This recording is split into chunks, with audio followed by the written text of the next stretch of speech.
Chapter 4571.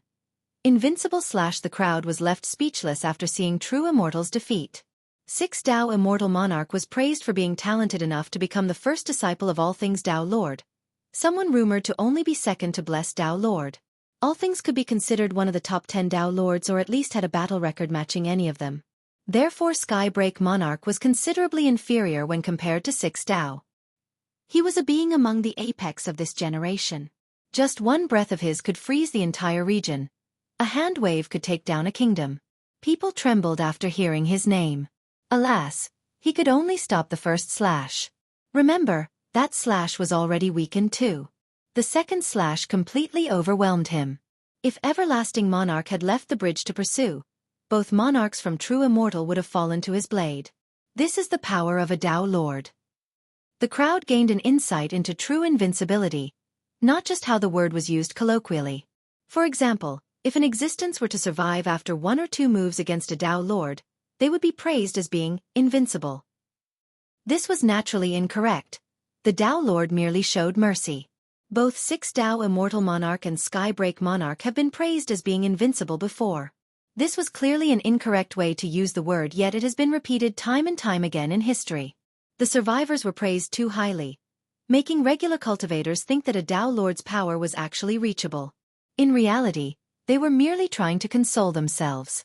Today, Everlasting Monarch made the spectators realize the actual gap between invincible cultivators and the actual pinnacle. 6 Tao Immortal Monarch is just as strong as Tao Sanqian, right? An expert quietly asked after regaining his wits. When talking about the current strongest cultivator, everyone would think about Tao Sanqian, a man with 3,000 Tao. He was nothing short of an immortal in regular cultivators' eyes. His words were the heavenly decrees. Thus, how did 6 Tao Monarch compare to him? If they were closely matched, then Tao Sanqian wouldn't be able to beat Everlasting Monarch either. Did Everlasting Monarch fight during the worst days of True Immortal? An old ancestor asked. The big shots exchanged glances after hearing this. After the generation of All Things Tao Lord, an arrogant woman appeared with the intention of beating down the Li. She was unbeatable and ended True Immortal supremacy. Next came Emperor Yi, who dominated True Immortal as well, beating them in countless battles. In the end, they were sealed and another lengthy period of declination ensued. An ancestor versed in history shook his head and elaborated. There are no records of Everlasting Monarch fighting either lady. Maybe the world wasn't qualified to witness a battle of that level. There could be other reasons why they didn't fight too. I do not know. Whether he fought them or not, he was clearly a true contender, not just a survivor against a Tao Lord. If Everlasting Monarch is already this strong, can you imagine Blessed Tao Lord? A different ancestor had a rich imagination. The monarch could be used as a reference point for gauging Blessed Tao Lord's power. Unfortunately, they couldn't fathom a greater height. Wait, look over there. As people were busy talking about the possibilities, someone noticed a person standing in front of Everlasting Monarch. Who is that? This shocked the listeners. They looked up and saw a man standing there with a leisure expression. It was as if he was standing in the shade and enjoying the breeze. Just another passerby with no worries on his mind. It's Li Qie. A big shot recognized him and shouted. Is he crazy? Does he want that scented pouch too? No one expected this development. Everlasting Monarch has shown his mastery of the sword earlier. It became apparent that no one would be able to survive. This included ancient ancestors and famous monarchs. The decapitated corpses from True Immortal were still there to remind them of this. He has a death wish. A spectator shouted. Alas, as they were still thinking about his death, he already got the scented pouch in his hand. Those who paid enough attention felt as if a gap in time was formed for a split second. Something happened fast enough for them to forget about the past despite technically seeing it. What? They became slack-jawed and couldn't believe their own eyes. True Immortal mobilized a mighty force for the pouch only to fail. 2 ancient ancestors ran for their lives. On the other hand, Li Qie already found success and Everlasting Monarch didn't slash him. Chapter 4572. Timeless Melody, Buzz. He then opened the pouch and released a blinding radiance. These were True Immortal rays. The so-called immortal rays were used incorrectly by frogs under the well. Not a hint of impurities could be seen. They seem to be eternal and have been there since the very start. Time didn't change them at all, and this would be the case later in the future as well. They gave everyone an insight into the scene during the initial inception of the world or the final destruction of the present. Everything else seemed ephemeral in comparison. Through these true immortal rays, one could see the past and future. Nothing else mattered but them. Eternal and indestructible. The properties of these immortal rays. Both juniors and ancestors were instantly suppressed without any chance of resisting. In fact, even the will to resist was crushed. The rays illuminated Xueqi and he suddenly disappeared from sight. In a world of absolute stillness, nothing existed, only the void. Time, space, and the other Tao affinities were absent. Suddenly, a drop of water appeared with the reflection of a figure inside. Pop! The figure came out and it was none other than Xueqi. He didn't bother scouting the area. His target was already in front of him, a shimmering glow. Within was an indiscernible figure. It could be a man or a woman, pretty or ugly, regular form or possessing 3 heads and 6 arms. It was impossible to tell the actual appearance of this figure through the pulsing radiance. The figure seemed to be meditating with something resembling a zither placed on the knees. Since there was no temporal affinity, this figure could sit here for an eternity without changing. After seeing Xueqi, the figure nodded and started plucking the strings. Instead of a zither note, what came out were the sounds and runes of the Grand Tao. Clank! The runes served as the foundation of a new world. It included bright expanses, heavenly treasures, and other living beings. The diversity in species was great. They also followed different affinities, light, darkness, or neutrality. Clank! With another note, 3,000 worlds appeared along with a reincarnation cycle and predetermined fates. The process of life and death continued. As time passed, living beings were able to reach the apex and learn the heavenly Tao. Love and hatred were plentiful. Flourishing worlds were in abundance. Countless moving songs and poems were written. Fate came and went in the 3,000 worlds. Numerous heavens were created. The worlds diverged from their original form and eventually, the void returned again and life disappeared. The Tao runes created from the zither continued to derive this endless cycle. There was one constant, a relentless pursuit for immortality only to end in failure. Mighty cultivators experienced the sadness of death, not in themselves but from seeing their loved ones dying and turning into dust. In the end, only one remained standing. This loneliness turned into apathy and mercilessness. These beings then devoured the worlds and everything within, viewing them as nothing more than food to be gorged. They were wise once with supreme wisdom and insight. Alas, they turned into monsters that have nothing to do with light or darkness. Only one thing was on their mind: the feast.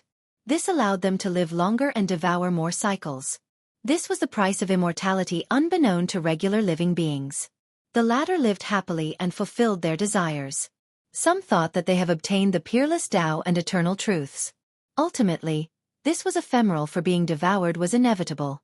The price for immortality was everything else. Moreover, this was only the beginning. Xueqi smiled and turned into the dark crow. He spread his wings and everything beneath lived prosperously under his shadow. Meanwhile, he looked upward and arduously searched for means to fight the heaven, a quest possible only due to his indomitable Tao heart. The crowd was at a loss after seeing the immortal ray. It only lasted for a split second yet contained an eternity within. Buzz! It was then extinguished, not gradually dispersed. They looked around again and everything seemed to be normal. Everlasting Monarch stood there and the scented pouch was still hanging from his belt. As for Xueqi, he was still next to the group. People questioned whether they were only seeing things, that it didn't actually happen. What is going on? Even the calmest ancient ancestor had no explanation for this. Some ancestors started rubbing their eyes in confusion. Did you notice something earlier? Everyone started asking those nearby. Some then stared at Xueqi, but he had an indifferent expression. Chapter 4573. Back to the earth. The crowd stared at Xueqi but didn't see any clue from it. His nonchalant expression revealed nothing. Didn't Xueqi get the pouch? A big shot looked back at Everlasting Monarch and saw that the pouch was still there. They contemplated and thought that if the illusion was true, then Xueqi would be holding the pouch right now. Remember, the The behemoth known as True Immortal mobilized its top masters for the pouch. It paid a heavy price only to fail. Therefore, the value of this pouch couldn't be overstated. Fewer than few treasures in the entire world could compare to it. If Xueqi had somehow gotten it, he would have opened it right away and taken whatever was inside for himself. Therefore all of them must be seeing things. I'm going crazy, Jian Ming murmured. He also saw the same thing, Xueqi obtaining the pouch. Alas, reality told a different tale since no battle ensued. You're not. The young noble was just too fast. His speed is matchless, Si Jingru said softly. Jian Ming didn't doubt her claim at all. The Taoist became emotional and asked right away, "Young noble, what's inside the pouch?" The entire group wanted to know the highly coveted item inside it. Not something anyone should have or it'll cause a disaster. Xueqi smiled. A disaster? The group pondered quietly. This simply didn't make sense because Everlasting Monarch wanted to take it to his next life. Moreover, True Immortal tried its best to obtain it as well. How could it be the source of a disaster? Xueqi didn't elaborate and left it to their imagination. Boom! Meanwhile, the maelstrom at the center of the Yin wheel has reached its limit. It seemed to be collapsing and made the world shake violently. It's almost over, a big shot exclaimed. Clank! Clank! Clank! The emissary summoned a bell in one hand and a divine sign made out of cloth in the other. The bell seemed to be made from ancient bronze, looking tough and heavy. It had a wooden handle brimming with an archaic aura. It must have been used for many years now since the handle looked smooth, most likely from being held so often. Time has left marks on the bell, but nonetheless, it still persevered and lasted until now. As for the sign, it became gray from the passage of time, only taken out every once in a while during the crossing. The emissary glanced at the cemetery and saw that no one else was coming. The cemetery's entrance then closed. It's time, a top master whispered. The dead in the grave have to wait until the next opening or sometime later in the future. They don't believe that their time is right. Clank! Clank! Clank! The emissary shook the bell while chanting in ancient language. Dust to dust, return to the earth, for there is no way back on the immortal road. His voice seemed to be coming from a different temporal plane. He began crossing the bridge toward the Yin wheel. All the corpses on the bridge also followed along. As they entered the void, the Yin wheel shook violently. Deafening detonations could be heard as everything came crumbling down. The maelstrom spun faster, seemingly wanting to destroy all intruders. Buzz! The sign held by the emissary exuded a golden radiance, looking like the reflection from the water in the Yellow River. They illuminated the corpses and added a golden layer on top. This turned them from corpses to emissaries from the underworld. This calmed the Yin wheel down and it seemed ready to accept these corpses. So the emissary is the reason why the corpses can enter the Yin wheel. Otherwise they would have been reduced to dust by that maelstrom. A first-timer commented. Boom! After the final corpse entered the Yin wheel, ancient palaces suddenly appeared in the void. Sacred rings of light pulsed from all of them. They resembled the Hall of Fortune, granting luck and life to the dead for a chance at reincarnation. Divine stairs appeared before the entrances, covered by mysterious runes of the reincarnation affinity. Each palace awaited a corpse to give them a new chance. What are those buildings? First-time spectators took a deep breath. Big shots who have been here several times weren't as surprised. One of them said, "No one knows since only the dead can enter." What about Calamity Tao God? Someone else brought the sole survivor of the Yin wheel. I don't know. I don't think he had said anything about the Yin wheel after returning. The big shot shook his head. The emissary led the dead on top of the stairs. Each step issued a Buddhist melody that could be construed as a greeting for an entirely new life. Chapter 4574. The end of the Grand Tao. These steps were the path toward reincarnation, severing all ties with the previous life. The moment these corpses touched the stair, they seemed to be returning to life. Previously, they showed no sign of emotion when others tried to rob them of their treasures. After all, they were truly dead with no soul and true fate. Their divine intents have also dispersed long ago. Now, they seem to be awakening from a deep slumber. Everlasting Monarch, Pioneer Ancestor, from Heaven's Stone God. These beings turned their head back toward 8 Desolaces, the place where they grew up and made their marks. Farewell, Ancestor. Outside of the bridge were disciples from the various sections. They prostrated respectfully. Not all came to rob the corpses. Some simply came to see their ancestors for the last time. Even experts of no relations bowed their head in reverence. These corpses were legendary figures who have done magnificent feats. They served as role models for future generations. The corpses looked back and recalled their experiences. Glints flashed in their eyes along with various emotions. Whether it be the heroic figures or heinous villains, they felt many things: sentimental, helplessness, unwillingness, determination, love. They clearly made waves during their lifetime and left behind lasting tales. Now, all of this was going to disappear from their lives. After a successful reincarnation, they wouldn't remember anything.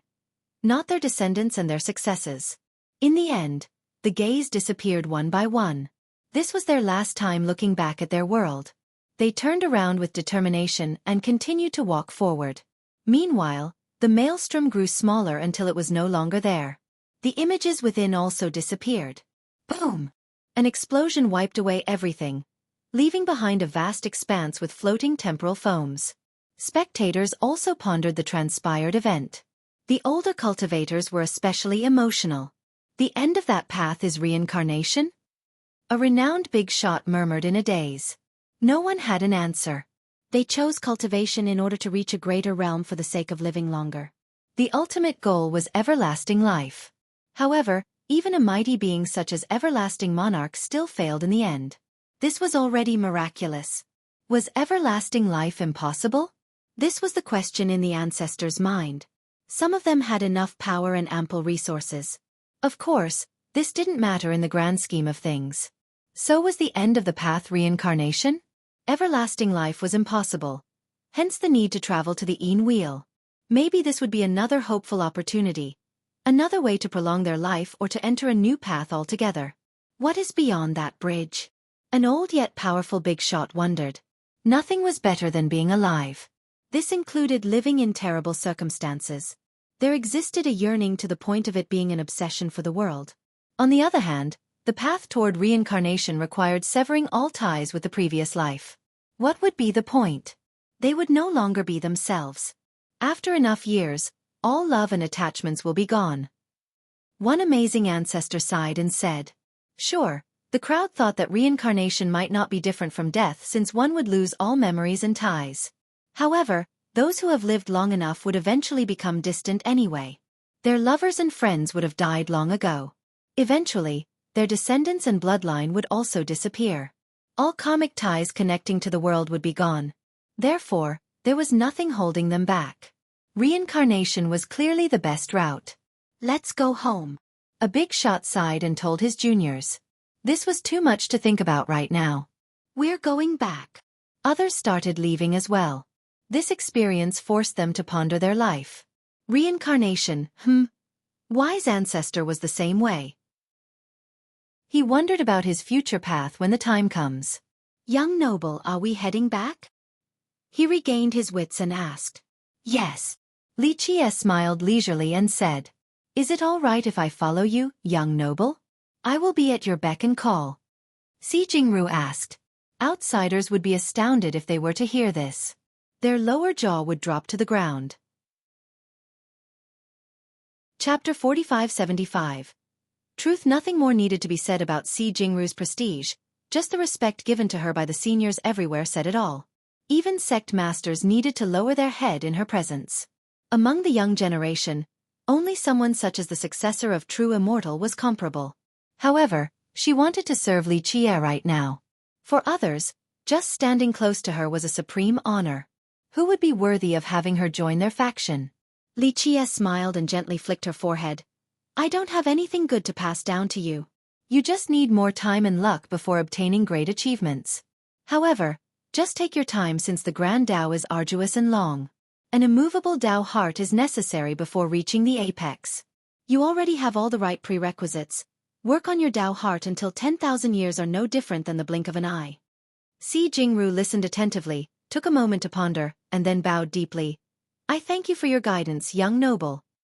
Go, we might meet again one day on the Tao path." Xueqi smiled and nodded. "I hope to be able to follow you on this path later." Si Jingru didn't know when she would be able to meet him again. She then asked, "Will you visit Ancestral Divine Temple later?" Entering the temple was a big deal. Only Supreme Masters were invited, but judging by her tone, it would be their honor to have him visit. No, a meeting is just another separation in the end. Li Qie stared at the horizon and let out a sigh. "I understand. May we meet again. I will be taking my leave now." She bowed once more. As she departed, she couldn't help looking at him for a while before leaving. She recalled the years when she told him both her joyous and sad moments, even her most secretive insecurities. After she was gone, Li Qie glanced at Lin Mo. "When are you departing, young noble?" she asked, looking as serene as can be regardless of the circumstances. "When the time is right." Li Qie smiled. "Would it be all right if I follow you on that date?" She stared at him with her clear eyes. "Why do you suddenly want to leave?" he asked. "I've been in this mortal world long enough to see it 1,000 times. She tilted her head slightly and said seriously, "It's all the same, just in a different form and location." Li Qie smiled. She nodded in agreement. "I've heard this line before but still want to go take a look." Her goal seemed to be to visit all places possible in the world. The others were confused by this conversation. What was this about a departure date and mortal world? Different form. "I suppose it's fine if that is all you want to do." Li Qie nodded. Her starry eyes were special. Nothing in this world could leave its reflection on them. On the other hand, she was capable of seeing the souls and minds of others. "Young noble, what is your pursuit?" she asked. His eyes became profound as he answered, "Everything in the world happens for a reason. Perhaps I'm trying to fulfill my desired vision." "I see. That requires knowing yourself and what you truly want." She pondered for a moment before responding. "Someone once said that searching for the truth and proving oneself is the longest path." It is a lofty goal indeed. Many peerless cultivators have tried their whole life only to fail. The prerequisite of seeing the truth might require everlasting life. When one has everything, that's when they can realize their true selves. Li Qie said. When one has everything, that's when they can realize their true selves. She quietly murmured. Wise Ancestor also listened, and something suddenly flashed in his mind. "But I don't think that is your goal," she said. "No need for that because I already know as I'm standing here." Li Qie smiled and said, "Listen to your heart and it will tell you the truth. No need to prove anything. Be free and see who you truly are." She fell into deep rumination. After a while, she seemed to be enlightened and bowed deeply. "Your words are better than cultivating for 10,000 years. I will take your teachings to heart." He smiled and accepted her gesture. Since the Grand Tao has no end in sight, one needs a rudder and anchor to move forward. "Do you have one, young noble?" She became curious. "I am seeking for an answer, not for myself or anyone else, just an answer in and of itself." Li Qie responded. "What answer are you looking for?" she asked. "I do not know, maybe there is no answer. Perhaps the search and the journey are the answers."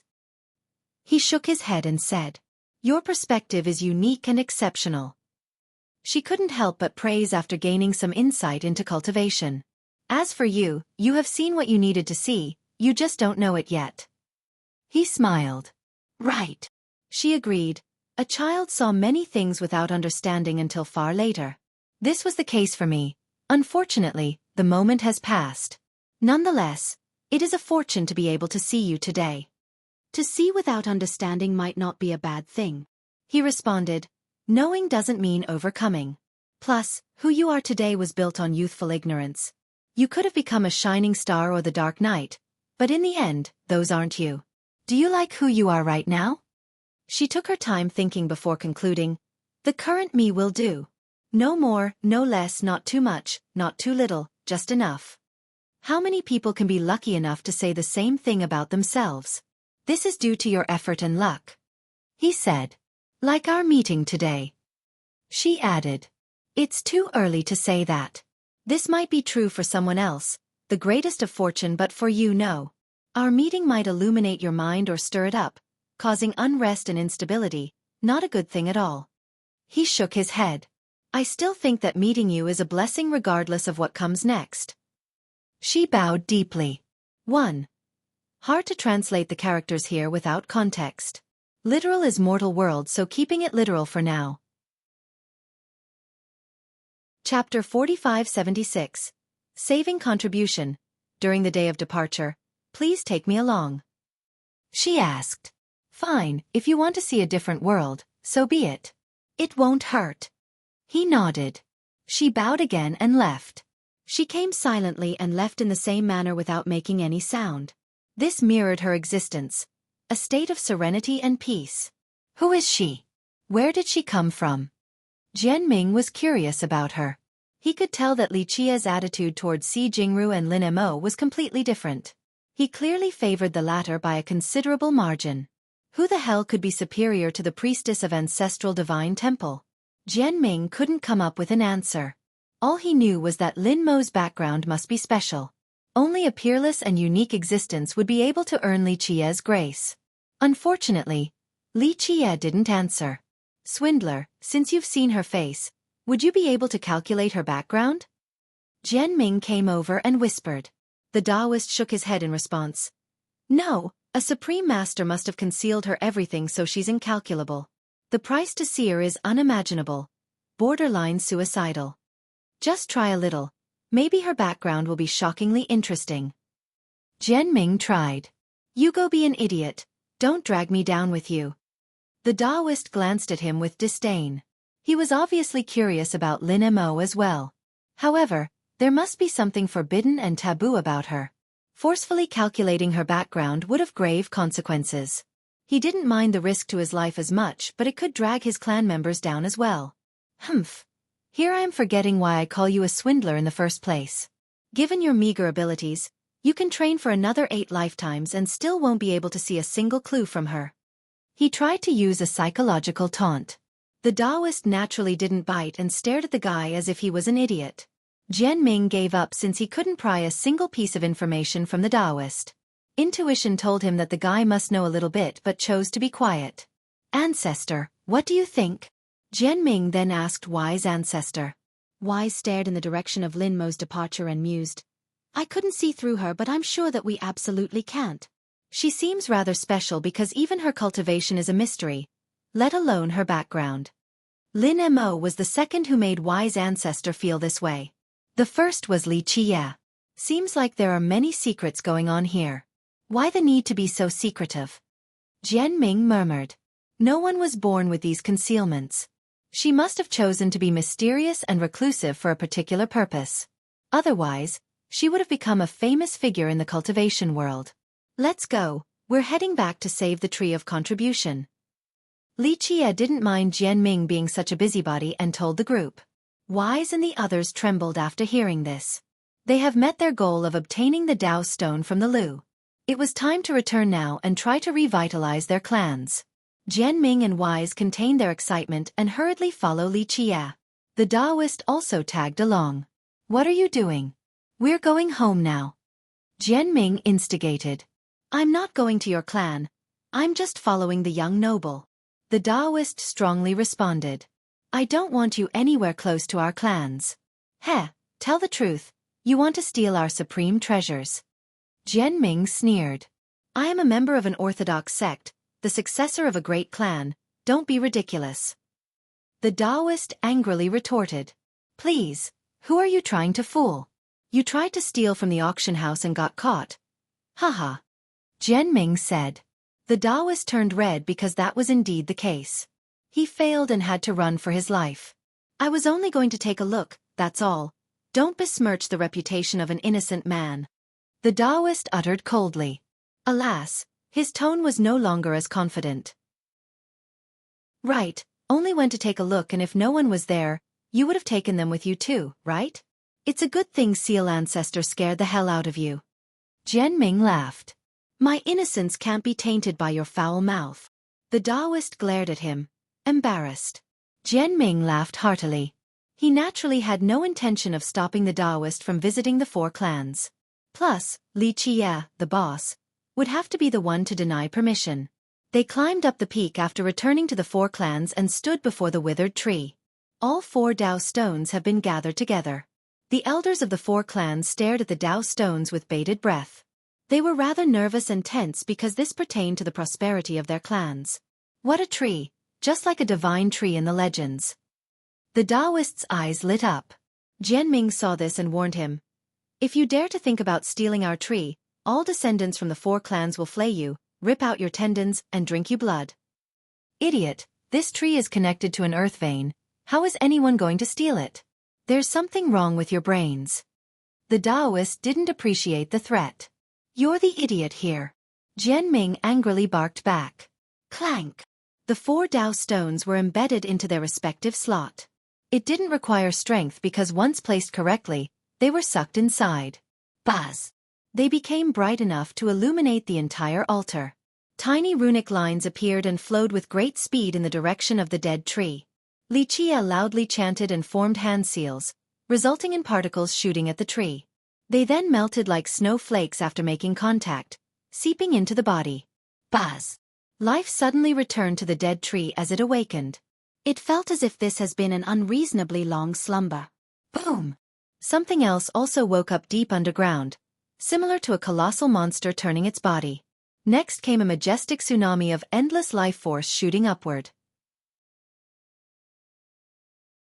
Chapter 4577. Spring comes upon a withered tree. A verdant spring returned to the tree of contribution. Though it was still dead, the group felt as if it was returning to life and that leaves could return at any second. Majestic life force continued to surge from the depths. It seemed that the tree was still rooted in that peerless earth vein. This vein resembled a gigantic dragon slumbering underground. Thus, the tree was growing on its body and capable of borrowing its power. This is... The members of the 4 clans felt this special aura. Though it wasn't overwhelming, each inch of their land became more pleasant with a bit more water and life. Nonetheless, this was more than enough for them. The highly aware disciples could feel that their territory was transforming. With enough years, their land would turn into a paradise for cultivation. A perfect foundation for future descendants. Is it alive again? Everyone on top of the peak was ecstatic. Not quite, but it is awakened. Wise quietly said, in order for it to actually be alive again, a lot more time is required. Most importantly, the primordial union. Buzz. Green rays, the color of life, emanated from the withered tree. Each ray represented a single grand Tao of life. A spatial ripple could be felt, akin to the opening of another dimension. A tiny spiritual totem surrounded by green light flew out of the tree. It had the form of a tiny tree, but its life force was as vast as a boundless ocean. The waves emanating from it could drown the firmaments. Is this the soul of the tree? An ancestor asked. This was still her first time seeing something like this. A tiny totem possessing enough life force to engulf the entire world.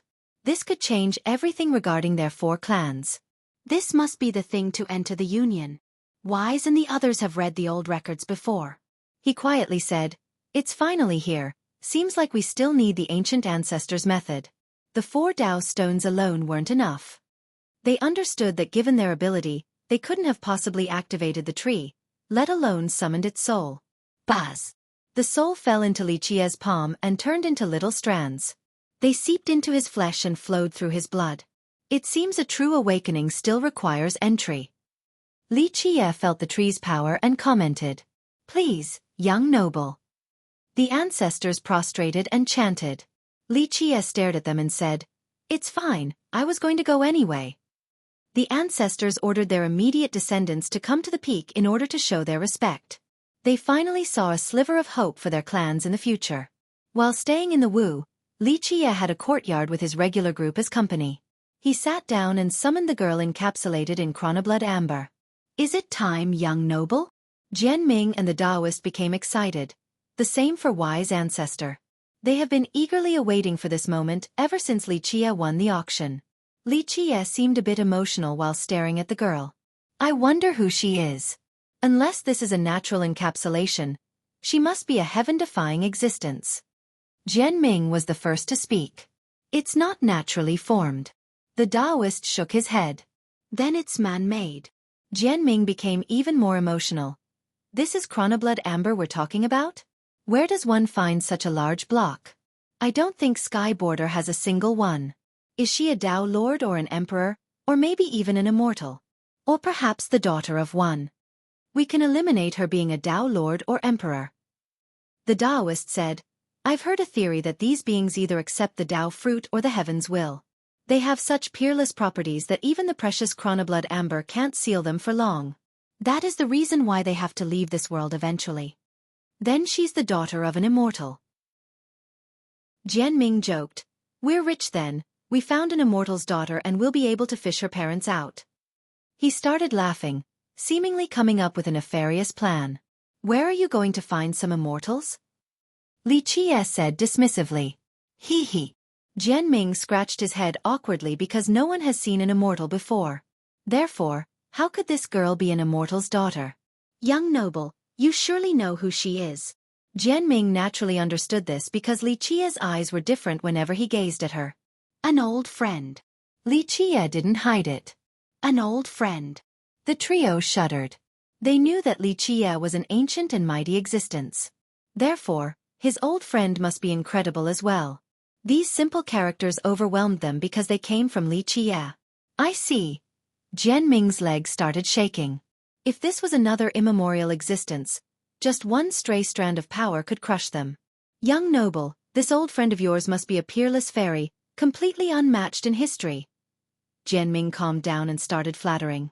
I wonder if your sly tongue will be effective. I advise you to watch yourself in a little bit. Li Qie smiled. Jianming trembled again. Chapter 4578. Breaking the seal, poof. Tao flame ignited in Li Qie's hand, nearly colorless. Despite its inconspicuous appearance, it was one of the strongest Tao flames in existence. It had a multiplicative transformation property, from 1 to 3, from 3 to 9, and on and on. This gave it a special characteristic. An ability to return anything back to the void. In other words, anything touched by it would turn into void. This was countless times scarier than being burned. The latter was due to intolerable heat and the end result would be ashes. Of course, there were ways to stop it as well. As for returning to the void, nothing would be left. There was no heat to produce a change, only a simple return to nothingness. Not to mention cultivators, even an immortal would suffer from the power of this Tao flame. Their hard-earned immortality would extinguish in no time. The trio obviously didn't understand the power of this Tao flame. Nonetheless, they were still intimidated. This was an instinctive fear stemming from the depth of the heart. Power and determination forged by experiences weren't enough to overcome this fear. I've never seen a Tao flame like this one before. Jianming murmured. The other two felt the same way. This Tao flame had no heat in the slightest and Li Qie didn't activate his power. Nonetheless, they knew better than to mess with it. Li Qie raised his fiery hand and touched the block of amber. The latter immediately melted, inch by inch, in a soundless manner without sizzles and crackles.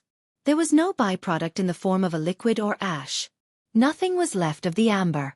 Keep in mind that chronoblood amber was one of the toughest substances available, capable of withstanding ultimate attacks and the withering of time. This was the reason why it could seal a living person for eras.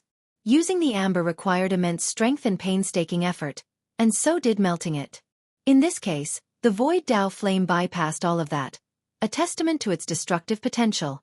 No, this is chronoblood amber, not temporal stones. Such a large block too. We could have been so rich. Jianming was on the verge of tears. Temporal bloodstones were highly coveted, especially by near-death ancestors. They served to prolong life via hibernation.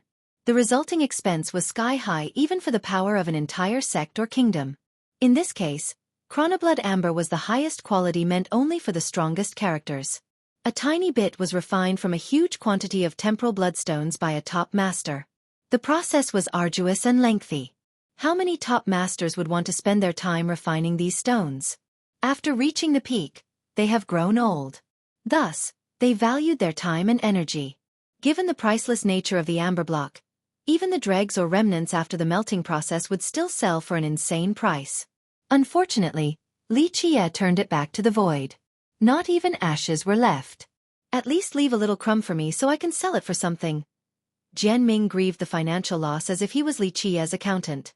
Eventually, the girl appeared before them once the amber block was gone. Jianming and the others didn't dare to utter a single word, completely focused on observing her.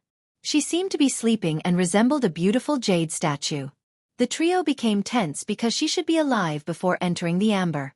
No one was dumb or wasteful enough to encapsulate a corpse in chronoblood amber. Sure enough, she suddenly opened her eyes. Boom! A torrential force erupted and sent all three flying. Shit! Jianming bellowed in astonishment. Wise Ancestor was a relatively strong cultivator, yet he still got blown away. There but became sore after hitting the ground, causing them to grimace in pain. So strong that was just a glance. The Taoist was astounded. The girl merely opened her eyes and unleashed that unstoppable force. It wasn't an attack in the slightest. They calmed down and stared at her. She was clearly alive now with a flowing life force. Her eyes were blue just like the color of the ocean. They seemed capable of containing an entire world. Waves could come out of them and engulf everything. There was no doubt that she came from the highest of nobility. Despite a lack of aura, the three had to look up at her with nothing but reverence. Chapter 4579. Unbeatable girl. The trio became calm enough to try and get up. Alas, they were still within her vision, and an invisible force suddenly descended. Bam! This forced them back to the ground. Shit! Jianming cursed again. All three felt like insects, unable to resist her power. Where is this place? She finally spoke with a voice as pleasant as the chirping of a golden oriole. However, the voice had a commanding presence not seen in someone her age, mature and dignified. It was as if she wasn't a girl but a god that has lived for countless years. All living beings needed to prostrate before her. The 4 clans. Jianming answered right away. The 4 clans? Which 4 clans? Her eyes flashed in an intimidating manner. Just one thought of her could destroy the sun and moon. The power disparity became abundantly clear. Who is your strongest ancestor? Bring them here. The girl ordered, leaving no room for refusal. He's our ancestor. Jianming pointed at Wise Ancestor. The girl gazed at him. He felt as if countless hurricanes were pushing down on his chest. He channeled his vitality and merit law, only to learn that this was futile against her divine aura. You! The girl wasn't trying to be disdainful. Alas, her expression said that this strongest ancestor from the 4 clans was too weak. I am indeed an ancestor from our clan. Please excuse my meager cultivation. Wise Ancestor smiled wryly, feeling a bit embarrassed. He was considered a big shot in the outside world, but in this case, he wouldn't be able to stop one move from this little girl. What is the strongest sect now? She asked, clearly not interested in this ancestor. True Immortal and 3,000 Tao. The Taoist answered. Never heard of them. She pondered before answering. Time-worn, Immortal Lake, Divine Ridge. Have you heard of them, senior? The Taoist immediately asked. The girl thought for longer this time, seemingly finding these names familiar. This gave the three enough information about her era. These ancient sects were too old to be traced, yet they sounded familiar to her. Which god is in charge now? She asked. I'm afraid we do not know. The Taoist smiled wryly while exchanging glances with the other two. They had never been to these sects before. Even if they did, they wouldn't have been qualified to meet the top masters there. Not even the slightest chance in hell. Her eyes narrowed, seemingly unhappy. This caused the pressure on the trio to double, making it unbearable. Okay, don't pick on the juniors. Liqia's voice came from behind. She immediately turned around after hearing him. The three felt as if the world was spinning alongside her. They became dizzy and fell head first to the ground. Not again. They regained their balance.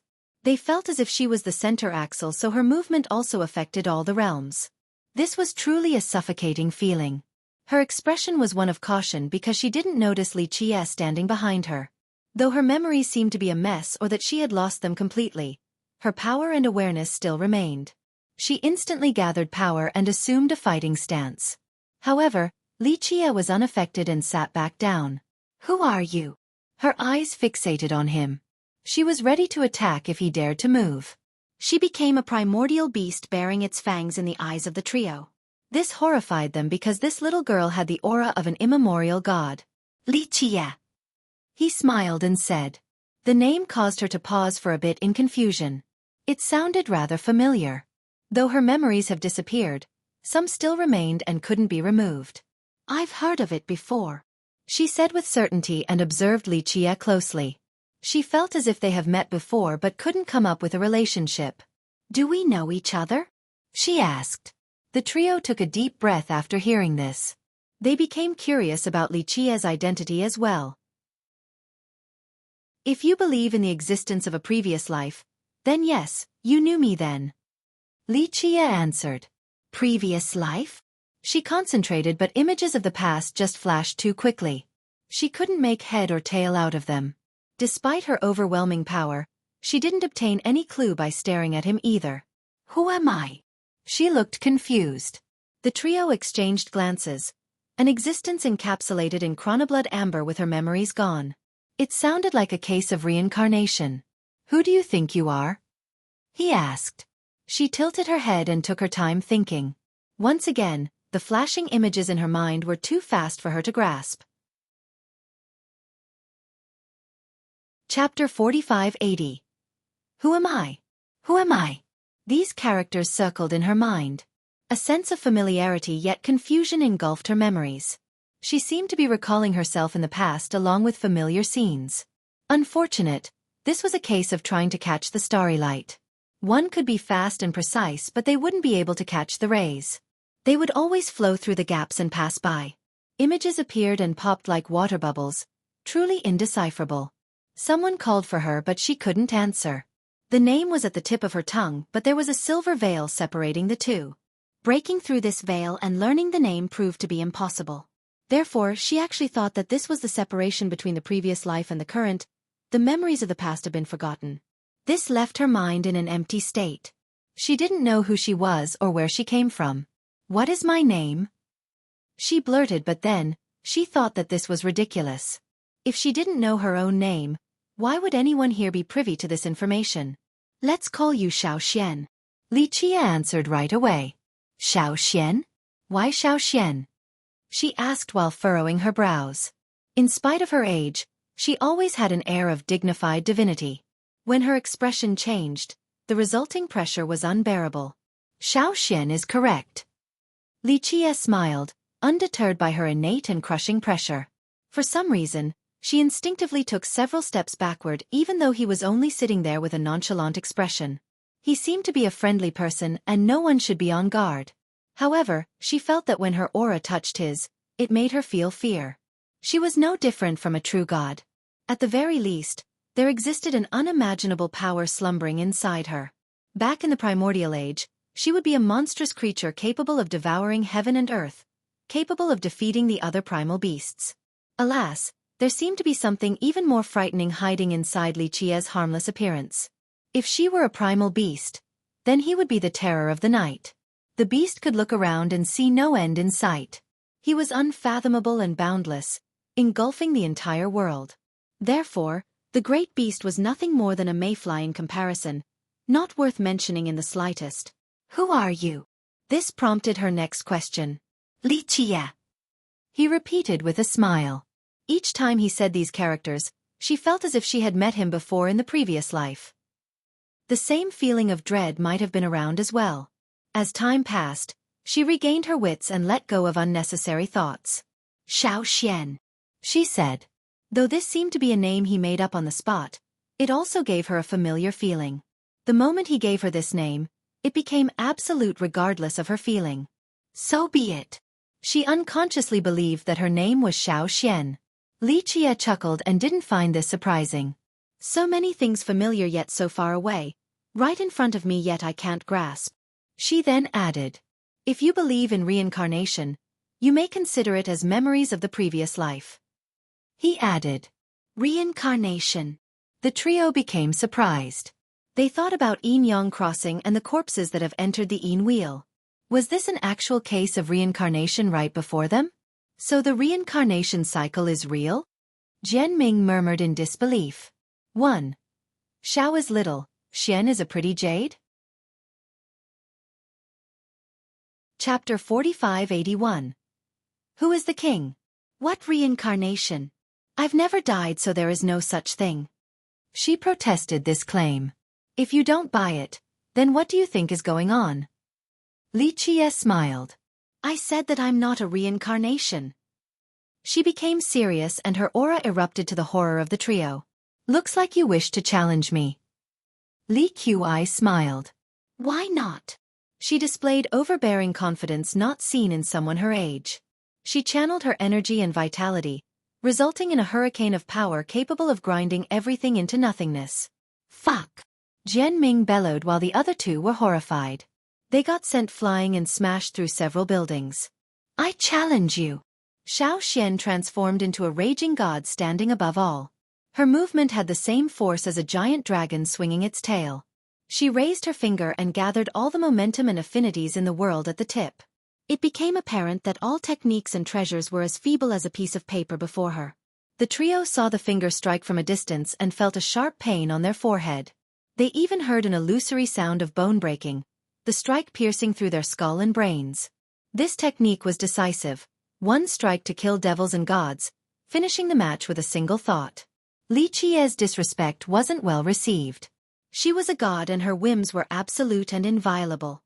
Therefore, she must destroy Li Qie for his sacrilegious comment, not just because of a violent tendency. As mentioned previously, she was a slumbering beast looming above all else in the primordial world, a supreme ruler. Alas, when she gauged at Li Qie earlier, he seemed like a terror engulfing the entire world. His existence exceeded the bounds of heaven and earth and she couldn't stand it. Her pride demanded a challenge against Li Qie's authority. Rumble! As she gathered energy for the attack, the buildings nearby started crumbling. Members of the four clans panicked and fled for their lives. They didn't have the qualification to be close enough to watch this battle due to the pressure.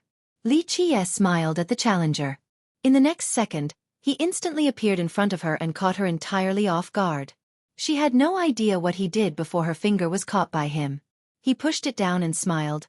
Little girl, you need to watch your temper. You might be at the apex of life but know your place before me.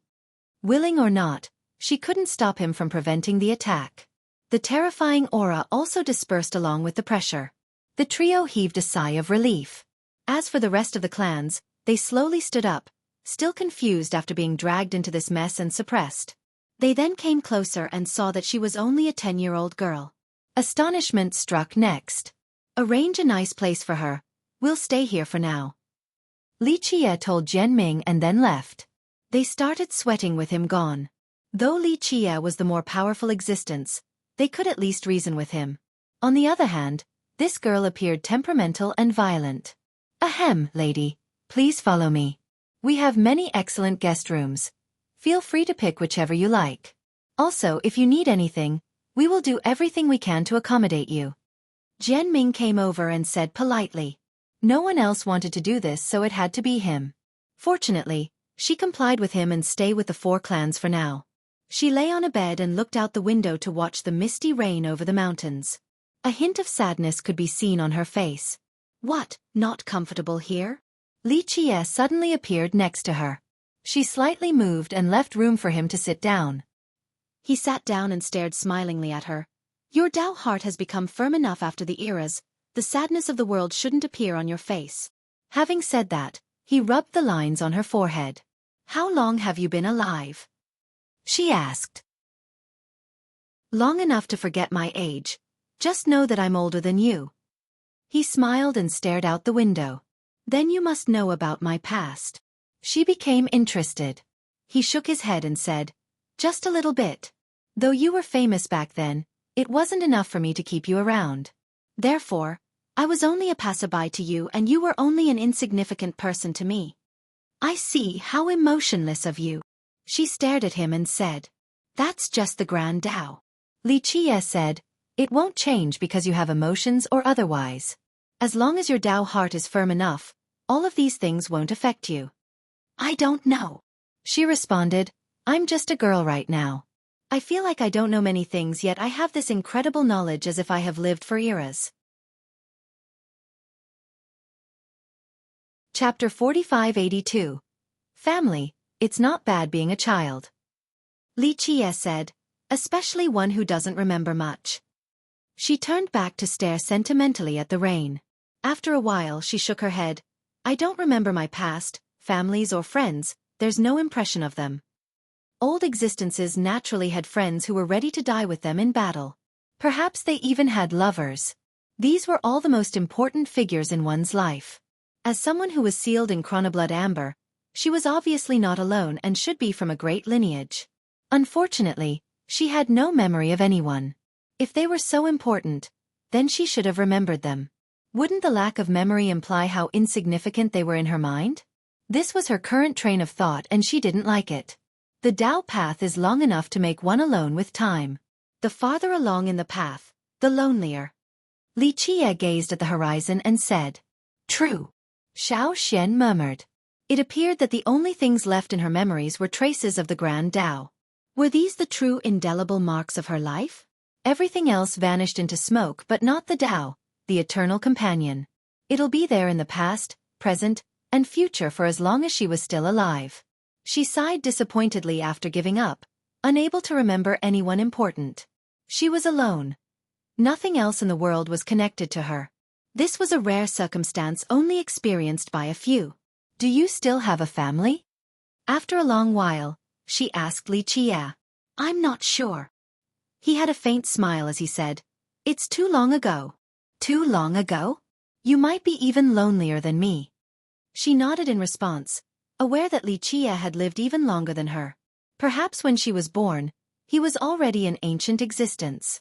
"No, at least you still remember." She thought about a different perspective and continued, "I am different from you. Now, I agree that I must have experienced reincarnation and no longer remember my past. You haven't done so, right? So you still have memories of your loved ones and friends." She didn't purposely forget them or hide them in the deepest crevices of her mind. It's just that something must have happened. An external factor. This wasn't the case for Li Qie because he still remembered her. The worst part about this was due to the Tao experiences retained. She could still remember various scenes of her interacting with others. However, she simply couldn't recall who they were. This feeling was only bitter, not sweet. Thus, she sympathized with Li Qie's loneliness. He had no one as a companion on this path. There were those who walked together with him, but in the grand scheme of things, they were only there for the blink of an eye. He spent the majority of his time alone and would continue to do so in the future. "Have you thought of finding companions?" she asked. Li Qie smiled and said, "Cultivation is a personal journey. No one will be able to walk alongside you forever. Millions or billions of years can pass. Just one step behind means being millions of years behind. How can they keep up?" She agreed with this logic.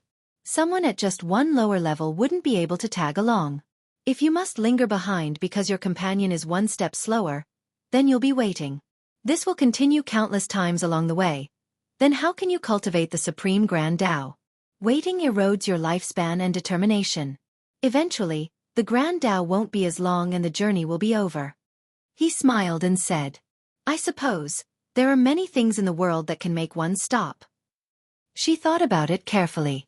One's best friend, most trusted comrade, lovers, all of them could make a cultivator stop and wait. If this was the case, the cultivator might just vanish along with them by stopping. Therefore, one shouldn't worry about being alone on the Tao path. This was inevitable and worrying was unnecessary. "The Grand Tao," she sighed and said with disappointment. The Tao was the only thing left in her mind. She thought that if she had forgotten about her loved ones, then so be it. There was no need to search for these memories again. "Oh, I was just kidding before. You're not a reincarnated individual." Li Qie smiled and revealed.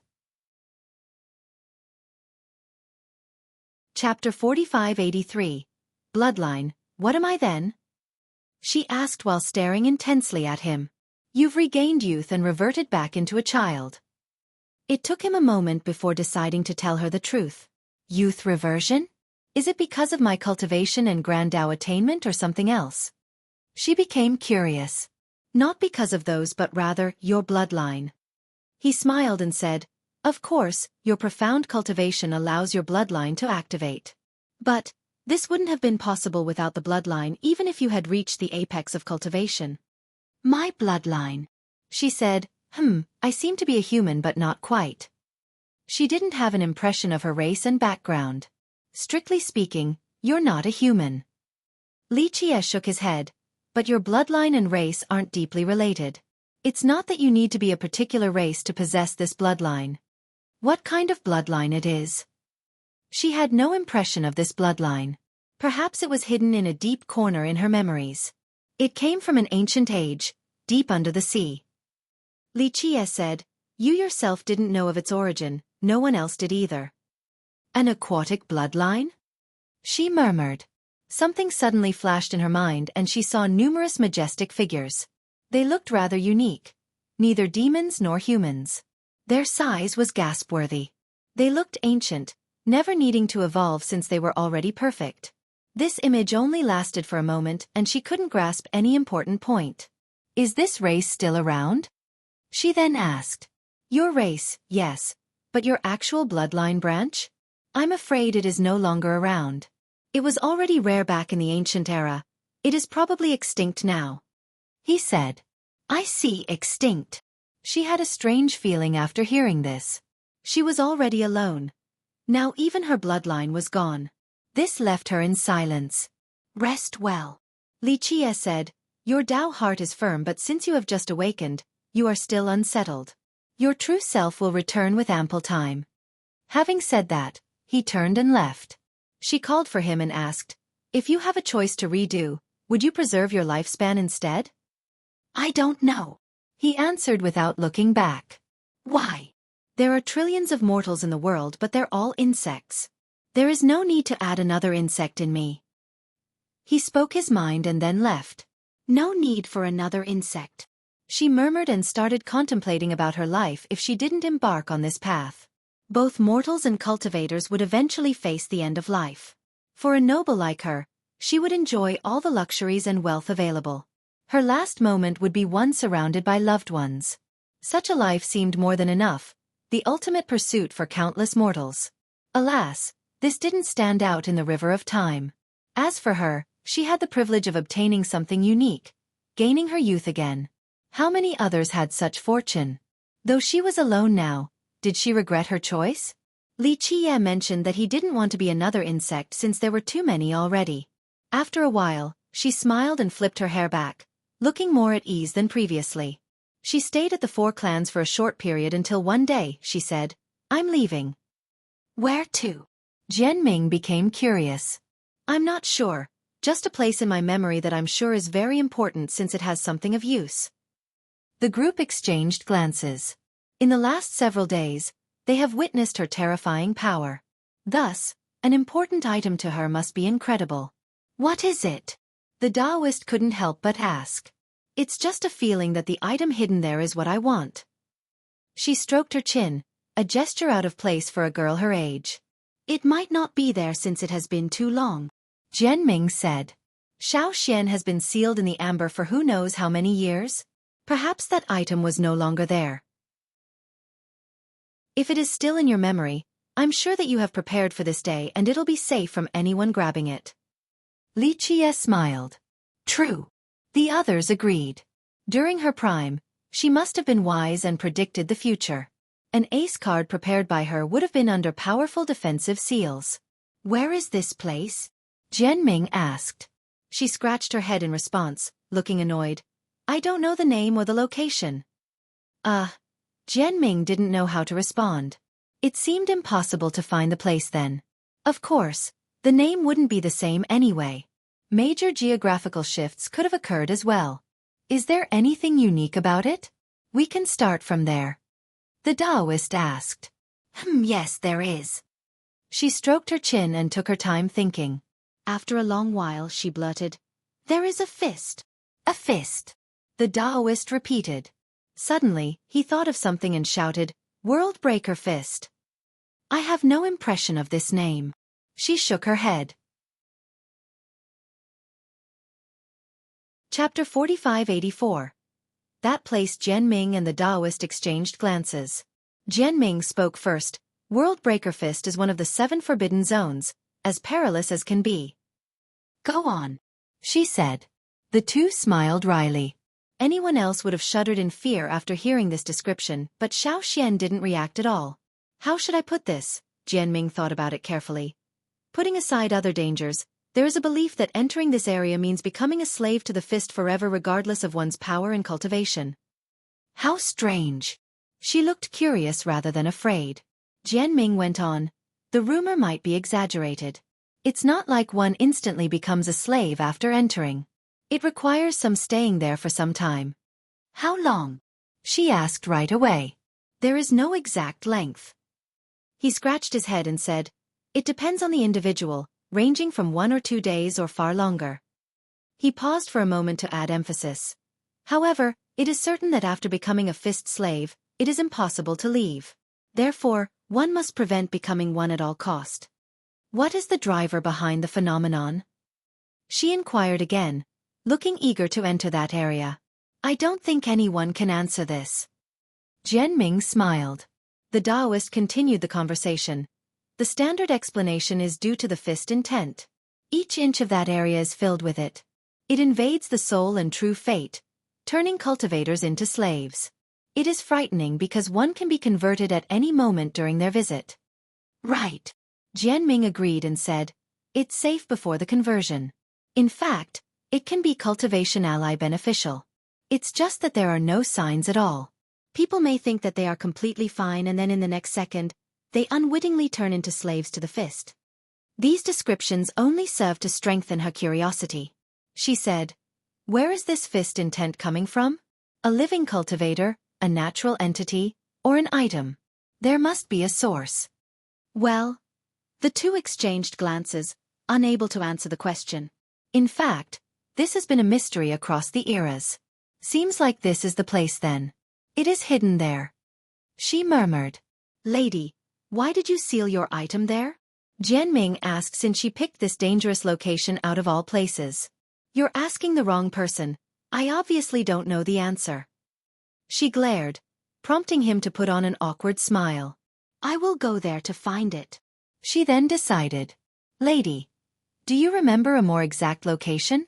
Is there any marking? Jianming asked. No. She answered right away. Just that there is a large fist, nothing else. I'm not even sure if there is an item in the first place. In her muddled memory, she recalled that there was something important. Only the image of a great fist was clear, nothing else. World Break Fist is massive. Some even consider it boundless. A lifetime is not enough to see all of it. The Taoist said. Sounds like the two of you are familiar with this palace. Good, you two will serve as my guides. She commanded. That's no good, that's no good. Jianming refused right away. He didn't want to mess around with that devilish place and become a fist slave for eternity. The girl had no idea where she sealed her item. This was akin to trying to find a needle in a haystack. Ah, I just remember that I have urgent business to take care of back at home. I don't have time right now. The Taoist coughed and said. Right, right. Jianming nodded repeatedly. My father has been ill recently. His lower back hurts from exhaustion. I have to go take care of him and can't be of service, my lady. Nonsense, if I tell you to come along, you will. She left no room for negotiation. Her commanding aura was suffocating as she glared at them. The two couldn't run away even if they wanted to since she could easily end their lives. They had no choice but to stare at Li Qie, acting pitiful. Fine, I have some time. We'll go to World Breaker Fist. Li Qie said. You wish to go too, young noble? She was glad to hear this because she felt safe being near him. Though she wasn't afraid of World Breaker Fist, traveling along left her somewhat in low spirit. Now, this feeling was gone. Yes, affairs and fortune. A visit is warranted. He stroked his chin. Haha, yes. We'll go with you too, lady and young noble. Jianming and the Taoist heaved a sigh of relief. Isn't your father ill?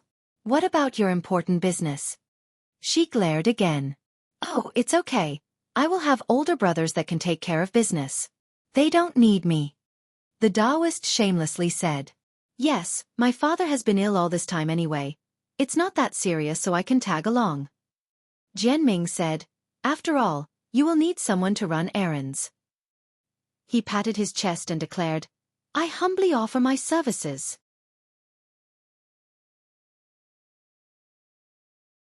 Chapter 4585. Paramount Scion A ship silently soared through white clouds.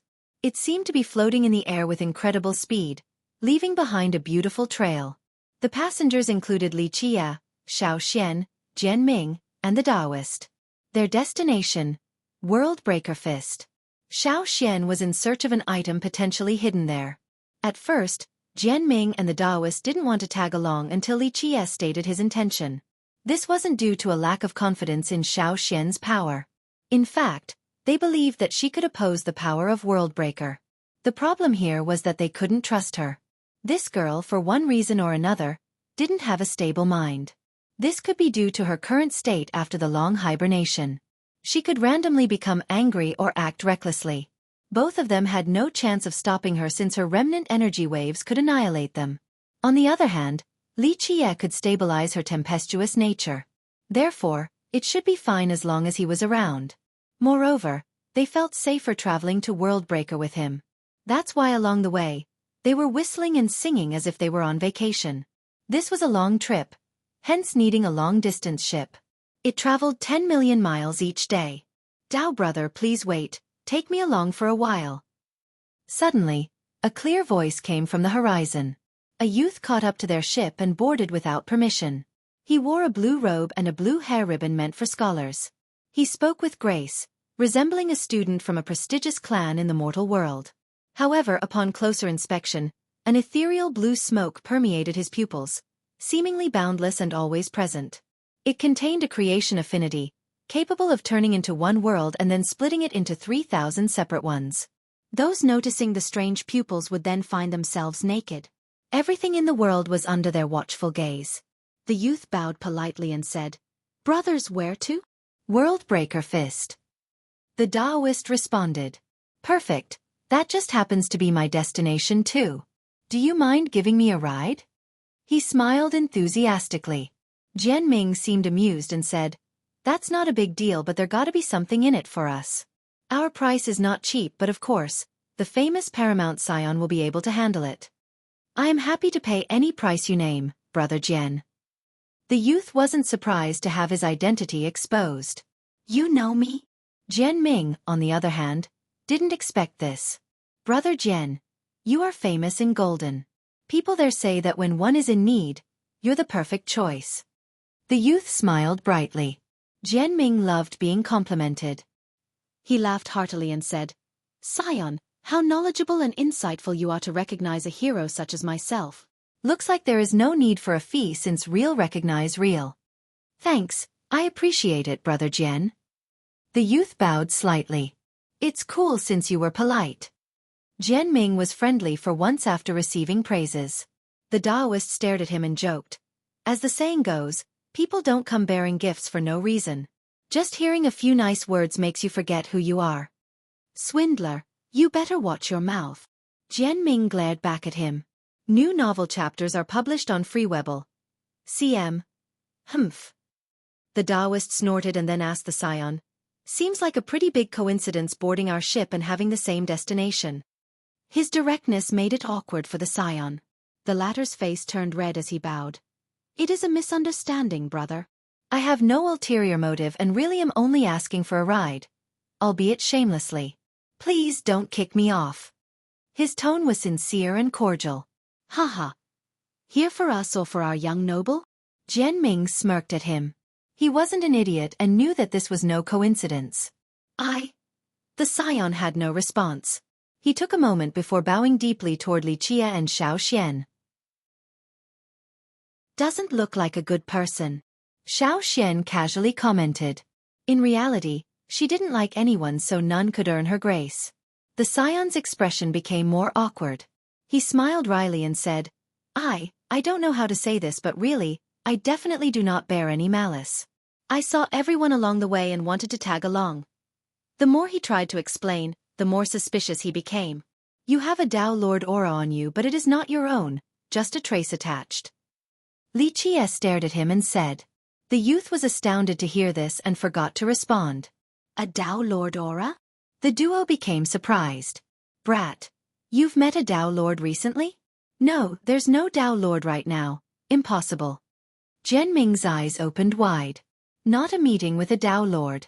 He just met someone with a Tao Lord bloodline. An extremely thick one. It is most likely a direct descendant. Li Qiye elaborated. This shocked the youth even more. He stood there frozen like a statue. Direct descendants? Quite rare nowadays. Jianming contemplated. The Taoist thought of someone and commented, Xin Jun Tian. Right. Is that who you met? Jianming said. Not too surprising since your paramount gate is very close with 3000. Did he come out of isolated cultivation? Paramount Gate was a top lineage that had deep ties with 3000 Dao. Its progenitor was Paramount Lord, the senior brother of Dao Sanqian. Rumor has it that Paramount Lord was even more talented and powerful than his junior brother. However, he died way early on. Some believe that Dao Sanqian would have been in his shadow otherwise. Nonetheless, his sect still prospered without needing 3000 Dao's protection. You're completely right, young noble. The youth bowed again, completely impressed. I've just met Brother Jun Tian recently. I see, looks like this will be fun. Jianming murmured. Shen Jun Tian was one of the 5 conquerors, a potential candidate for the Dao Lord position and a direct disciple of Dao Sanqian. 1. The literal is heroes cherish heroes, but colloquially, this line fits best.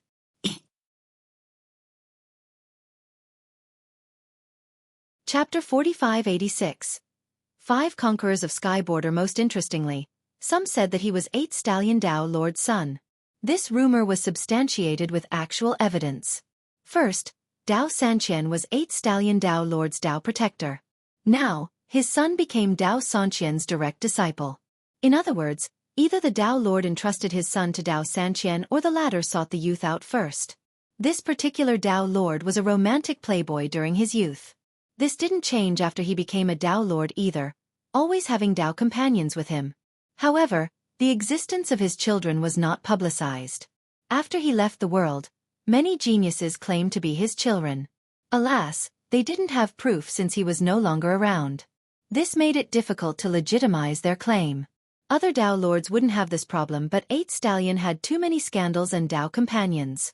As for Shen Jun Tian, his rumored bloodline didn't come from him nor 3000 Dao. A knowledgeable historian started this theory after learning the boy's birthplace, life trajectory, and various circumstances.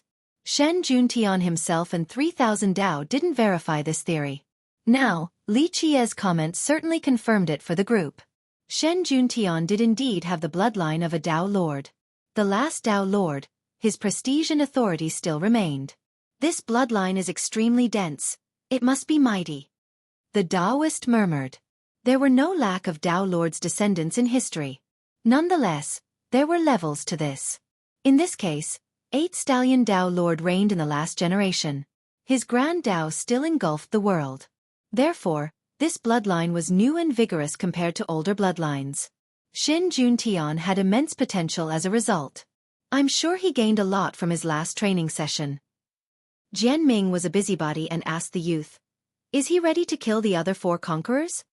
Though Paramount Scion came from a noble upbringing, he didn't have the same arrogance as his peers. I do not dare to speculate. He shook his head. His cultivation is above mine, the same with the other 4 scions. Nonetheless, I can say that his cultivation has certainly soared after this session, reaching a great height. A lot of words to tell us nothing. Jianming replied. Well, I'm not qualified to assess his attainment of the Dao. The youth smiled. Really? Jianming smirked. Seems like you're good friends with him and know his power quite well. Who do you think will win among them in a real fight? Hard to say. The youth told the truth.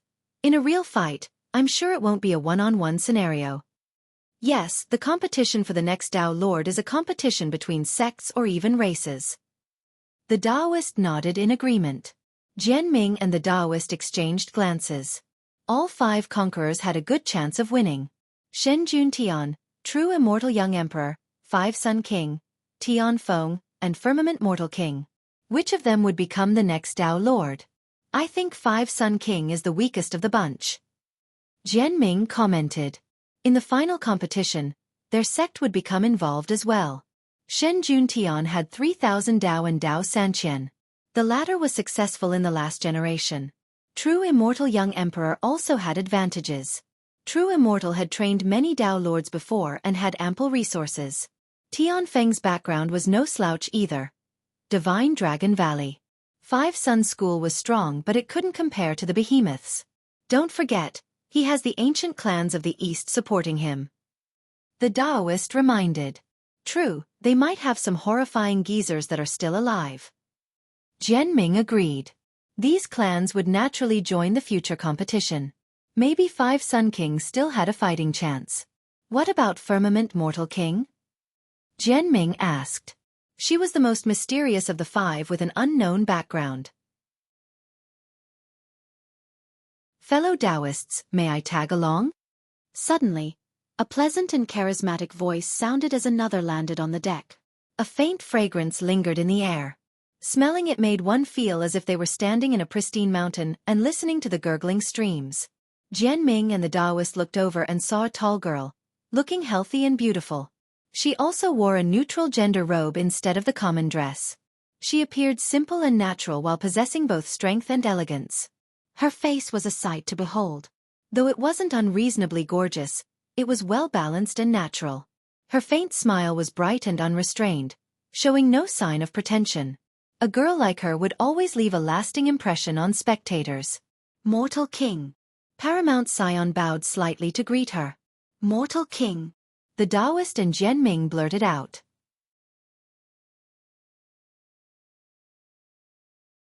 Chapter 4587.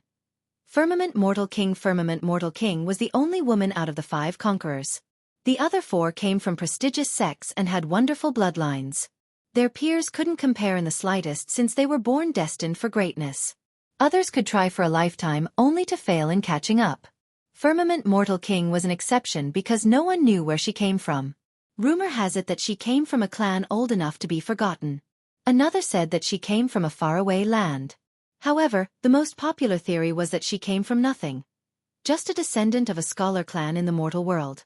During her youth, she came across an ancient scroll. She learned it herself and found the Tao, resulting in her current achievement. This was popular because ever since her Tao debut, no one has noticed any clue about her background, whether it be her treasures or merit laws. It wasn't an exaggeration to say that nothing about her could be traced back to a particular lineage. Moreover, she had faced tribulations and mortal dangers, yet no one came to save her. If she had come from a prestigious clan, a Tao protector would have shown up before. The other possibility was that her sect was in total decline with no seniors around. The majority wanted this to be true, especially younger cultivators with no background to speak of. The other four simply had too many advantages that weren't available to the rest. On the other hand, seeing Firmament Mortal King being successful gave the commoners hope. They took pride in her, thinking that hard work and talent could overcome the nobles. They cheered for her to become the next Tao Lord. Jianming and the Taoist were astounded. They were just talking about her earlier and here she was now. Greetings, young noble. Greetings, Mississippi. She bowed deeply at Li Chia first and then Xiao Xian. Hello, fellow Taoists. She then turned her attention toward the duo. Mortal King, you are here to see our young noble? Do you know him? Jianming stared at her with curious eyes.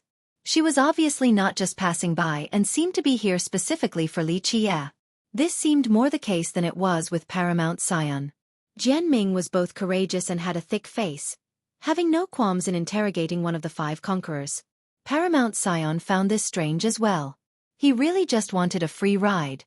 This wasn't the case for the newcomer. Young noble, you are a true supreme of this world. It is an honor to meet you. The Mortal King bowed her head. Did this count as an answer to Jianming? Sit. Li Chia smiled and said, Thank you, young noble. She sat down in front of him, seemingly aware of his identity. May I have a seat as well? The honest scion smiled wryly and also asked for permission. He wasn't an idiot and realized that Li Chia was a big deal. You are a good seat. You may have a seat. Li Chia seemed to like the guy. He happily sat down in front of Li Chia, looking like a student eager to learn. Jianming elbowed the Taoist and whispered, Swindler, do you know her identity? It's hard. The latter stroked his chin and said with uncertainty. Right. Jianming agreed. I don't see any clue to her background at all. Don't tell me the rumor about her being from a mortal clan is true? Jianming had traveled to many places in search of interesting information. Alas, he had no clue about her background. Look at her achievements thus far. Can a mortal clan produce such a perfect cultivator? The Taoist stared at her and said, maybe nature birthed her? Jianming had a bold thought. Do you know how insane that would be? A human birth by nature is probably the closest thing to an immortal. The Taoist responded, immortal. Jianming gave him the look. It's an exaggeration, of course. The Taoist smiled wryly. But can you imagine such a being? The potential is boundless. A baby like that will be coveted by all sections. Obviously. Jianming said, let's go back to the mortal king. I heard that she had entered True Immortal and preached at 3,000 Dao before. Both of those sects were utterly impressed, and some invincible existences here wanted her to become their disciple, but she refused. Interesting. The Taoist said, if you came from a humble background, would you say no to a monarch from either sect? What a needless question. I would never leave True Immortal. Only a fool would refuse. Jianming answered with haste. See, maybe her true background is astonishing. It's just the world doesn't know. The Taoist said softly. Why don't you calculate and find out? Jianming laughed. The Taoist snorted in response. Why don't you go ask the young noble for the answer? Have you seen him grant a seat so easily before? Jianming chuckled awkwardly. They have been following Li Qie for so long, yet he never granted them a seat. They simply did it on their own since he wasn't strict about formalities. On the other hand, he offered her a seat right away.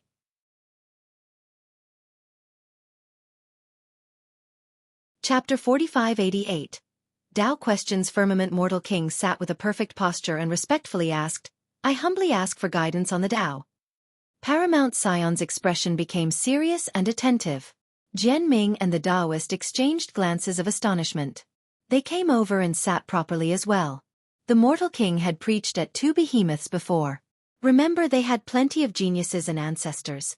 This included Skybreak Monarch and many others, not to mention Dao Sanqian. In other words, an outsider preaching there would only be making a fool out of themselves for displaying their slight skills before true masters. However, the Mortal King was qualified to do so and actually impressed both sections. According to the rumors, even ancestors praised her repeatedly, let alone regular disciples who were utterly immersed. From this, one gained an insight into her immaculate Tao mastery and comprehension. Therefore, her questions should be profound. Permission granted. Li Qie stared at her and said. The king cupped her fist and asked, I ask humbly, where does the Tao lead? Where the heart points. Li Qie responded, and where does your heart lead? The apex, where I seek the truths. The king answered. You are blessed with excellent comprehension. Someone can search for a lifetime only to gain less than a single thought of yours. Li Qie nodded. Am I qualified to seek the truths? She asked humbly. That is no easy task. Reaching anima and finding the truths require standing at the apex. This is an absolute prerequisite. To do so before standing at the apex is the same as learning about the moon through its reflection in a river. Li Qie smiled. I understand, she said while digesting the information. The Scion interjected next. For millions of years now, what do the Tao Lords pursue? This topic was interesting to all the young ones. Everyone knew how strong Tao Lords were after obtaining the Tao fruits. What did they want after reaching the apex? Absolute authority or the supreme grand Tao? Everything seemed within reach for them. Li Qie smiled and said, I can't give you an answer to this question since each Tao Lord has a different pursuit. Searching for the Tao isn't the only answer, and the Tao allows for individuals to further express themselves. If all cultivators are similar with only one goal in mind, then what is the point of cultivation? Everyone will just be walking corpses with no individuality. The group listened attentively and pondered the implications. This was indeed the case. There were weak and strong cultivators. Some reached the strongest sects while others lingered in the mortal world. If everyone cultivated the same merit law or had the same pursuit, then there was nothing distinguishing them. The very best merit law would become common and boring by the virtue of being readily available. Moreover, its products would also be boring and identical. I want to ask about everlasting life then. The Scion changed the topic. How cute. When others would ask for more power, you ask about everlasting life instead. Are you pursuing it or are merely curious? Li Qie smiled. I am only a fledgling, so far from being qualified to ask about everlasting life. I am merely curious because invincible masters also want to know. Is everlasting life the final shore of the Grand Tao? The majority of cultivators only sought strength or wealth. Only the top ancient ancestors would think about everlasting life. Authority and the pleasures of life no longer mattered as much. Would reaching the end of the Grand Tao grant them everlasting life? There is no end to the Grand Tao. Li Qie said, what will you wish for after obtaining everlasting life? This casual question couldn't be answered by the scion right away. He stood there in a daze, thinking about what he should do or want afterward. The young ones haven't thought about this before since they lacked the power to even approach this topic. What matters more, the truths or everlasting life? Firmament Mortal King regained her wits and asked. That's for you to answer since the Grand Tao does not play favorites. Both can exist at the same time. Neither is more important. The short-lived yet beautiful flower blooming once versus a stone inscription lasting for eternity. Which is more important in your mind? The flower or the inscription? Paramount Scion murmured. The path of everlasting can be an endless labyrinth. The moment of understanding the truths might only last for the blink of an eye. Li Qie said with a serious expression. He paused for a bit before continuing. The only way to answer this question is obtaining both. So everlasting life is actually possible in your opinion? The scion asked again. It appears you have conversed with too many old geezers. Li Qie said. The scion smiled wryly and told the truth. I have often listened to the ancestors in the sect talk about the path toward everlasting life. Paramount Gate was mighty and had numerous powerful ancestors. The scion was talented and honest, resulting in being loved by these old men. They regularly taught him cultivation. Since he hanged around these old men on the verge of death, he became accustomed to listening to their talks and fantasies about everlasting life. It became a familiar topic despite his age. What is the point to everlasting life? Li Qie asked. Why? To live for an eternity, to exist as long as the world itself. The youth was hesitant at first since the answer was rather obvious. If that is your definition, then it's rather easy. Li Qie nodded. Remember, a turtle has a very long lifespan by hiding in its shell. As long as you are willing to live in a pathetic manner, there are methods to continuously extend the years. I see. The scion agreed with this. For example, temporal bloodstones and hibernation. Natural resources and essences also worked. Then what about true everlasting life? The Mortal King asked. Don't ask me, ask a true immortal instead. Li Qie flatly responded. This answer startled the young listeners. Chapter 4589.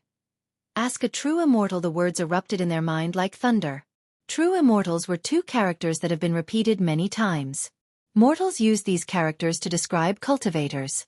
As for regular cultivators themselves, they didn't think much of it rather than it being a noun for someone mighty.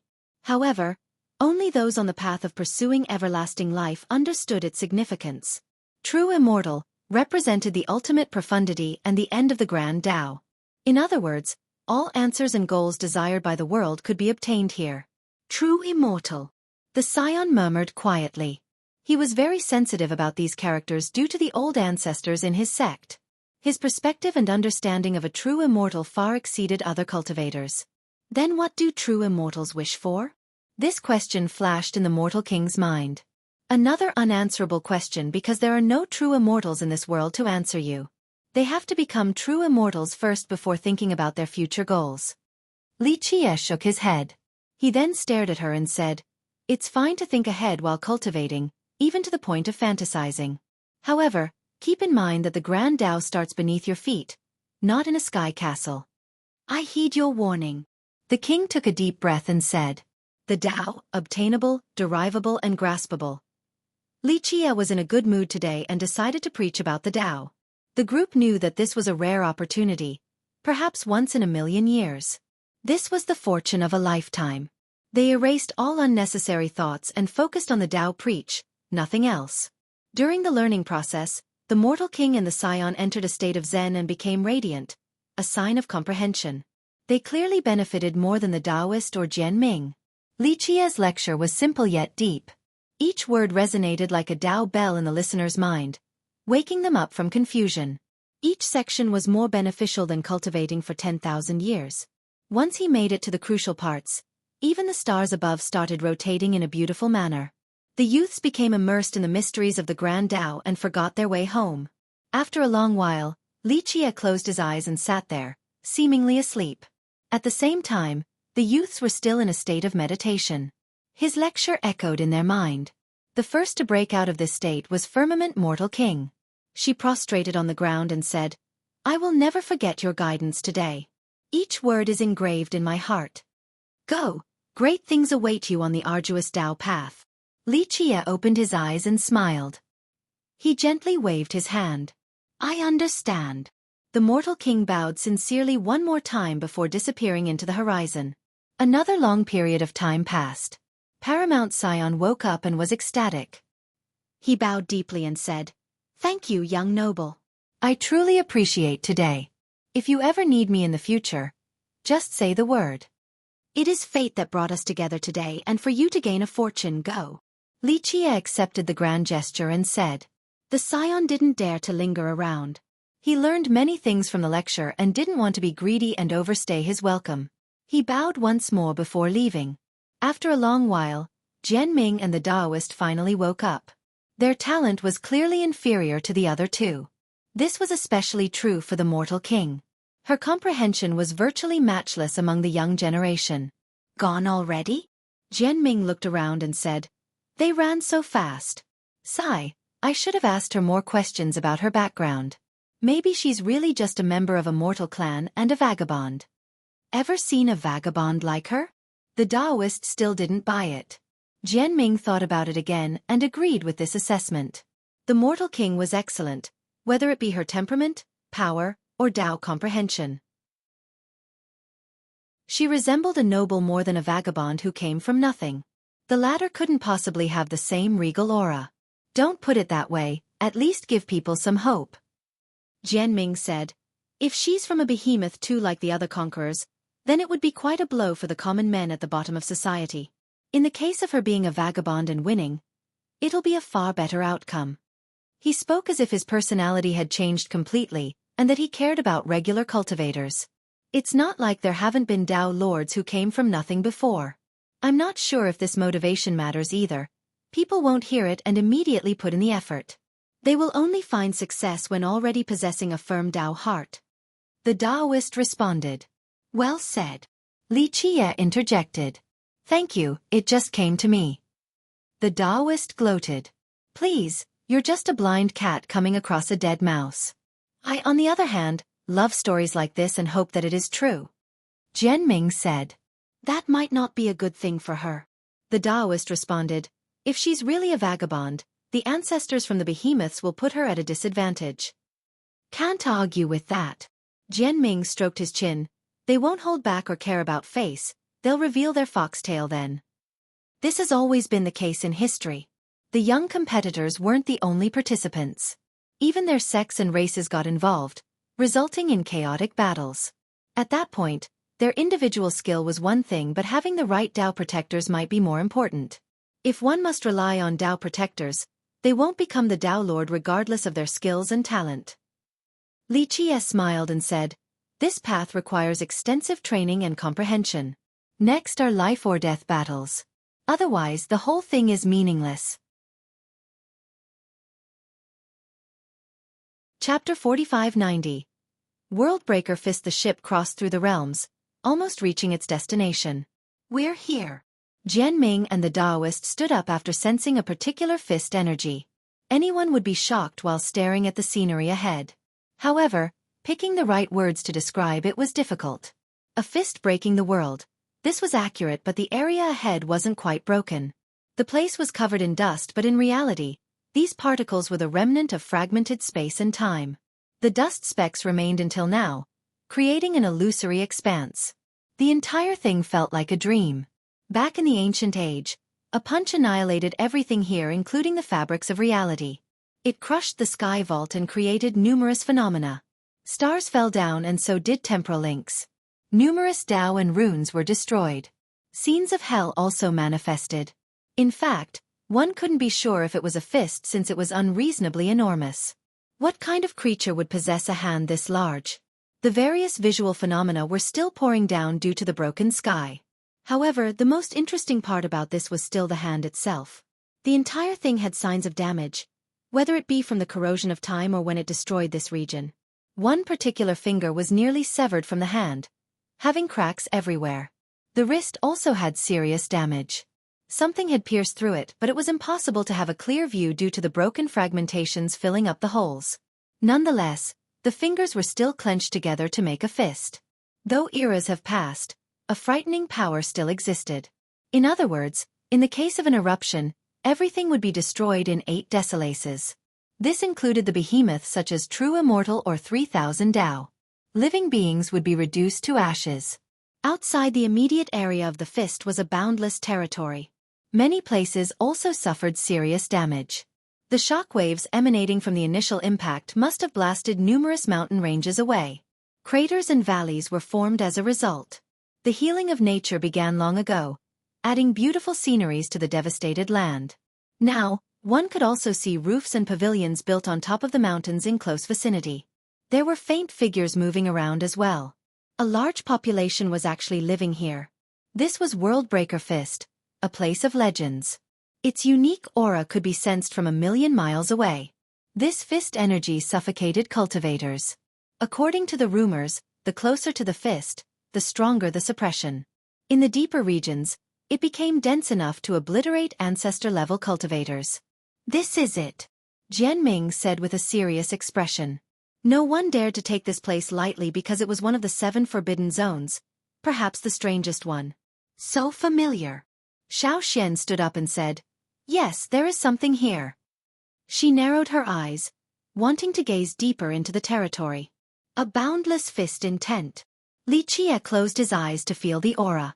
Once he opened them again, a faint smile also appeared on his face.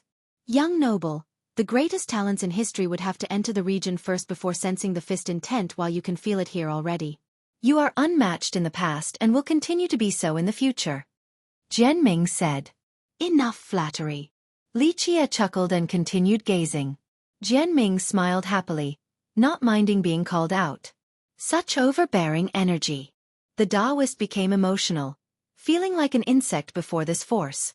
This was a scenario of men versus an ocean. There was one way to withstand the force, becoming its slave. The so-called fist slaves could endure this energy. In fact, they would be able to learn the fist intent and become the best in this regard. It's weaker now. In the distant past, I heard even Dao Lords couldn't endure this energy, let alone people like us. Jianming said. Yes, I've heard the same thing before. The Taoist nodded. It didn't look like this back then. There was a gauntlet made of immortal steel with gems embedded in them. Each gem can extinguish all foes, making the fist eternal. All of Sky Border was affected by its frightening energy then. What happened to the gauntlet and gems? Xiao became interested in the tale. We have to bring up another mythical figure then, the duck egg buyer. Jianming continued. Duck egg buyer? This novel title was strange to her. Yes, some believe that the duck egg buyer is the first Dao Lord, I don't know for sure. But let's assume that it is true. Egg buyer Dao Lord then came here and destroyed the fist, weakening its influence. Were the gauntlet and gems destroyed? Xiao could imagine the steel gauntlet while looking at the broken hand. It must have been radiant and exuded waves of unbearable energy, making it impossible for life to prosper. Yes, Jianming said. The Dao Lord entered alone, passing through the Fist Dynasty, Scripture Chamber, and Fist Domain in order to destroy the gauntlet. This left everlasting damage to the fist, but look at it now. It is still rather scary to everyone. Chapter 4591. Duck Egg Buyer. This duck egg buyer is quite strong. Xiao couldn't help but praise after hearing the tale. Indeed. The Taoist continued. The legend stated that in history, the duck egg buyer was the only person capable of destroying the gemmed gauntlet. Dao Lords later on, even the most brilliant ones, probably couldn't repeat the feat. That's putting it lightly. Jianming added. He, all alone, crossed through several great powers to reach the final path of the fist. That alone is difficult enough. The actual destruction must have been insane. He paused for a bit and added, later on, Pure Sun Dao Lord had entered alone too, killing millions of fist slaves and 3 great schools. He also made it to the final path after fighting the chamber.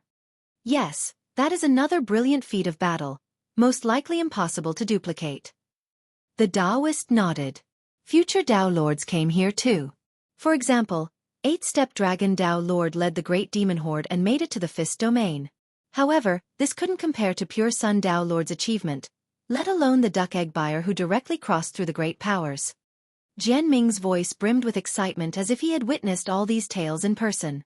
The stories about the Dao Lords always made blood flow faster. The Duck Egg Buyer stands out among the Dao Lords? Xiao Xian said. Does he not have a name? Jianming smiled wryly. The potentially first and greatest Dao Lord is a mystery. No one knows his name, only his numerous legends and exploits in all 7 forbidden zones. The existences there were mighty but they couldn't stop him. If it wasn't for him, the world would have a much harder time. Becoming a Dao Lord would have been difficult too. Becoming a Dao Lord required proving and obtaining a Dao fruit on top of beating the rest of the world. However, misfortunes also occurred afterward. For example, Scarlet Moon Dao Lord was a victim of this despite the misfortunes being rare occurrences at this point. Back during the chaotic era, it happened more frequently. Eventually, expeditions were started by the Duck Egg Buyer, Pure Sun Dao Lord, Sword Queen, Azure Ancestor, Stone Ancestor, 8-step Dragon Dao Lord. These top Dao Lords weakened the 7 forbidden zones and misfortunes no longer happened as much as before. They risked their lives to pave a better road for the future. The Duck Egg Buyer had the most contribution. He significantly weakened the forbidden zones. Otherwise, these subsequent expeditions might have ended with death. The world knew nothing about the first Dao Lord. They called him the Duck Egg Buyer, since he always talked about buying duck egg. It became a catchphrase of sorts. This was obviously a terrible and unsuitable title for such a great being. Nonetheless, people became used to it. The words became taboo. No one else was qualified to become a second Duck Egg Buyer. He was one and only. There is a Dao there. Xiao Xian concluded while staring at the fist. Yes, people call it an immortal Dao of the fist. Whoever gets it will become unbeatable. Jianming's eyes became brighter. This is the reason why adventurers risk everything, hoping to get there. Li Qie smiled and stared at him. Don't even bother. If you make it to that domain, you'll turn into a fist slave instantly. Let's say you are lucky enough to obtain that Dao. Well, you'll be the strongest fist slave, nothing more. Right. Jianming smiled wryly. What's the point of being unbeatable if I can't leave Worldbreaker Fist?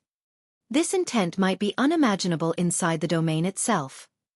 The Taoist gazed deeper into the region. The pressure stemming from the sheer power of the fist was naturally unbearable. Nonetheless, the most dreadful thing was the intent itself. Entering meant being invaded by this intent. This wasn't an unpleasant feeling in the slightest. Intruders would find themselves being able to understand the Dao of the fist even if this wasn't their main Dao. As time passed, they would gain greater mastery.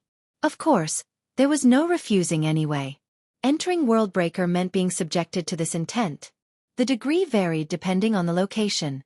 Normally, being able to learn a new Dao was a fortuitous event. If they could somehow mold this Dao into an actual merit law, they would become even stronger than before. This wasn't the case in Worldbreaker. The more fist intent within, the more one would become immersed in this region. It eventually became an irresistible magnetic force. At the final point, they would become slaves to the fist and enter the dynasty here, unable to leave despite wanting to. The fist of the Dao served as the toughest shackles, tethering the slaves to the land. So anyone who learns the fist Dao here won't be able to leave? Xiao Xian became curious. I heard 2 people broke this rule. Jianming couldn't help showing off his knowledge. The first left instantly at the perfect moment. The other took longer and was still able to leave despite becoming a fist slave. Elaborate. Xiao Xian seemed interested. The first is rumored to be a disciple of Blessed Dao Lord, a supreme talent that was highly praised even by the Dao Lord.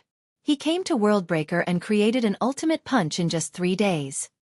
He had a special method that activated at the very last second before the transformation and allowed him to leave Worldbreaker. He paused for a moment and said, "In theory, learning and understanding the fist Dao will turn one into a slave, let alone creating a supreme technique. Nonetheless, Worldbreaker couldn't keep him around. So let's be exact here, only one person has left Worldbreaker after turning into a slave, God Fist." The Taoist added, "God Fist? The audacity to have this title." Xiao Xian commented, "It's rather justified." Jianming smiled wryly, "Even Dao Lords can't stop him." Chapter 4592. God Fist, his battle records are something else. The Taoist said. God Fist was unstoppable. Even the great Rumination Dao Lord couldn't slow him down. He came from a prestigious sect, Solar School. His father was the schoolmaster, but unfortunately, he passed away at an early age and left behind a widow and children. The clan immediately declined. He was respected while serving as the schoolmaster, earning sufficient fame and reputation. Alas, with his death, the young God Fist's status and benefits were all taken away. Since he was a weak child with many illnesses, he suffered from cold gazes and bullying from fellow sect members. The worst day was when his fiancée changed her mind, tearing up the marriage agreement. This humiliated him, but in time, his mother suffered from depression until death. The schoolmaster position should have been inherited by him, but in the end, he lost it all. Another genius took the spot and he was banished from the school. At the end of the road, he somehow entered Worldbreaker Fist. The world no longer heard of him afterward. No one cared about his disappearance since he was just an insignificant weakling. They wouldn't shed a single tear if they were to hear about him dying in the wilderness. In a stark contrast to his tragic fate, the genius who took his spot was also favored by the fourth Dao Lord of true immortal rumination. He was recruited to be Rumination's disciple. His cultivation soared like the wind and he became peerless, being praised as the greatest genius of that generation. His glory also affected Solar School. The latter became a great power and no one remembered the contribution of the previous schoolmaster or the sickly child that was unfairly treated. At the brightest stage of his life, he married a supreme beauty who was once God Fist's fiancée. The wedding was magnificent with guests from all over the world, including famous monarchs and lords. The greatest cultivator of that generation, Rumination Dao Lord, sent his good wishes. That day was absolutely the peak of the genius life, obtaining both fame and beauty. Others had nothing but envy for him. At the same time on this joyous day, a youth suddenly came out of Worldbreaker, God Fist. He has become a fist slave, yet he wasn't restricted by the boundary of Worldbreaker. His destination was none other than Solar School. Chaos ensued with his arrival. The ancestors and monarchs took action to take him down, but his punches were destructive and unblockable. He killed these older cultivators, even going as far as defeating the supreme genius wielding a Dao Lord weapon. As he was about to put the finishing blow and eradicate all of Solar, Rumination Dao Lord finally took action. However, he still couldn't stop the ultimate blow. The punch came down like a tribulation from the high heaven. An inferno burned the entire school to a crisp. The Dao Lord then tried to capture God Fist, but the latter managed to return to Worldbreaker. All of 8 Desolaces were shocked afterward and became increasingly frightened of Worldbreaker. They didn't understand how God Fist managed to become so powerful, but most importantly, able to leave that region. The youth gained a new title afterward, God Fist. Solar School and the Supreme Genius became forgotten. A popular phrase also stemmed from this event, no fist but God Fist. Alas, he chose to live his remaining days in Worldbreaker and never left. During his tenure, no one dared to challenge Worldbreaker. The reclusive beings took note of this unique achievement, being able to leave the cursed land.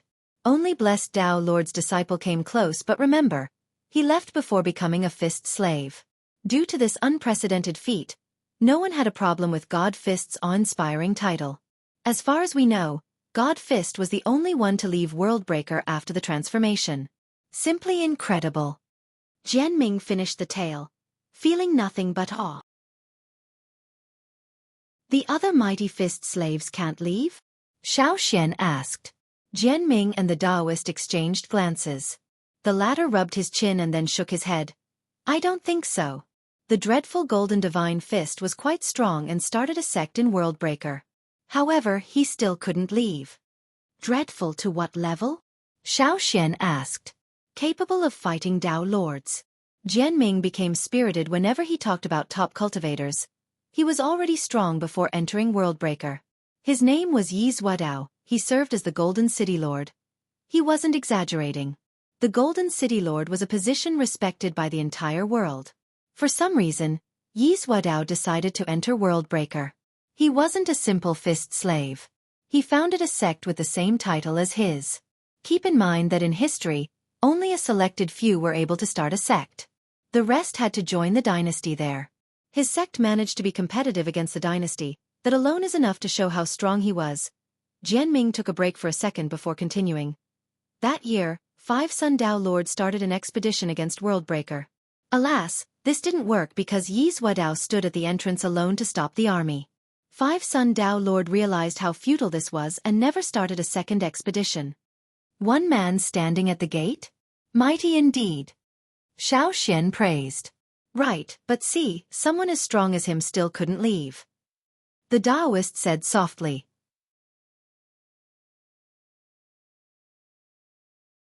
Chapter 4593.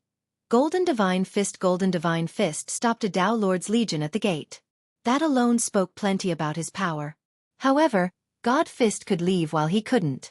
The disparity was obvious with a single glance. God Fist might be the only exception among the fist slaves.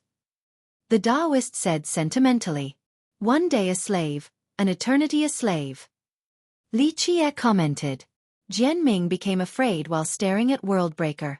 Unbeatable characters have entered only to never return.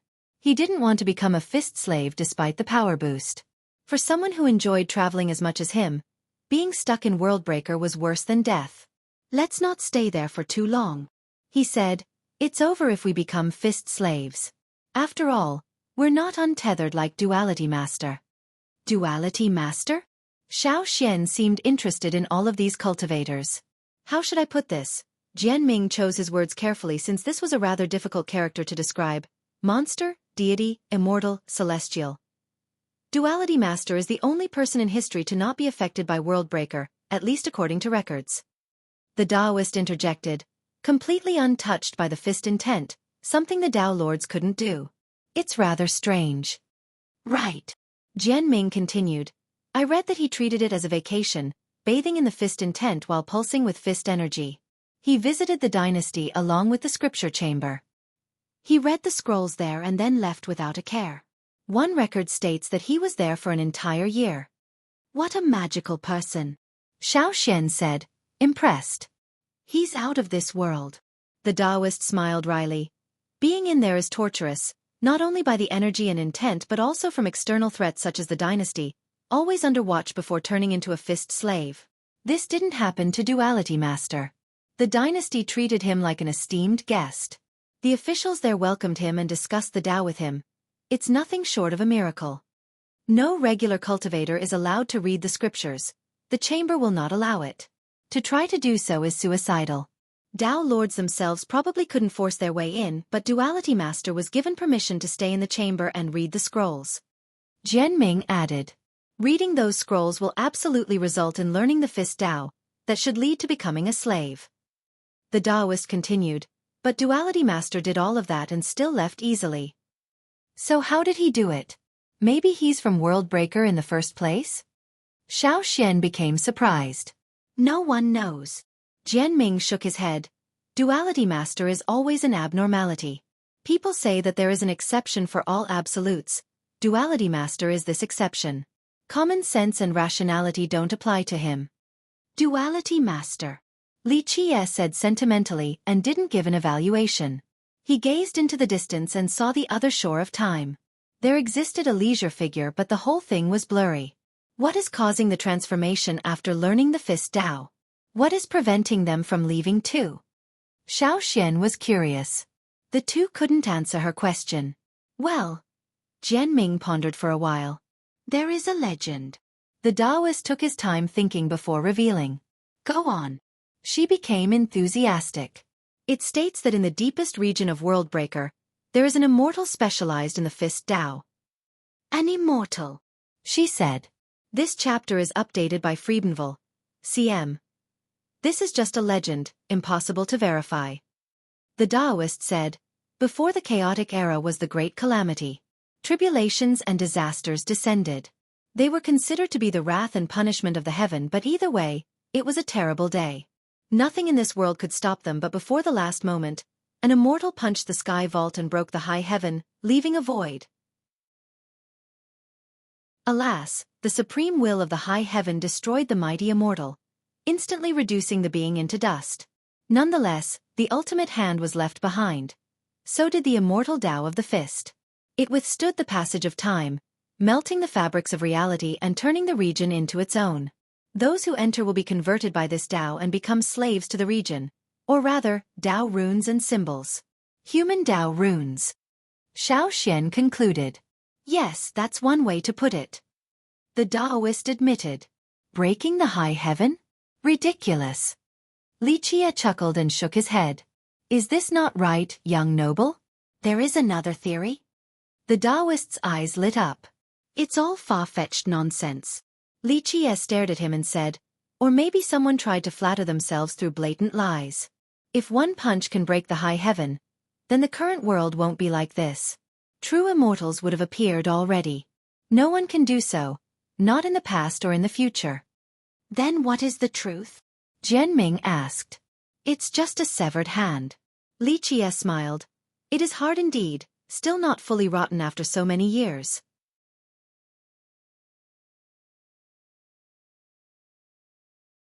Chapter 4594. Severing. The duo was astonished to hear about the severed hand. Who did the severing? The Taoist gasped. That's insane. Jianming shuddered. Worldbreaker. A fist crushing the sky and transforming the world for eras. Just looking at the massive fist was enough to see how powerful it was. Its master must have no equals.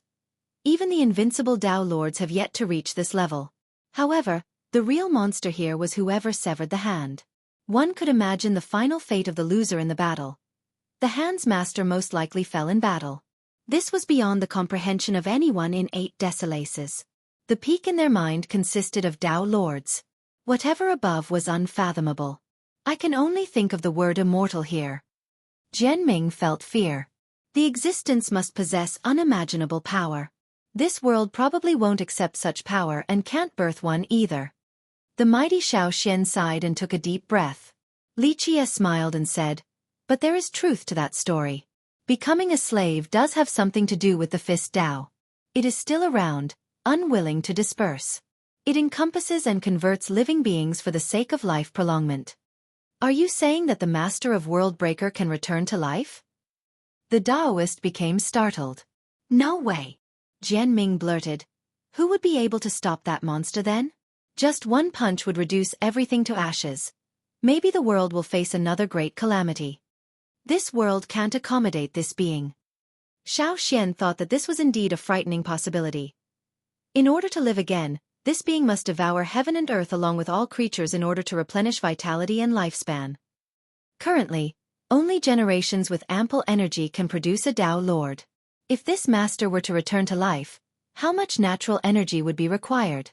The duo thought that Xueqi was right. Everything would be treated as meals and devoured. This made them recall something Li Qie had said in the past, that if there was an immortal in the world, run as far away as possible. Now, the meaning of this phrase became obvious thanks to Xueqi's comment. It's a good thing that immortals don't exist. The Taoist was glad about this matter. Most lamented the fact that they wouldn't be able to see an immortal, the apex of cultivation. But now, the existence of one might be calamitous. It's only a hopeless dream. Li Qie stared at the hand and said, rebirth won't happen regardless of how much this remnant intent wants it. Good. The duo heaved a sigh of relief. We're almost there. Xueqi commented as the ship drew closer. Suddenly, a buzz could be heard from deeper into Worldbreaker. Everyone heard it clearly regardless of the distance. This chapter is updated by Friedenville. CM. Space trembled afterward and then came an outburst of blinding rays. Each ray contained endless essence, capable of illuminating the entire world and chasing the darkness away. While everyone was still taken aback and temporarily blinded, a pleasant whoosh could be heard. Something crossed through the air like a meteor and left behind a magnificent trail. What is that? Spectators didn't expect this at all. It looked like a diamond, no, a gemstone. A powerful cultivator managed to see some clues. What? Those nearby had no idea what was going on. Boom! In the next second, a golden radiance erupted. The waves of light emanating from the source seemed as if they had a physical form and were made from gold. A majestic figure could finally be seen. An old man in bright golden armor looking like a supreme god. Break! He roared and punched forward, releasing a golden tsunami that can engulf the world. Rumble! A gigantic fist of energy manifested into reality, piercing through the void and aiming for the great hand. Golden Fist Emperor. Jianming shouted after seeing the armored old man. Hasn't he been missing for 1,000 years now? The Taoist took a deep breath. Who is it? Xiaoxian asked. An amazing big shot. Jianming said with a smile. Quite powerful, not weaker than any of the 6 heavenly monarchs.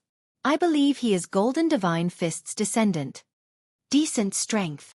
Xiaoxian glanced at him and said. This was high praise coming from such a powerful being. He's from Golden City too. He once tried to become Golden Divine Fist's disciple but was refused. The Taoist murmured. Golden Fist Emperor was indeed from Golden City. However, whether he was Golden Divine Fist's descendant was up for debate initially. As a powerful genius, he came to Worldbreaker to see out his ancestor, wanting to join him and learn the Supreme Fist Tao. Alas, Golden Divine Fist refused. No one understood the reason why, but there were theories. One explanation stated that the ancestor didn't think highly of his talent. This didn't seem plausible because he was renowned for his abilities, an exceptional cultivator compared to his peers. Another said that he didn't wish for his descendant to become a fist slave. Therefore, he refused to teach the emperor anything relating to the Fist Tao. This was a logical explanation since no ancestor would want to watch a descendant being imprisoned forever. Remember, Golden Fist Emperor was young and had a bright future ahead of him. A third possibility included Golden Divine Fist believing that the merit laws of Golden City were superior. There was no need to teach his descendant his own Tao, wanting the emperor to focus on the ancestral arts instead. This also made sense since Golden City was an everlasting behemoth. Its merit laws were more than enough for its members. Regardless of the reason, Golden Fist Emperor didn't leave after the refusal. Of course, he didn't stay in Worldbreaker but rather, a broken city known as Sky's Demise in the outskirt. He focused on learning the legendary Fist Tao, wanting to absorb the fist energy and sense the intent from afar. Eventually, he made some progress. Who knows if his ancestor had helped him out after seeing his dedication, or did he simply rely on his supreme talent and comprehension? His fist style became strong enough to be similar to his ancestor's own. This was the origin of his title. Golden Fist Emperor. With fame came enough clout to start his own sect in Sky's Demise. He never returned to Golden afterward. All in all, the Emperor successfully learned a great Fist Tao and continued to study Worldbreaker while being outside. Boom! In the next moment, another punch contended against his attack. A blast wave swept through the region and astounded the crowd. Both attacks were strong enough to wipe out a sect. The result was the Emperor being sent flying into the air. Who sent him flying just now? A spectator shouted.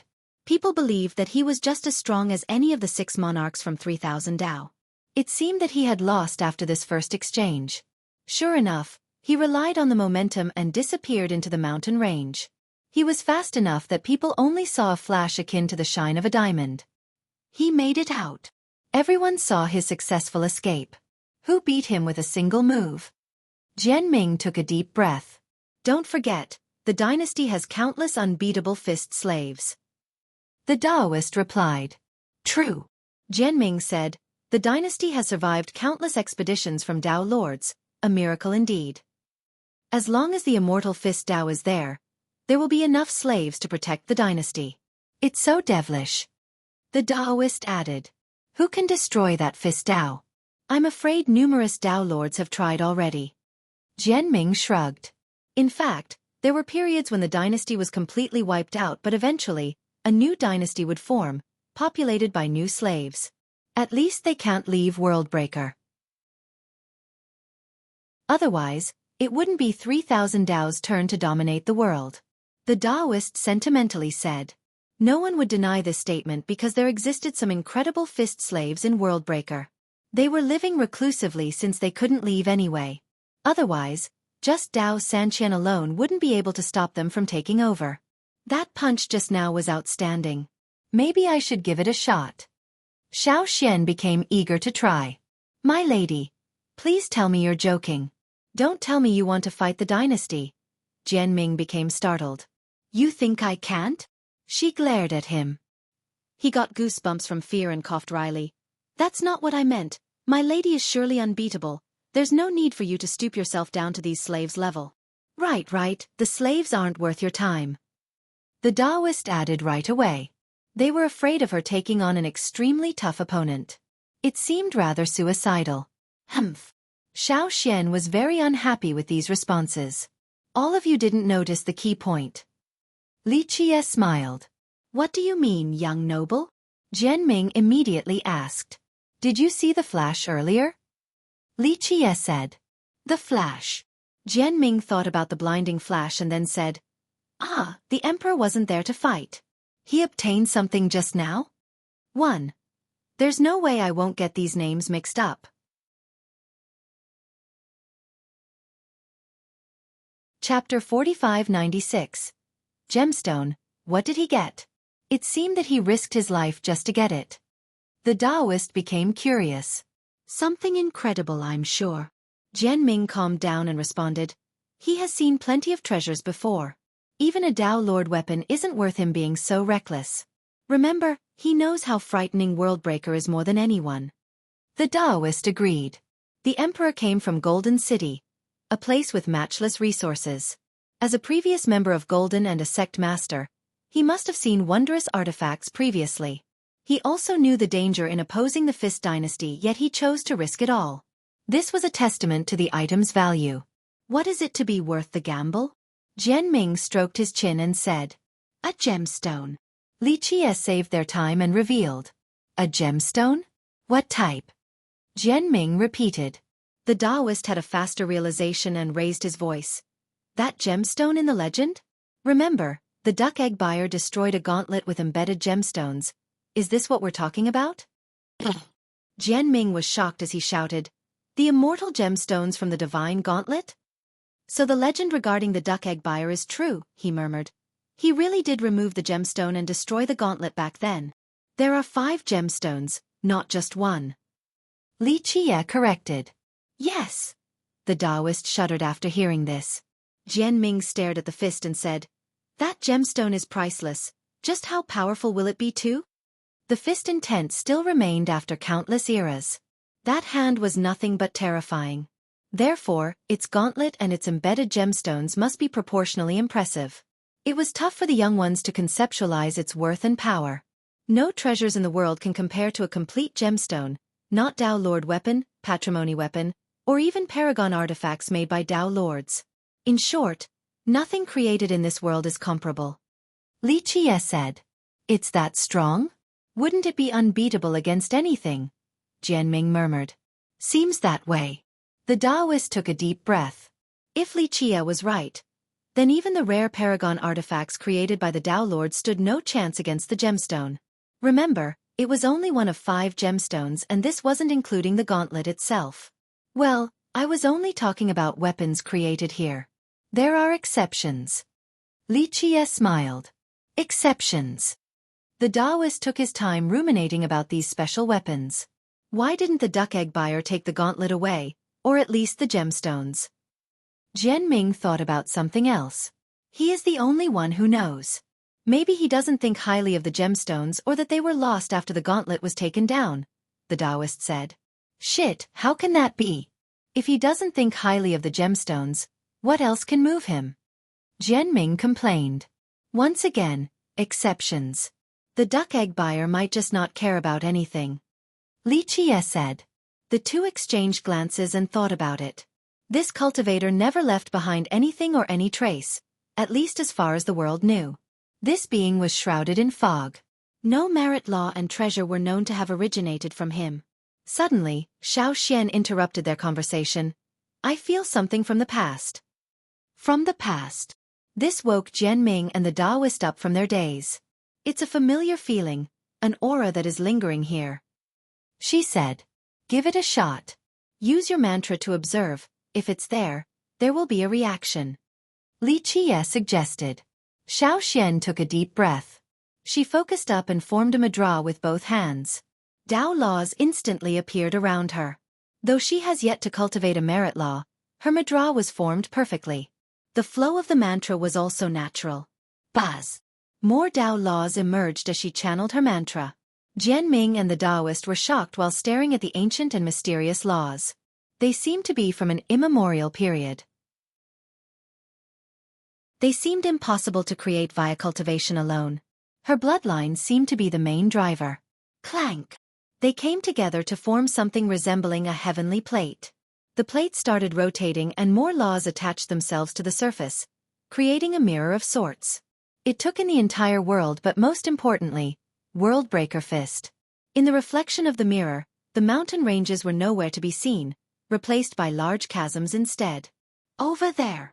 She then pointed at a particular corner of the plate.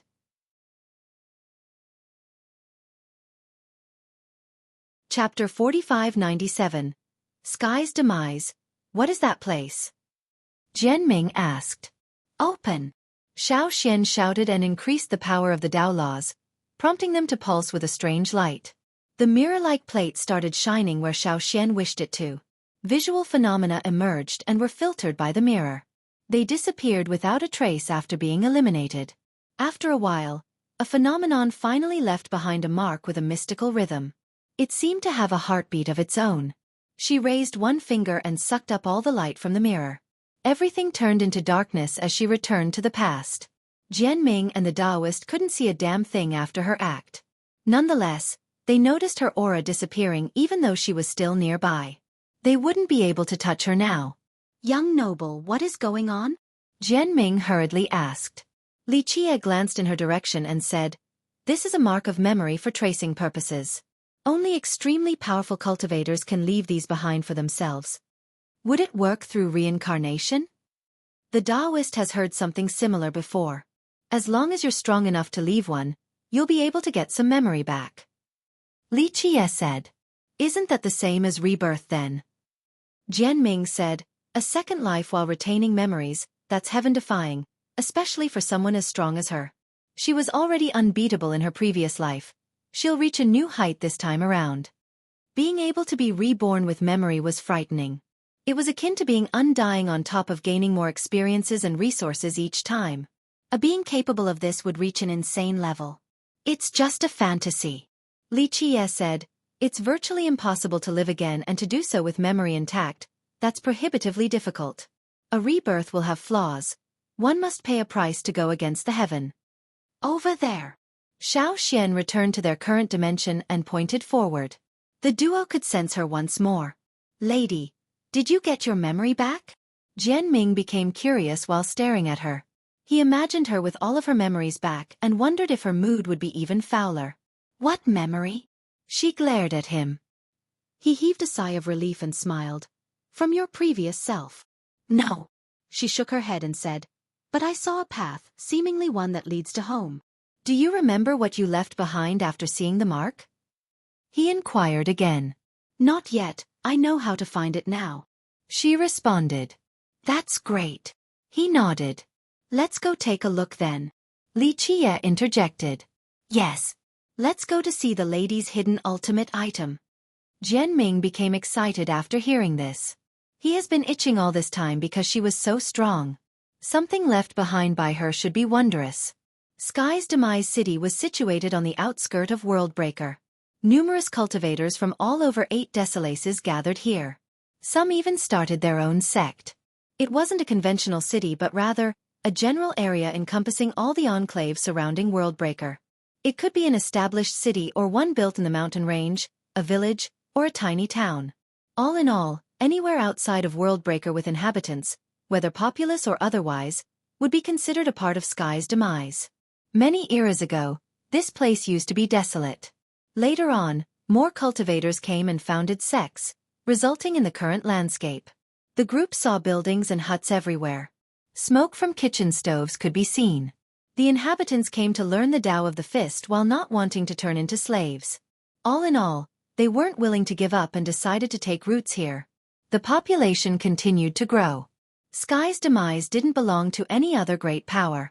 Because of this, it served as a safe haven for those hiding from enemies or merchants wanting free trading. Some merely visited out of curiosity. A sect of note was Golden Gate. Its founder was none other than Golden Fist Emperor. Given his talents and family background, he should have been the Lord of Golden City. Alas, his love for the Tao of the Fist changed the trajectory of his life. Perhaps this calling stemmed from his bloodline, being the descendant of Yi Zhuodao. Others wanted nothing more than to inherit the legacy of Golden City. In his case, he left without ever looking back. He abandoned his previous merit laws and focused on the Tao of the Fist only. This obsession granted him success. Though Golden Gate didn't have the same level of foundation and resources compared to the behemoths, it wasn't weaker than most great powers due to his presence. Normally, the sect didn't have dealings with other powers due to its remote location. Moreover, it had no ambition of increasing its territory. This changed recently with more guests arriving from the strongest sects around. Rumor has it that even True Immortal sect wanted a marriage alliance with Golden Gate. This naturally surprised all listeners. Chapter 4598. Marriage Alliance, are you serious? One listener couldn't believe it. Golden Gate was a brilliant power, but it lacked history and completely relied on its founder, Golden Fist Emperor. In a sense, it could only be considered a second-rate sect or one step away from the next level. As for True Immortal, this was a behemoth at the apex, virtually peerless. They always took marriage alliances rather seriously and had stringent requirements. Otherwise, intermarriage between their sect members and outsiders was considered to be personal and not representative. Entering this alliance meant gaining True Immortal support and becoming a true ally. Few in the entire world had this privilege. What is in this for True Immortal? Another wondered after receiving this news. Which genius from True Immortal is a candidate? A young one wanted to gossip. Don't tell me it's True Immortal young Emperor. His friend boldly speculated. No way. An expert immediately denied this possibility. Who do you think the young Emperor is? Unbeatable and peerless, his wife might become the prestigious future queen. She can't be from a sect like Golden Gate. This is a very serious matter. In my opinion, the young emperor will probably marry someone from 3000 Dao, or maybe Lion's Roar. The priestess of Ancestral Divine Temple is a good match. A last-gen cultivator added. As people thought about the reasoning behind True Immortal's choice, another piece of news came out from Sky's demise. 3000 Dao sent a messenger to ask for an engagement as well. Are you serious? The crowd became stupefied for a long while. Why is 3000 Dao doing this? One expert murmured. Something has to be going on in Golden Gate. Another realized that something was up. Prior to this, people didn't quite believe the news regarding True Immortal's intention. Now, two behemoths have come asking for the same thing. What is Golden Gate selling? Why do both True Immortal and 3000 Dao want this marriage alliance? They have a fairy there or something. A youth wondered. Golden Gate became lively in no time at all. Many powerful sects and big shots appeared. Some came seeking the same goal. Putting True Immortal and 3000 Dao aside, there were also the Sema, Godwhip School, Grand Citadel. The entrance was completely packed to the astonishment of neutral spectators. They thought that Golden Gate might have a gorgeous female cultivator. Older cultivators didn't think so because the behemoths didn't care about appearance alone. Golden Gate must have obtained something recently. No secret lasted forever. Someone finally spread the information regarding Golden Fist Emperor obtaining a peerless item from Worldbreaker. That's why he was getting chased by the dynasty. Another recalled watching the Emperor fighting the other day, realizing that it might have been the start of this development. So the behemoths are here for that peerless item. It must be special. An expert murmured. I can't possibly think of what it is. One more took a deep breath. Everyone knew about the behemoth's resources and wealth. They had countless treasures including Paragon artifacts. This didn't stop them from still desiring this particular item. What did the Emperor get? This became the main question, but those aware of the answer held their tongue. All in all, Sky's demise became packed with cultivators who had different motives. Li Qia's group finally arrived as well. They saw both bustling areas and ruins. This was due to the withering of time. No sects could last forever. They entered a small town under Xiao Xian's direction. It had some small sects and cultivators, just nothing notable. However, Li Qia smiled after coming across a small shop and entered the door. "Gentlemen, please come inside. This is our grand opening, so everything is 70% off." A worker enthusiastically greeted them. It seemed like they were some of the earliest customers. However, once the workers actually saw the group's face, they became startled. "You again?" Jianming and the Taoist felt the same way. The workers, shopkeeper, and boss were none other than the improper four. The duo didn't expect to see them again. "Please come in." Pure Sword excitedly invited them inside. Li Qia smiled and sat down. The others also did the same and looked around. This was a new shop indeed. Everything was completely new. "What are you all doing here?" Jianming asked.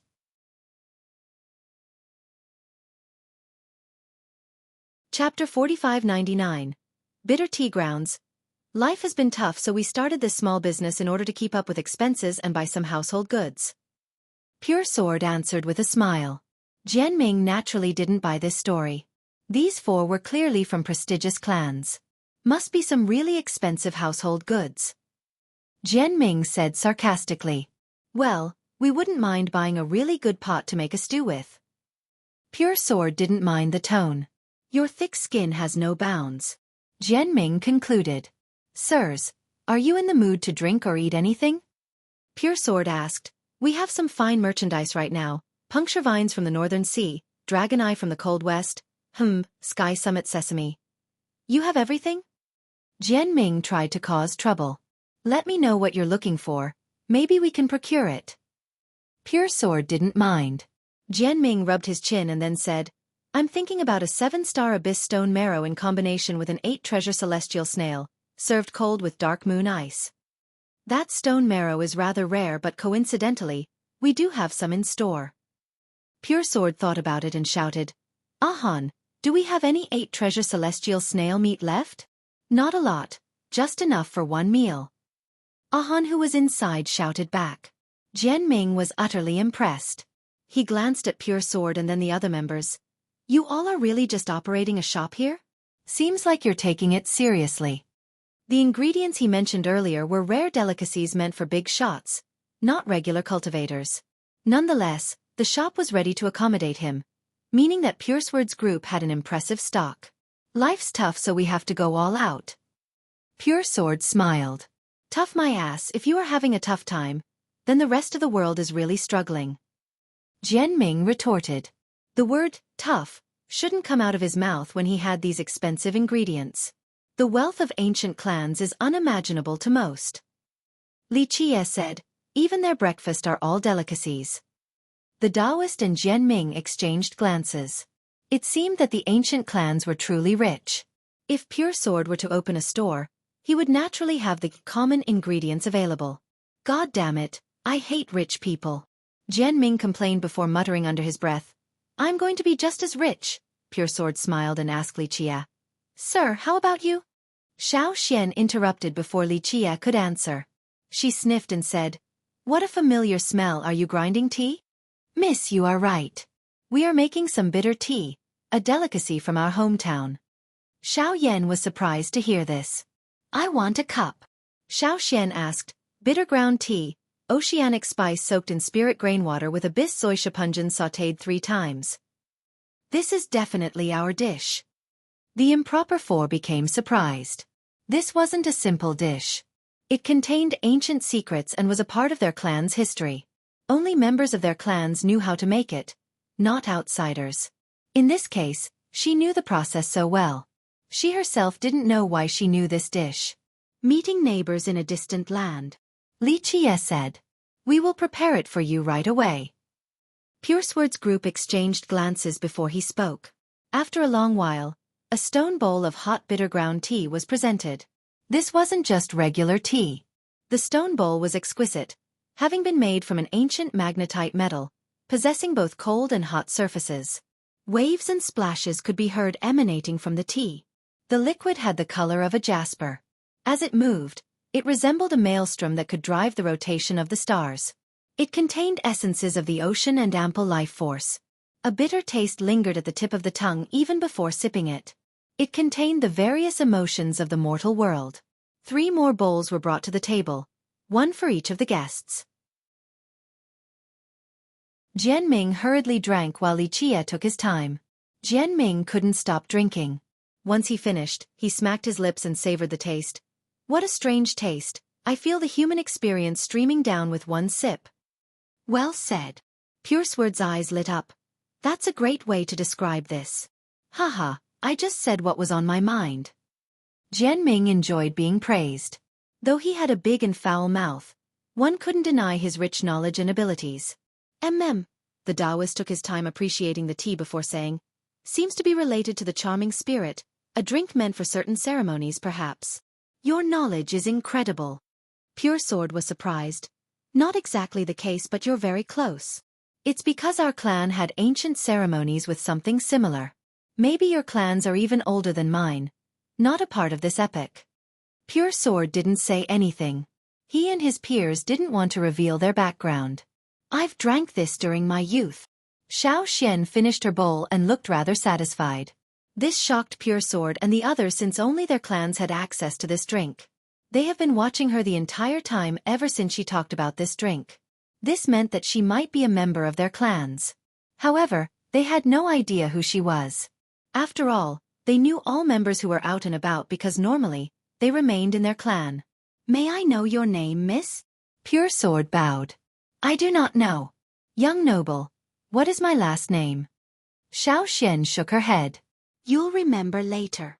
Li Qie smiled at her and then told Pure Sword, no need to ask, you will know when the time is right. 1. Idiom, someone from the same hometown or old friend.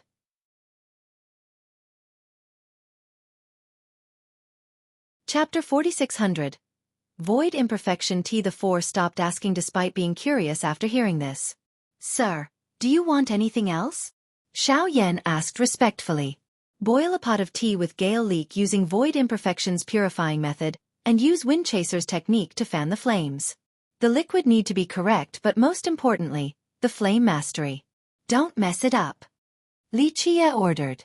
The casual comment shocked the youths because it revealed virtually everything about Xiao Yan. Moreover, it was strict as if she was a maid. Though they chose to hide their identity, they were naturally important figures. Even the big shots from the great powers didn't have the authority to order them. Your request is unreasonable. Ahan protested. Xiao Yan doesn't need to make this tea, we can offer some white brow tea instead, is that all right? No, Void Imperfection Windchaser tea. Li Qie demanded. We don't have that available. Ahan shook his head. Not available. Woodman said bluntly. He wasn't a man of many words. They were very unhappy with Li Qie's attitude. Xiao Yan was their martial sister, yet he dared to order her like a maid. Pure Sword winked at them, not wanting their group to clash with Li Qie. Xiao Yan shook her head and told them to ignore it. She then stared at Li Qie. Her brows slightly furrowed. She had no idea who he was, but one thing was certain. He knew her background. Despite being aware of how prestigious it was, he still ordered her without any qualm. This was truly strange. I will prepare it for you then, young noble. She bowed deeply and addressed him with respect. She went to the back room while Jianming and the Taoist became curious. They also wanted to know the origin of these 4. Li Qie clearly knew. He just didn't wish to tell them. A while later, she carried a teapot over with steam oozing from it. Who knows if it was due to the boiling tea or this was the nature of the special pot. One could hear dragon roars coming from the liquid. As she poured it into a cup, images of wind dragons could be seen from the vertical stream. The steam had a comforting and purifying fragrance. Those nearby found themselves void of any impurity and imperfection. All of their pores became unobstructed. Brilliant, Jianming murmured, realizing that this was the finest type of tea even before drinking it. Xiao Yan offered the cup with both hands to Li Qie. Young noble, please enjoy. He accepted the cup for a sip, tasting the transcending purity and smoothness. Good, The flame mastery is acceptable, but void imperfection and wind chaser were not fused perfectly. More training is necessary. He assessed. Xiao Yan became startled because he understood her flaws right away after a single sip. Keep in mind that outsiders with weak cultivation wouldn't notice this. The three became emotional and exchanged glances. Xiao Yan lowered her head and asked, "Please point out my mistakes, young noble." "I don't have anything to teach. Your clan's fortunes are just fine. However, I will point out a path and it is up to you whether to take advantage of it or otherwise," he said. "I am all ears." She focused up. He took his time enjoying another sip before speaking. "You still have an ancient ancestor in this world, do not miss this chance." An ancient ancestor? Xiao Yan became surprised. Due to their rich history, they had plenty of ancient ancestors, some of whom were old beyond imagination. They didn't know who he was referring to. A magnificent ancient ancestor who had gone missing. He elaborated. They thought about a particular legend right away. A mighty being who disappeared without a trace. I can meet the ancient ancestor?" She stammered. "Nearby, let's see how lucky you are." He smiled and glanced at the distance. "I understand." She calmed down and bowed. He accepted the gesture and drank more tea. Of course, his two followers couldn't contain their excitement and wanted to know who the figure was. They refrained from being noisy because it might annoy Li Qie. As for Xiao Xian, she ignored all of this and continued to eat and drink. At this time, another guest came into the store. A pleasant fragrance like a ripe fruit permeated the air. It was a girl around 20 years of age. She wore a yellow pleated dress that was immaculately crafted. She was elegant and beautiful with a hint of playfulness flashing in her eyes. Alas, there seemed to be something on her mind. She noticed the aroma of the tea and asked, "Owner, may I purchase a pot of this tea?" Pure Sword came over and shook his head. "My apology, miss, there is only one pot." "Is there anything else I can get you?" "Just another dish then, anything will do." She sat down and said, "Very well, for snacks from the Eastern Sea." Pure Sword suggested and she nodded in agreement. She glanced over at Li Qie's group, especially him. Unfortunately, he was leisurely drinking and she didn't notice any clue. Jian Ming elbowed the Taoist and whispered, "She's from Golden Gate." "Indeed," the Taoist replied. The shameless Jian Ming walked over and cupped his fist. "Miss, you must be the lady from Golden Gate." She was surprised to see a stranger boldly approaching. She nodded and said, "I am Tingrong, what is your name, fellow Taoist?" "I am from the Jian." He smiled and said, "I heard that the Fist Emperor obtained a treasure from Worldbreaker. The entire city is in a furor about it." Her expression turned cold after this.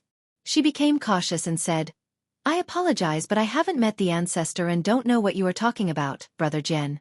These are just rumors." "What about the marriage proposal?" Xiao Xian asked. "So many people are at the gate asking, who do you want to marry?" Tingrong didn't like the intrusive question but after seeing that Xiao Xian was only a little girl, she wasn't offended. After all, children never minded their words. "I do not know right now." She shook her head and then stared at the group. "Fellow Taoists, are you here because of the rumors too?" "That's not the case." Jian Ming smiled. 1. Not clear whether singular or plural, treating as singular for Nauj. Chapter 4601.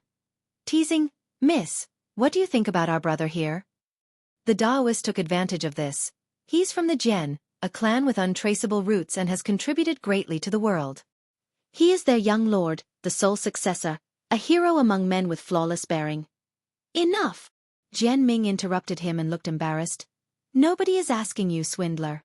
She stared at Jian Ming and said earnestly, "Fellow Taoist, if that is your wish, come to the sect and ask. We've been receiving many requests recently so you can try as well." "Of course not." He smiled wryly. "Regular cultivators like us aren't worthy of being a companion to such a beautiful lady such as yourself." It was rare to see the shameless youth being stuck in an awkward situation. He was actually blushing. "Oh. And here I thought your skin was too thick to turn red." Xiao Xian laughed and said, "Lady, please don't tease me." This only made it worse for Jian Ming. He was normally the one teasing people. Yi Tingrong was rather curious about the group due to their weird social dynamic. It seemed that Li Qie was the leader, but on the surface, he was the weakest of the group. It's a good idea. Li Qie nodded. The brat has a sharp mind. Though he won't travel that far on the Dao path, his future is filled with good fortunes and happiness. Miss, if you are interested, do pursue. Jian Ming's face turned even redder and hotter, the same shade as a persimmon. Young noble, please don't tease me too.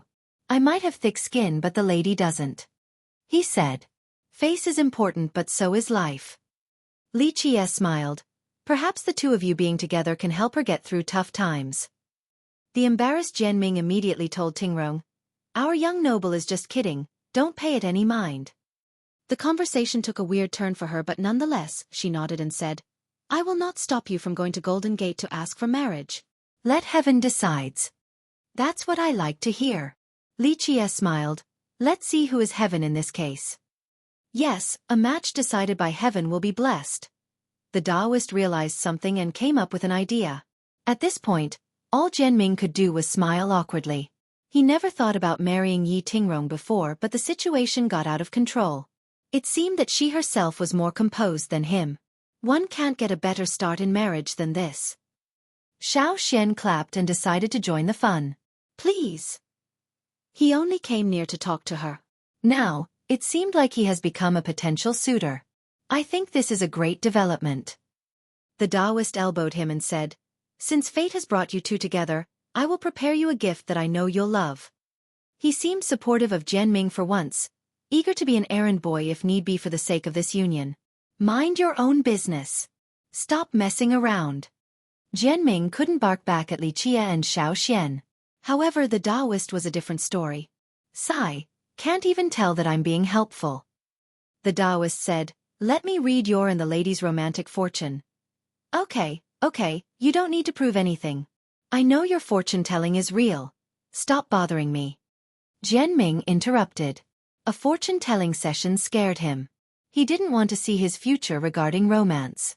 Fellow Taoist, just keep in mind that something as important as marriage is not up for juniors like us to decide. She said while keeping an open mind. Unfortunately, she also revealed her helplessness.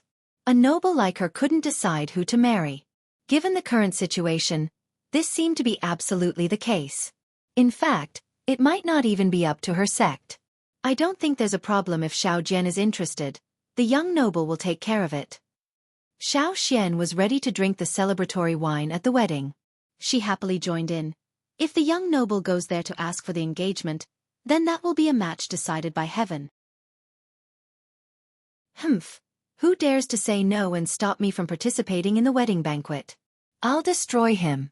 She looked like a cute kitten suddenly displaying its fierce side and raising its claws. Nonetheless, her aura was as intimidating as can be. The youths thought that she had turned into a primal beast. This caused them to tremble in fear. Lady, please spare me. Jian Ming begged for forgiveness. Yi Tingrong observed the group again. She thought that Xiao Xian was just a little girl, but this might not be correct. At this point, another guest entered and became surprised to see everyone. Young noble. Fellow Taoists. You're here too, Miss Yi?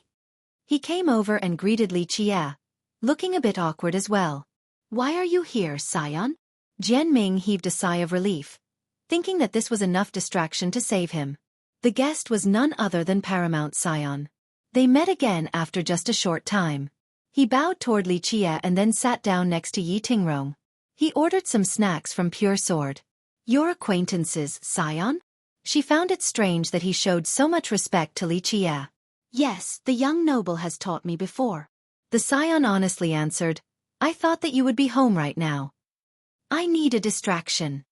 She slightly frowned. So you went to Golden Gate too? Jian Ming asked. Yes, I just came from there. The Scion answered. I see, your Paramount Gate wants a marriage alliance for you? Jian Ming winked. It wasn't my idea, our ancestors wanted it. The Scion found it embarrassing.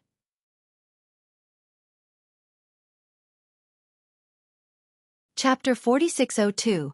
Looming Crisis, what's that supposed to mean? Jian Ming said. Are you saying that you're not interested in Miss Yi, that she isn't worthy of being your companion? He then gazed implicatively at the scion and continued, I guess I understand. You are the future Lord of Paramount and think there is a disparity between the social status of the involved parties. He couldn't fight back when Li Qie's group teased him. It was a different story now and the scion turned red as a result. That's not what I meant at all. The latter waved his hands repeatedly and denied it. He hurriedly explained himself. Miss Yi, you are a beautiful noble, but this marriage was decided by the seniors, not myself. It is not my wish, but that doesn't mean that I think lowly of you. I understand and do not mind the comment, scion.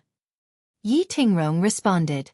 First, it was true that there was a disparity in status. Golden Gate wasn't comparable to Paramount Gate. Her sect has only been created recently, relatively. It lacked foundation and resources while solely relying on the founder. On the other hand, Paramount Gate had a deep history with numerous top masters. She was also introspective and knew that she wasn't the reason for the marriage requests. This was only because of her ancestor.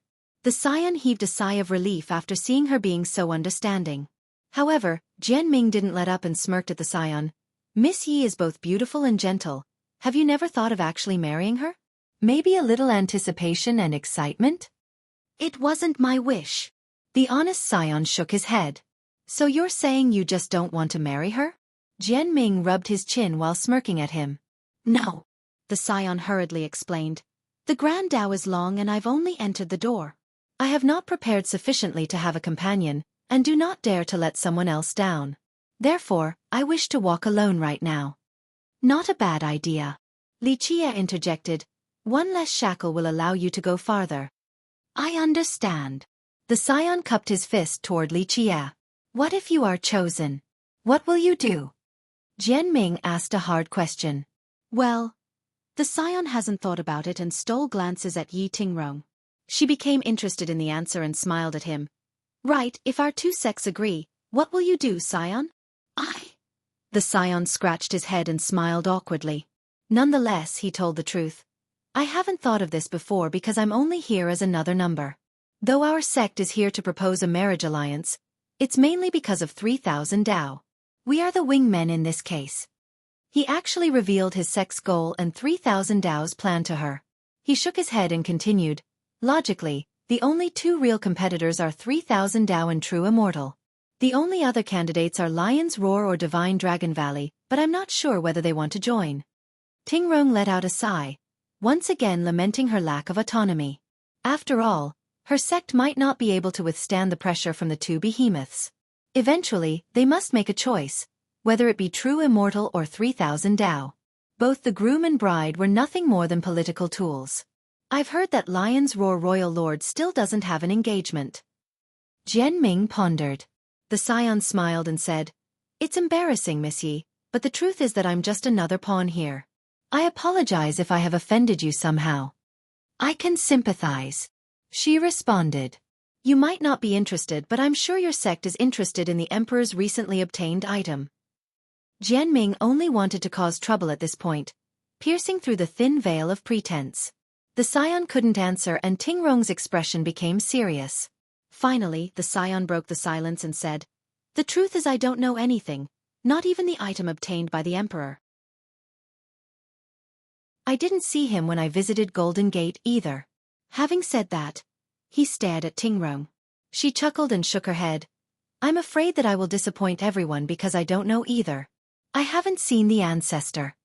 You haven't seen the ancestor yet? Jianming was surprised to hear this. Didn't he come out of Worldbreaker already? Everyone saw him escaping from the dynasty that day. He should have returned to the sect already, but this didn't seem to be the case. She remained straightforward with the group. He has yet to return, that's why I have no idea what he obtained from Worldbreaker. The others exchanged glances. Jianming and the Taoist knew that what he got was a peerless gemstone, something far more precious than any Dao Lord weapon. Where did he go then? He's on the run, not wanting to bring the peerless item back and dragging his sect down. Xiao Xian didn't hold back. That's plausible. The Taoist nodded in agreement. All the other experts and sects desire this item and will come to Golden Gate for it. That's why he ran away in order to protect the sect. Jianming agreed. I see. The scion felt the same way. Wealth will arouse the greed of others. Tingrong sighed after hearing this. Although Golden Gate was strong due to their emperor, he alone couldn't fight against the entire world. He had no choice but to run given the circumstances. It's useless. Li Qie shook his head.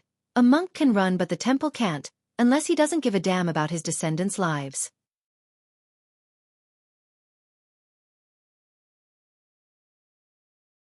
Chapter 4603. Solution. Yi Tingrong looked dejected after hearing this. The scion also sighed sentimentally. The latter was honest but far from a fool. His intelligence matched his cultivation talent. In reality, he already thought of the possibilities and knew about Li Qie's suggested scenario. Tingrong had also thought about this, but she remained hopeful regarding her ancestor's situation. After all, he was one of the strongest masters in the contemporary and should be able to handle most situations even if the behemoths were involved. Now, evidence pointed against this since he was gone and incommunicative. This made it rather ominous, but at least the situation hasn't deteriorated to the worst possible outcome since the great powers were still giving them face. Nonetheless, she felt worse after listening to him because it could drop to this level at any moment. All of these sects only wanted the peerless item, not a marriage alliance. They would not easily give up regardless of her ancestors' whereabouts, so now, her entire sect became hostages. One way for her sect to get through this was to accept an alliance from one of the behemoths, hoping to gain its protection to push others back.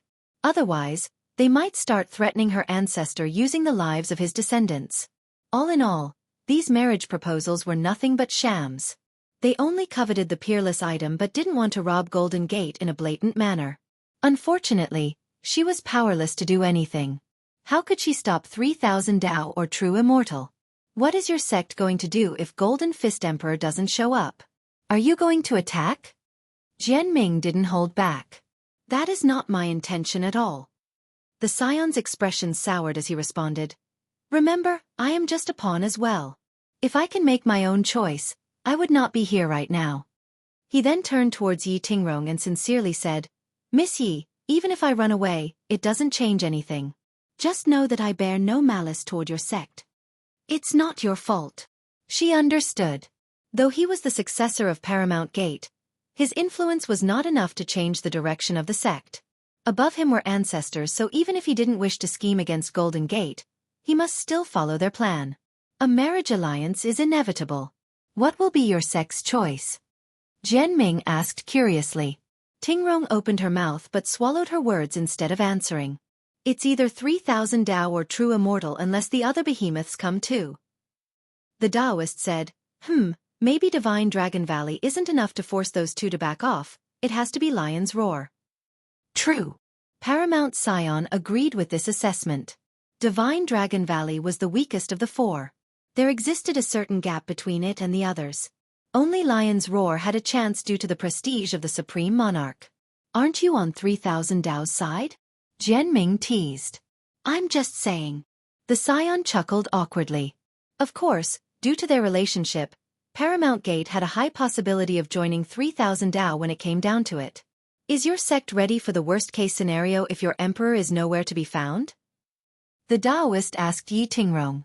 Tingrong pondered for a bit before letting out a sigh. The worst-case scenario didn't look good for them at all. Even if she were to marry into another sect, her fate would be rather pitiful. Well, it's not looking that bad yet. Miss Yi, you should run far away. The scion suggested with a soft tone. This wasn't a bad idea because, at the very least, she would be able to survive. I am a member of Golden Gate and a descendant of Golden Fist Emperor. I can't run away when the sect is facing a crisis. Tingrong refused strongly. I'm sorry. The scion apologized. Despite his suggestion, he didn't think that he would be able to run away either if his sect was in trouble. He would choose to die alongside it as well. It's not like there isn't a solution to this. Li Qie smiled. Oh, what is it? Jianming blurted out. Go ask Golden City for help. Of course, success is not guaranteed.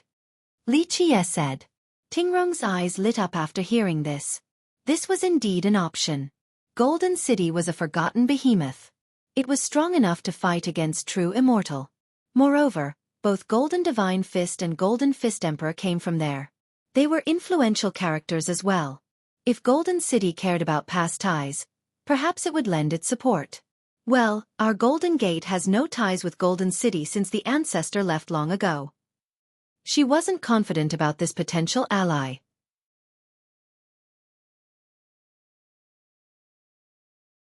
Chapter 4604. Engagement bestowed Golden Divine Fist was once the Lord of Golden. However, he joined Worldbreaker and turned into a Fist slave, eventually starting one of the great sects there. Later on, Golden Fist Emperor also came to Worldbreaker in order to learn the Fist Tao. He came up with his own and also started another sect.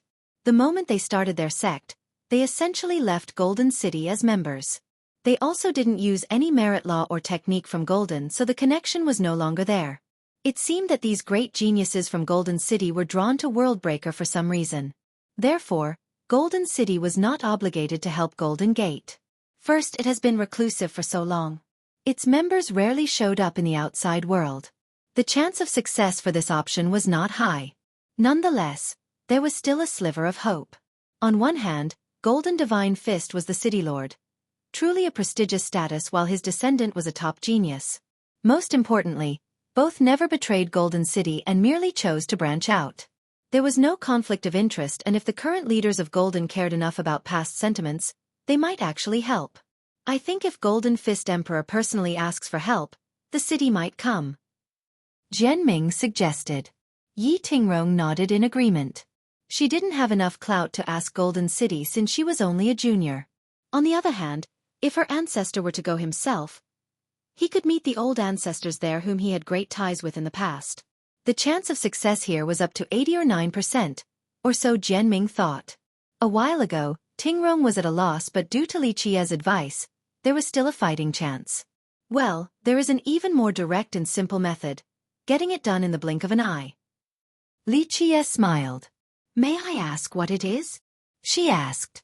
Accept this brat as your companion and everything will be resolved with your wedding. Li Qia pointed at Jianming. Wedding? She stared at Jianming, confused. She didn't know why this would be a solution. No, young noble, this doesn't sound right. Jianming panicked and waved his hand repeatedly. That's a good idea. Xiao Xian became excited. Her eyes flashed brightly as she said, Brat, do it. If anyone is blind enough to interfere, I'll beat them up for you. She started warming up after saying this, seemingly wanting nothing more than to fight the ancestors from True Immortal and 3000 Dao. Lady, please, love just doesn't appear out of thin air. Jianming turned red like a persimmon. You're not satisfied with my arrangement? Why? Do you feel Miss Yi is unworthy, or is there another reason? Speak. Li Qia said. The blushing Jianming immediately explained himself. Miss Yi, I don't think you are unworthy at all, please don't misunderstand. Look at you now, it doesn't feel wrong. Don't try to understand fate, it can be wonderful and abrupt. Li Qia smiled. Young noble. The youth put on a pained expression and asked for mercy. Tingrong, on the other hand, seemed far calmer. She nodded and said, This is all happening too quickly. I am not offended at all, fellow Taoist. She then asked for elaboration. I don't see why this is a solution though. Our young noble will be your protector then. No one can stop a marriage bestowed by him. Jianming had no choice but to explain. Having said that, he also added, But please don't get us wrong, we're not trying to take advantage of the situation. I see. She stared at Li Qia again, not spotting anything given her current vision. Would he really be able to protect them from the behemoths? In her opinion, this was not possible. He alone couldn't protect Golden Gate from True Immortal and 3000 Dao. So what if we're taking advantage of the situation? Xiao Xian unhappily said, If you don't do it, there's no hope for this girl. She will either be killed or at best, marry some random from a great power while her sect goes up in flames. If you fancy her, marry her and at least she won't be a tool since there are feelings involved. Plus, there is nothing to worry about with the young noble and me taking action. All you two need to do are try your best and make some healthy babies. Tingrong was surprised. This little girl spoke as if she was a supreme existence while others were only juniors or worms before her. Lady, can you spare me just once? Jianming smiled wryly. What's better for her? Marrying you or marrying someone from True Immortal and 3000 Dao? Xiao Xian didn't relent. Well, Jianming couldn't answer. The Taoist elbowed him and smiled. I can calculate for you and pick an auspicious date for the wedding. Of course, I can also choose an auspicious name for your baby later on. Go away! Jianming angrily shouted. It's not a bad idea. The scion had finished thinking about it and quietly added. This would be the best outcome for Tingrong if she didn't hate Jianming. In the other scenario, she wouldn't know who her future husband would be. Plus, the person might mistreat her given the circumstances since she was just a tool to be used. The worst outcome would be the behemoths blatantly robbing and massacring all of Golden Gate, Tingrong included. The question for him was, would Li Qie be able to stop the behemoths? Tingrong wondered the same thing.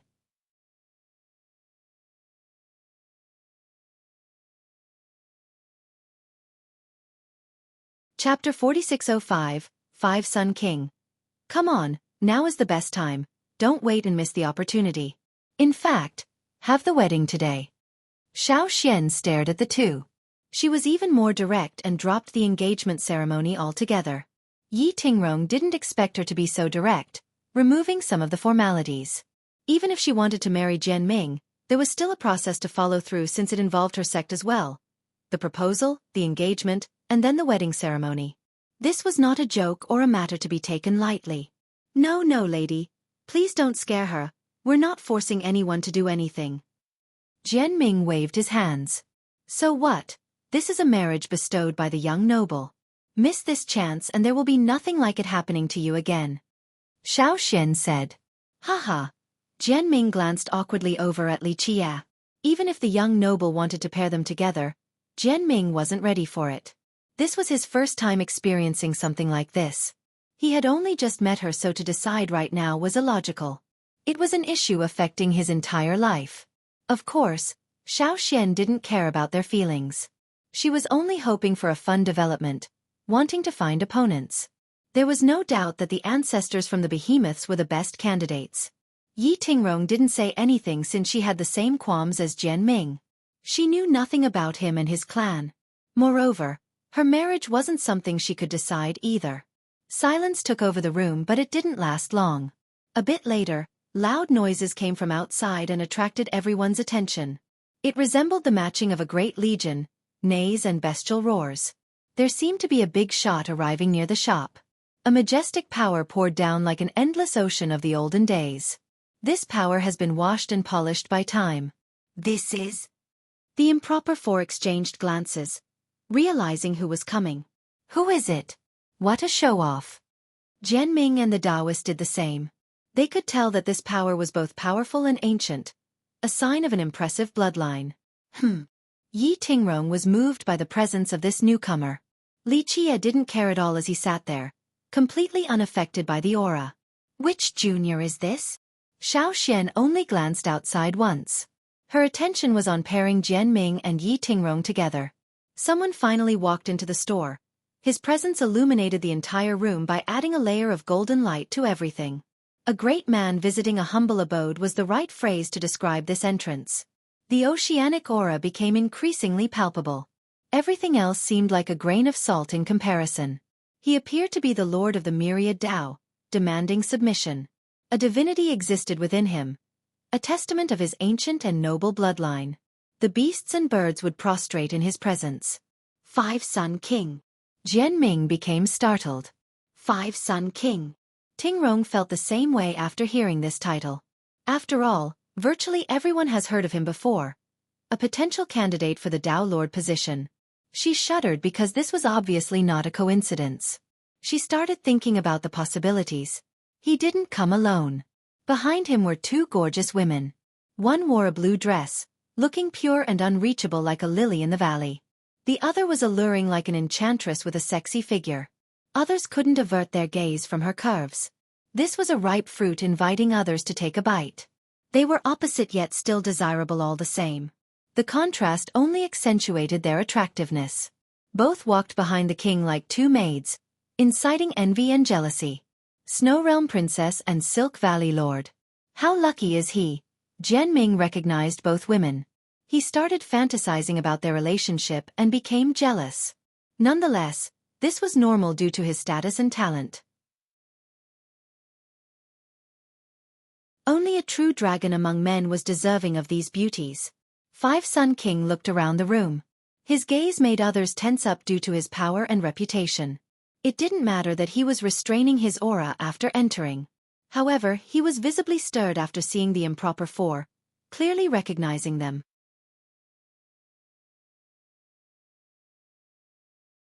Chapter 4606. Five Sun King's friendship. The members merely nodded to greet him, not bothering to do anything special. These four must be from the ancient clans in the east. Jian Ming murmured to himself. Five Sun King then noticed Xiao Xian. His eyes narrowed and became profound as he attempted to learn her identity.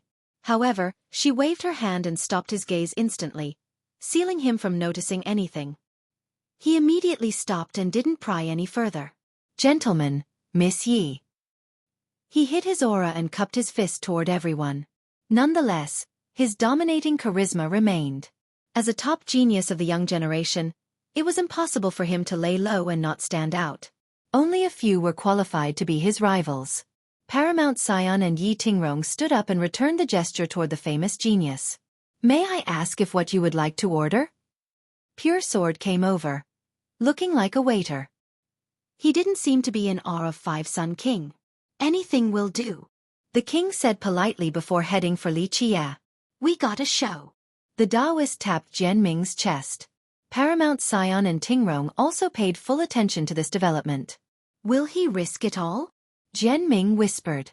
Due to his information network, he had heard about the death of the king's father. Therefore, there was an irreconcilable feud between the two. Perhaps the king was here for revenge. Fellow Taoist. Five Sun King slightly bowed toward Li Qia. Sit. Li Qia didn't stand up. The king sat down and stared intensely at Li Qia, hoping to find what he was searching for. Li Qia allowed him and sipped another cup of tea. Where are you from, fellow Taoist? The king asked. From where I should be. Li Qia nonchalantly commented as if he was just talking to a random passerby on the street. Even farther than Sky Border? The king asked again. Farther. Li Qia smiled. Then you are a guest. I should carry out my responsibility as the host and offer you the utmost hospitality. The king smiled back. Yi Tingrong found this astonishing. Five Sun King was both mighty and had limitless potential. Everyone wanted to befriend him but couldn't due to the disparity in status. Normally, they would never have a chance to talk to him. In fact, just speaking to him was the greatest honor, let alone being offered this much respect. Not even last-gen experts and ancestors could enjoy this privilege. In this case, Li Qia showed no sign of happiness from the preferential treatment. Outsiders would view his attitude as being arrogant and ignorant. What kind of hospitality? Li Qia asked. When you have time, fellow Taoist, come visit my Five Sun School? The king said. I see, seems like there is some sincerity here. Li Qia stroked his chin. At this point, any outside listeners might yell at Li Qia for his impudence. Being invited by the king would be the story of a lifetime. The person would brag it to everyone repeatedly, but Li Qia didn't seem to care. We will show you magnificent hospitality, the king said. In what manner? Li Qia smiled. We will do everything possible to satisfy your needs, fellow Taoist. The king went on. The whole thing was strange since the king was being so cordial to his father's killer. No one else would do the same given the circumstances. They would have rushed and risked everything to kill Li Qia while gritting their teeth. Something is off about this, Jian Ming murmured. In his opinion, this invitation wasn't that simple. This was obviously a treacherous scheme. Not necessarily. Maybe his extraordinary patience and toleration are the reasons why many ancient clans in the East support him. The Taoist whispered back. True, Jian Ming said. In terms of background, Five Sun King was far inferior to true immortal young emperor and Xin Juntian. He was inferior to Tian Feng as well. After all, Five Sun School stood no chance against 3,000 Dao or true immortal. Nonetheless, he relied on his own power and methods to gain the support of the East. Even a few reclusive clans came out to help him. Thus, this genius became the de facto leader of the East. His experiences before reaching this point must have been rich and exceptional. It required immense self-control to not try and kill his father's killer right in front of him. Perhaps this had nothing to do with having a tolerant and forgiving personality.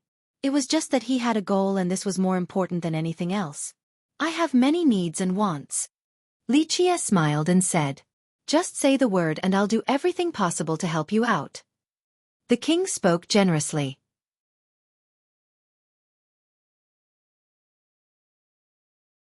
Chapter 4607. Sworn Brothers? I wonder how much you can offer. Li Jie smiled.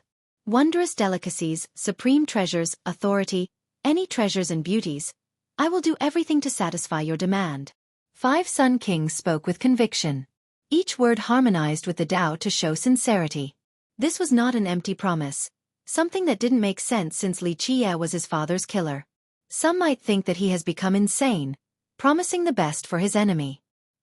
He wants to recruit the young noble. Jian Ming understood what the king wanted to do. Either entice Li Jie to join him or vice versa. The other four can't match him in this regard. Paramount Scion joined the conversation. It required both wisdom and incredible self-control. No one else could do the same. No wonder why he got the ancient clan's support at such a young age. The Daoist added. Five Sun King's success in the East wasn't only due to his power, talent, and noble bloodline. After all, the ancient clans there had seen plenty of supreme geniuses and masters before. These cultivators were merely transitory and inconsequential in the grand scheme of things. Therefore, the king showed that he had a way of winning people over with his charisma and charm. So that's Five Sun King. Pure Sword told his group. They have heard about the king's tales previously but not anything regarding his personality. Today, they thought that he was different from others. This allowed him to be successful. The other conquerors also had ample support, but this was more due to their own sect. Others had no choice but to follow them. The same couldn't be said about Five Sun King. This sounds like a recruitment. Li Jie smiled. Fellow Daoist, I wish to team up with you and build an eternal glory. The king put on a serious expression. You are a dragon among men. The two of us shall be unstoppable. He directly stated his goal and revealed his high evaluation of Li Jie. Should I feel overwhelmed and blessed for being so loved? Li Jie joked. Fellow Daoist, the truth is that you are special and will have supreme achievements in the future. Nonetheless, you are alone on your path. Why not team up with me? It is not easy to find a true friend in this life. The king said. The listeners exchanged glances. It seemed that the king was ready to let go of everything for the sake of success. As long as you agree, everything that is mine shall be yours. He continued. Listeners took a deep breath. This was indeed a tempting offer. Five Sun School was currently a monstrous power in the East. Of course, its foundation couldn't compare to the behemoths. Nonetheless, due to the king's effort, it has been on a meteoric rise. Plenty of kingdoms and sects served as tributaries. New novel chapters are published on. Oh. Moreover, he had absolute authority in Five Sun as well. His words would become the truth. Therefore, Li Jie would indeed have all the treasures, authority, and beauties if he so desired. It would be difficult to find a more tempting proposal. Anyone would feel their heart beating faster. I'm afraid you will be disappointed. Li Jie shook his head. I will not work for anyone since none is qualified. The king froze for a split second before replying. If you do not wish to be beneath anyone, then join me as an equal. I wish to be your sworn brother. This was no longer a recruitment. Five Sun King has shown the highest sincerity. Becoming a sworn brother with him was beyond someone's wildest dream. This was akin to sharing the world together. Remember, he had a chance of becoming the future Tao Lord. In the case of success, Li Jie would stand at the peak as well. Who would be able to refuse? The ones in the room stared at Li Jie with bated breath. Yi Tingrong became emotional after witnessing this shocking development. Who was this man? Why was he worthy of Five Sun King's offer to rule the world together? As for the improper four, they finally understood why Five Sun King was able to garner support from so many ancient clans in such a short time. His method was direct and effective, but most importantly, his vision and insight were also exemplary.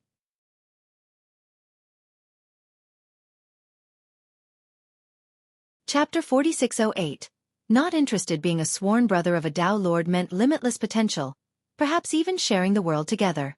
At that point, authority, beauties, merit laws, treasures? All were within reach. Moreover, he would also be under the protection of a Dao Lord. Li Qie continued to sip his tea slowly, not showing any sign of excitement. Take a look at yourself in the mirror before asking our young noble to be your sworn brother. You are not worthy. Xiao Xian answered instead while staring at the king with disdain. Those who didn't know who she was couldn't believe what they were hearing. Five Sun King had everything going for him right now. Only a few were qualified to become his sworn brother. Now, he took the initiative to ask Li Qie.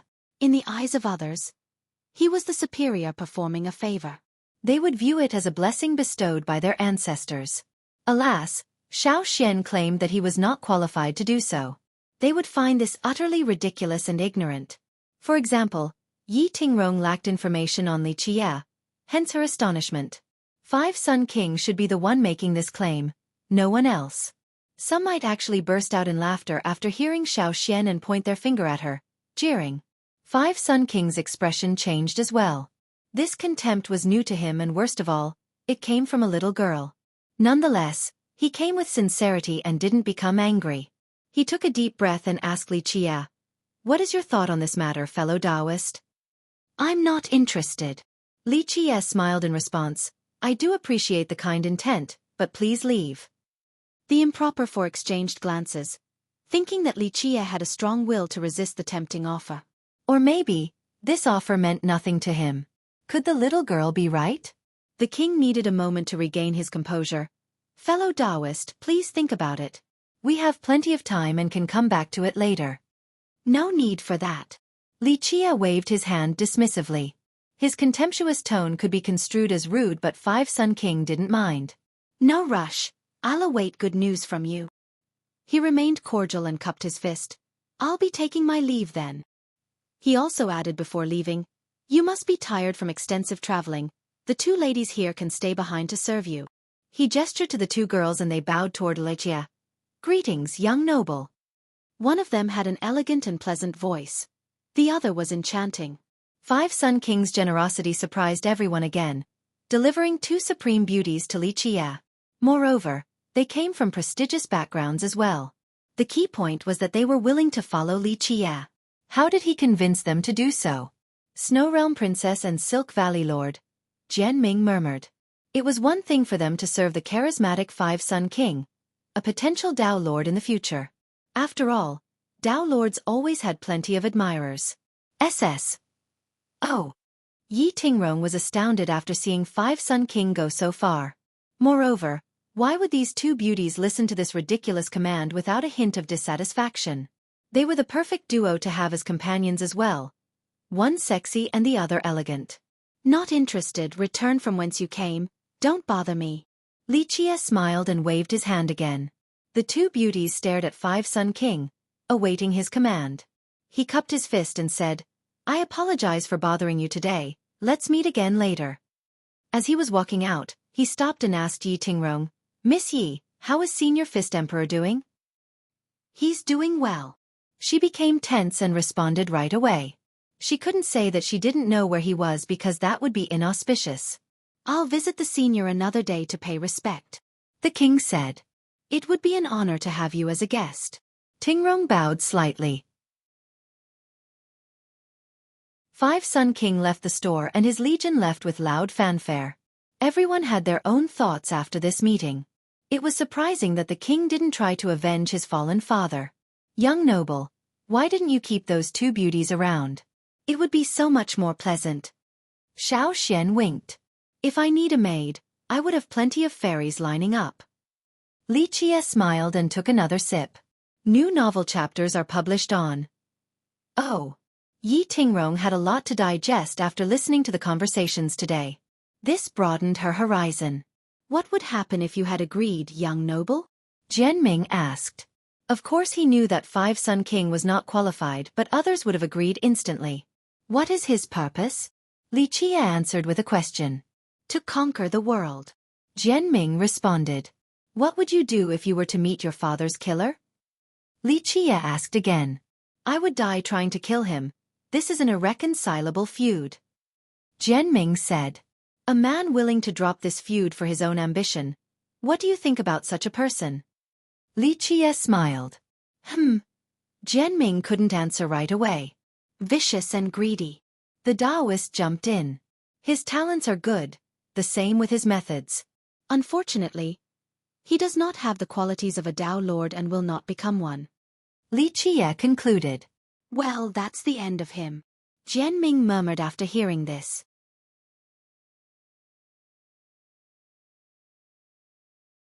Chapter 4609. Pure Sword. The improper four listened and understood why Five Sun King wasn't recognized by Li Qie. One must avenge their father's death. Moreover, Five Sun King's father did everything he could for the sake of his son's future. Now, the son actually tried to team up with his father's killer for the same of his ambition, going as far as wanting to become sworn brothers. How inhuman was this? Vicious and greedy was putting it lightly. His followers only focused on his good qualities and ignored the other implications, whether purposely or otherwise. In this case, they would praise him as being forgiven and magnanimous instead of being a sociopath. This brat is something else though, actually going as far as sacrificing his own women and not avenging his father. He's merciless to himself and will be merciless to others. That's why he's so successful at being a hegemon. Jianming commented. But not a Tao Lord. The Taoist said, the Tao Lords are always clear on their stance, whether it be love or hatred.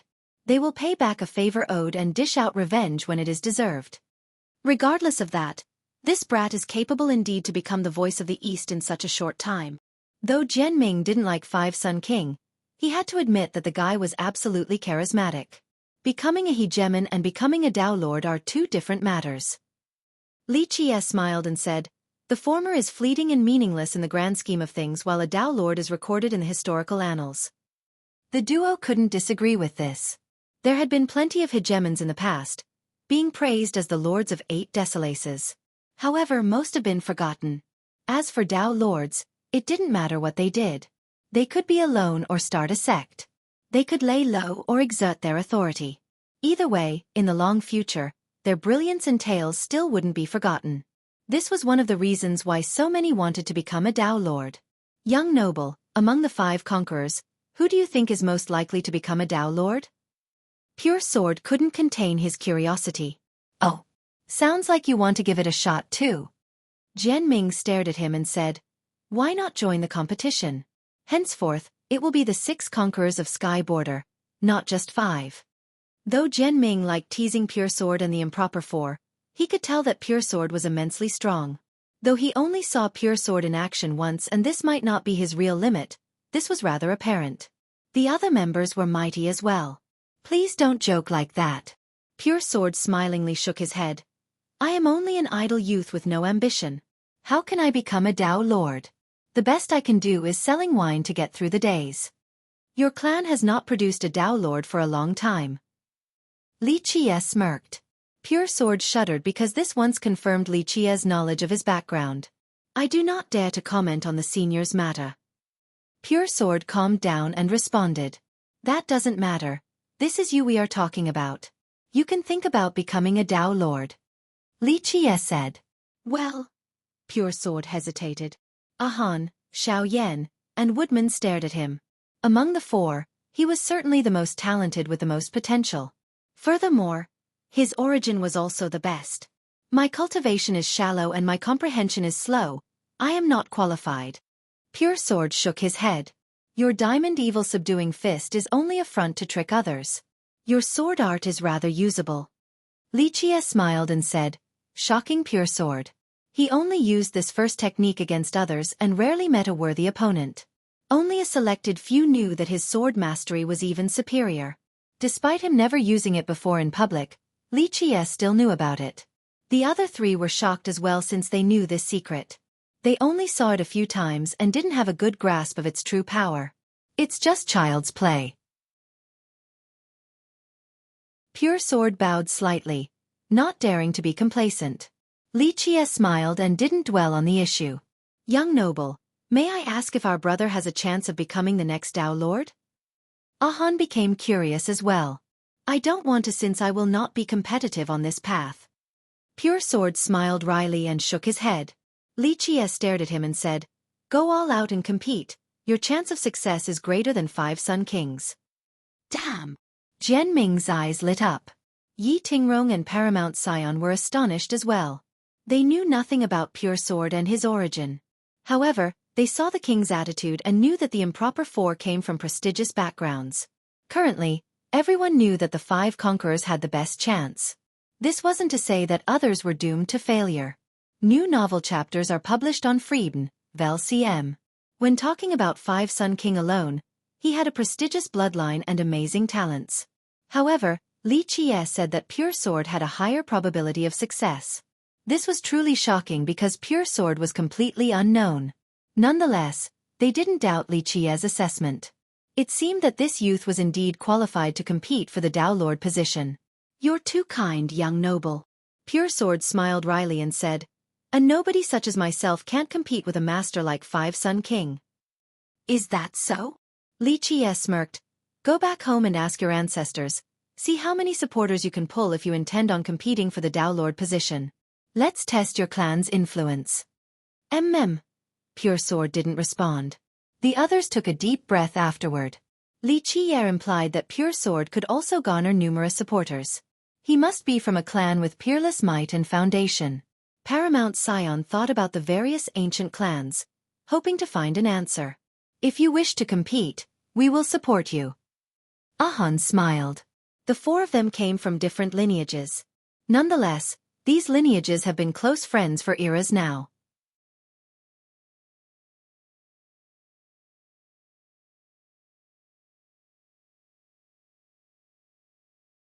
Chapter 46:10. Broken Cliff. "Go for it then, Pure Sword." Jian Ming urged, "We shall help you take down 5 Sun King, stomp on true immortal young emperor, capture Xin Jun Tian, and beat up Tian Feng." The brat wanted to cause more chaos than anything. Pure Sword smiled and shook his head. "How can a firefly compete with the moons? I do appreciate the sentiment." "Fuck, you overly humble idiot, if you're a firefly, then what the hell are we?" Jian Ming gave him the side eye.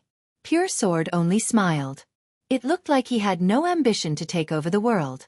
"It's time to leave." Li Qie didn't bother persuading him and stood up to leave, still seeming to be in a good mood. Jian Ming and the Taoist gave chase. Paramount Scion and Yi Tingrong also wanted to leave. The latter bowed slightly to the improper 4 despite not knowing their background. Nonetheless, it became obvious that they came from prestigious and ancient lineages. After leaving the store, they followed Li Qie's group. "Why are you following us? Got some ulterior motives?" Jian Ming laughed while staring at Paramount Scion. "Of course not. I just want to broaden my horizon by following the young noble." Paramount Scion shook his head and said sincerely, "Brat, you are very smart, got thick skin too." Jian Ming said, "I can't compare to you, fellow Taoist." The Scion bowed slightly. Jian Ming enjoyed the praise and laughed. "Haha, you're too kind." The Taoist came closer and whispered, "What the hell are you doing? Don't you see that the miss is here too? You need to take advantage of this and get closer to her." "Shut up with this nonsense." Jian Ming glared at him. Despite the remark, his eyes still shifted toward Yi Tingrong. "We're heading this way." Xiao Xian frowned and sensed something, pointing to the other side of the town. Li Qie then talked to the other 2. "You 2 have this much free time? I wish to follow you and learn more, young noble." The Scion said, aware that Li Qie was here for something, and shamelessly asked to tag along. Yi Tingrong's face wasn't as thick. She turned red and said, "I've grown up in Sky's demise and know the streets like the palm of my hand. I don't have anything to do right now and wouldn't mind being a host if it is okay with you." "Of course it's fine." Jian Ming nodded in agreement. "With Miss Ye's help, we'll be saving a lot of time." The Taoist laughed after hearing Jian Ming's assistance, prompting the latter to glare at him. The source of this content is Freeden, Vel CM. Xiao Xian took them to the other side of town. This place was abandoned and taken over with weed. At the initial location, it wasn't prosperous but there were still people living there. In this case, not a single soul could be seen.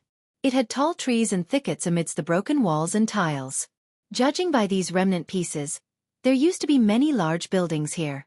Not far from here were mountain ranges that have been devastated by an unknown power, either pierced or severed.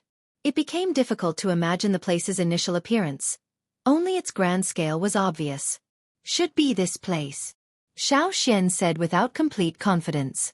Li Qie scanned the area and didn't notice anything. Of course, this was only temporary. Broken cliff, Yi Tingrong said. Do you know this place well, Missy? Jianming became curious. She shook her head. Not a lot, just a thing or two. This is one of the ancient ruins outside of Worldbreaker known as Broken Cliff. People rarely come here. Is there anything special about it? Jianming asked. She tilted her head and carefully pondered for a bit before answering. Rumor has it that back in the ancient era, there used to be a great capital here with pavilions floating among the clouds. It was the center of an entire continent, the place of central authority. So a kingdom? I haven't heard of this before. Jianming said. One that is far older than your clan. The Taoist said, it is a kingdom existing in the legends. Its origin is shrouded in mysteries. New novel chapters are published on Freeben, Vel CM. Go on. Jianming became curious. The Taoist didn't tease him this time and answered earnestly. From what I know, the kingdom was started by a colony of a strange race. They were independent from 8 Desolaces and lived on their own continent, reaching a majestic level of prosperity. It might also have had an ancient lineage that regular people referred to as an immortal sect. Wait, this place is next to Worldbreaker. What is this continent you're talking about? Paramount Scion looked around. This place was definitely still near Worldbreaker. The records are unclear. We do know that the world back then was different from the one we see now. During the Great Calamity, sects might have had their own dimension. However, the destruction changed everything. Even oceans evaporated and divine mountains crumbled. Where we are standing might be an ocean in the past. True. The Scion agreed with this logic. The landscape of the world changed entirely after the Great Calamity. Current generation might not know the exact details of the calamity, only the result. How did such a powerful race disappear? Jianming asked. It's impossible to know now. The Taoist shook his head. Speculation has it that both the kingdom and the sect couldn't avoid the calamity, resulting in destruction. He paused for a bit before glancing over at Worldbreaker. A different one mentions the terrifying punch. Waves of fist energies broke through everything as if they were dried branches. A radius of 1 million miles was obliterated. All living beings were instantly killed. That I am familiar with. Tingrong said, there are several ancient ruins in Sky's demise. The power of that punch was terrifying and crushed numerous sections. I see, an ancient race became extinct just like that. Jianming rubbed his chin. Hard to say. The Taoist replied, I heard that Sword Ocean Tao Lord might be related to this race. Therefore, extinction might not be their fate.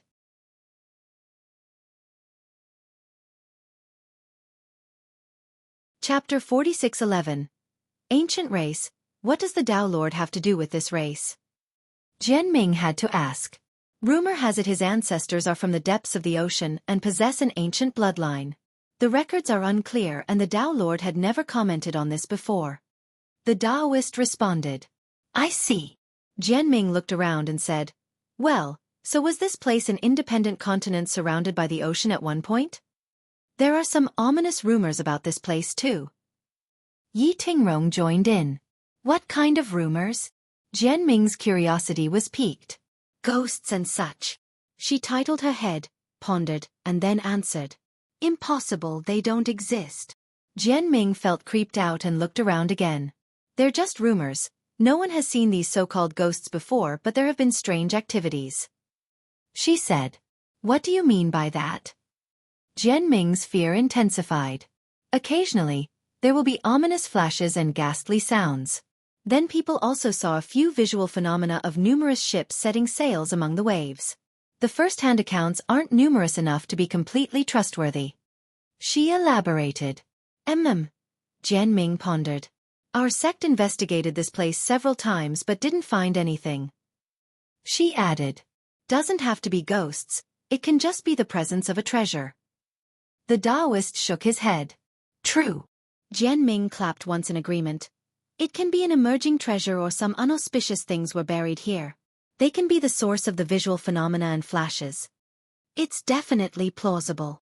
Paramount Scion continued. Similar rumors are there for the other ruins as well. Countless cultivators have come seeking these treasures but none found anything. This included ancestors from my sect. He didn't hide the sect's matters from the group. Well, if there are still hidden treasures here somehow, we'll be rich after excavating them. Jianming became excited and glanced over at Li Qie and Xiao Xian. The others did the same. Li Qie and Xiao Xian had something to do here. It was unlikely for them to be here for an adventure, meaning that it might be a treasure they were after. I don't know if there are treasures or not. Li Qie smiled and shrugged. However, there are certainly remnant marks depicting an unknown history to the current world. An unknown history. Paramount Scion murmured and gazed at the ruins, becoming rather sentimental. The highest level of prosperity reduced to mere rubble. Li Qie spoke emotionlessly. Forgotten as well. Perhaps not all of them should be. A sentimental air took over the group. Just the mere size of the ruins alone painted a magnificent scene of the lineage during its golden age. Perhaps this was the center of the continent, a place for the rulers of 8 Desolaces. Unfortunately, its dynasties and invincible masters have been forgotten by the mass. In this split second, the group suddenly felt something flashing in their mind. Everlasting life and immortality. The Taoist was the oldest among them, so he was the first to speak up. No wonder why all the top masters in history sought immortality. This is the only way to be eternal. Everything else is merely ephemeral, like the passing clouds and dispersing smokes. The others exchanged glances and ruminated.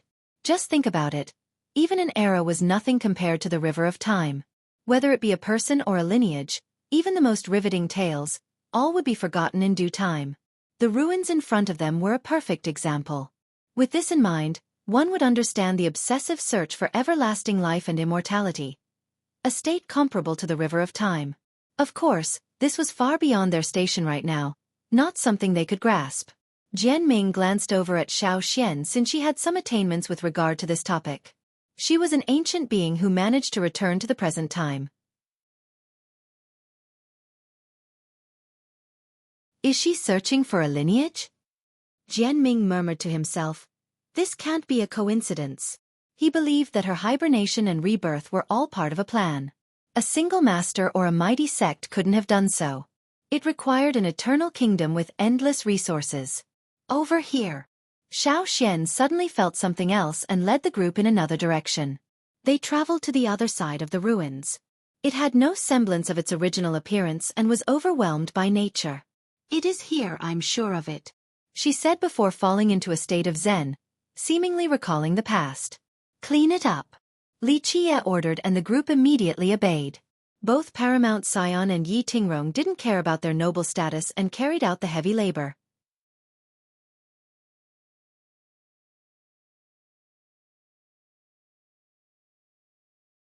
Chapter 46:12. Ancient ruins. Once the overgrowths were cleaned up, an ancient Tao platform appeared before everyone. It was flat on the ground and expanded outward, looking like the base of a gigantic palace. It was initially made with paved stones, but many have been lost or damaged at this point. Click, click, click. Li Qie sat down and gently tapped on one of the stones. The sound seemed to be coming from the past. The others also carefully observed the Tao platform. They noticed that the stones varied in size. When they tried to pick one up, the stone was as heavy as a block of gold. Runes were noticeable. They weren't carved but already existed at the very start. They were surprised because they have never seen these runes before, let alone ones formed by nature. It had a terra affinity, one that should exist deep underground. How strange, I've never seen anything like it. The Taoist concluded. It came from the depth of the ocean and never saw the sun before. Extremely rare, but unfortunately, not very useful for most. Li Qie said. So only useful for that special race. Paramount Scion understood the implication. Li Qie didn't answer and stared at the Tao platform to say, this is indeed a historical record of their race. Alas, there might be myriad of Tao, but none can last forever. The group has gotten a better perspective on the ephemerality of life after this encounter. It's right here. Xiao Xian regained her wits and said, the thing is buried here? Are we digging it out now? Jian Ming's eyes instantly lit up. Everyone became excited since it pertained an ancient race. Few had the privilege of experiencing a forgotten part of history. Moreover, something left behind by this ancient race should be unfathomable. Jian Ming knew that due to the circumstances of Xiao Xian's return, any memory making it through the process must be extremely significant. The treasure should have a proportional value. Xiao Xian didn't waste time and walked to the center of the Dao platform. She tilted her head and rested her chin on her hand, seemingly a bit confused. Her fingers and hands started moving instinctively, slowly and deliberately as well while forming mudras and controlling runes.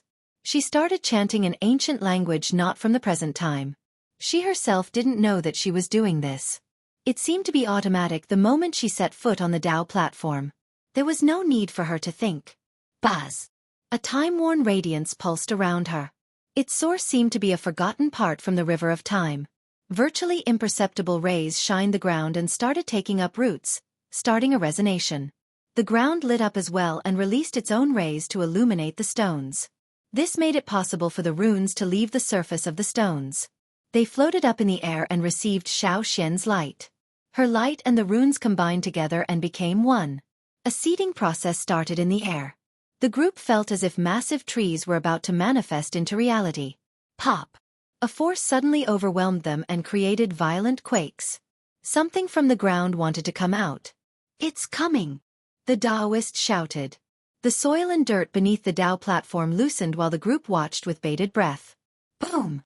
Finally, the thing finally drilled upward and showed itself.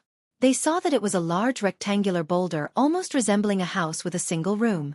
The entire thing was black like onyx, clearly hard and unbreakable.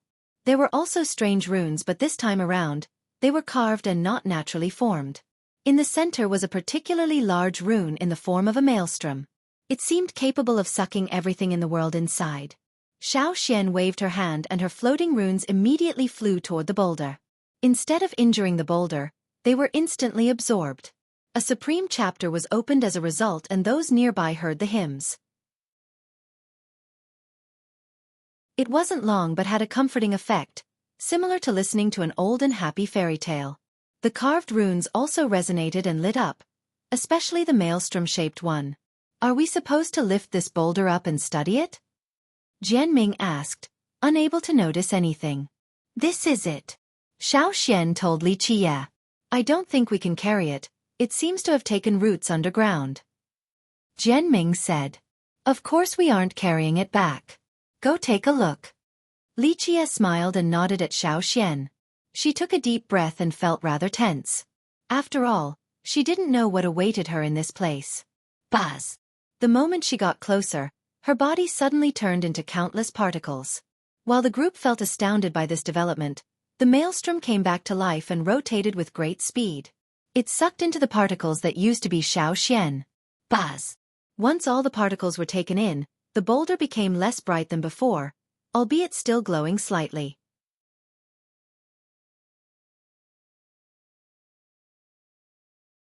Chapter 46:13. Jian Ming's thoughts. Can we enter as well? Jian Ming couldn't help but ask. Feel free to try.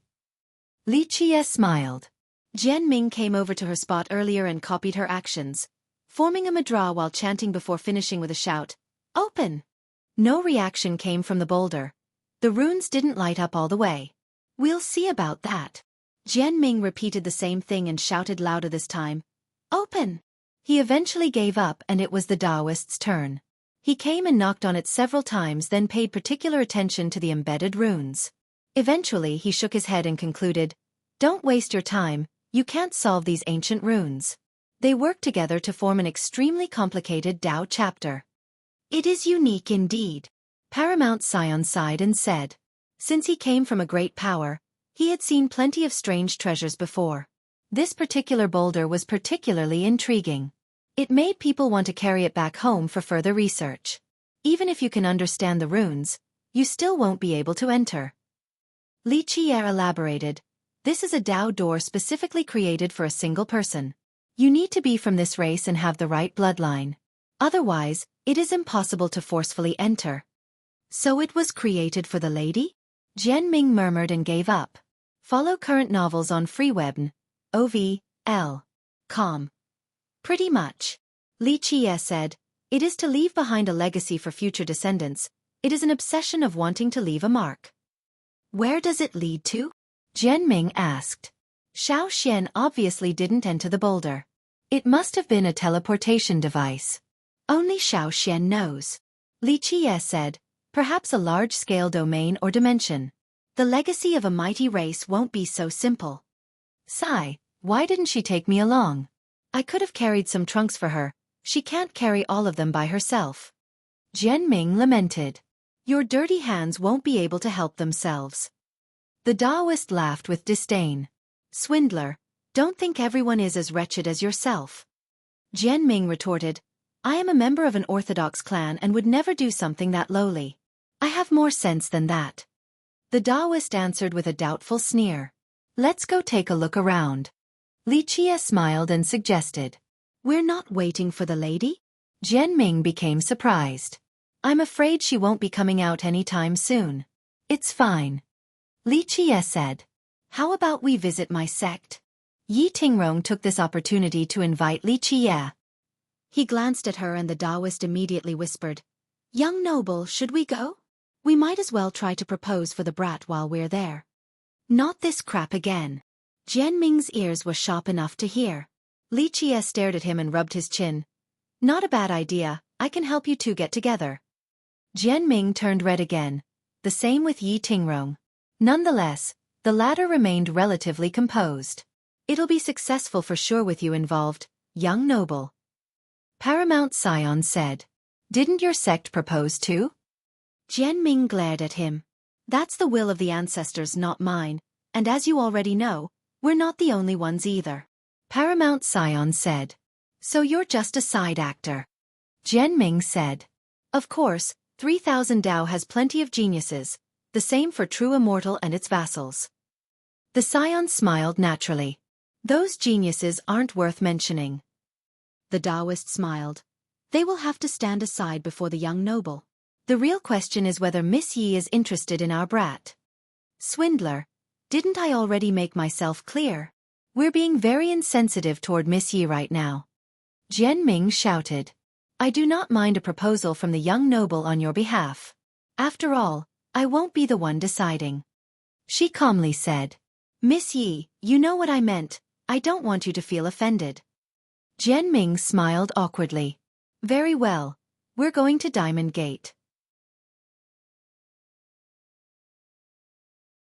Li Qie had nothing else to do. As they were on their way, the Taoist whispered to Jianming, Brat, if this goes well, then your trip will be something else. Your ancestors will laugh happily after seeing you bringing a beauty back and will forgive you for your past transgressions. My ass, the two families haven't even exchanged the introductory letters yet. Jianming glared at him. We're talking about introductory letters now? Looks like you are really interested in her then. The Taoist whispered back. You've been spewing a lot of shit. Watch it or I'll knock your dog head off. Jianming knocked on the Taoist's head. The Taoist laughed and started running away. This left Jianming standing there in embarrassment and explained himself. The swindler doesn't know when to shut up. I just taught him a lesson, that's all. Dao brother, as I've said, I do not mind a proposal from you at all. Tingrong smiled. I, Jianming stammered, unable to say anything. This was a stark contrast to his usual self, having no qualms spitting out venomous words. Li Qie chuckled after seeing this. Memories of the past returned regarding the young geniuses. They grew up to be mighty characters and desired by everyone. Unfortunately, no one remembered their romantic tales anymore. Li Qie might be one of the few exceptions. He sighed sentimentally about his own matters. Alas, this gorgeous world and its magnificent women couldn't keep him from walking forward.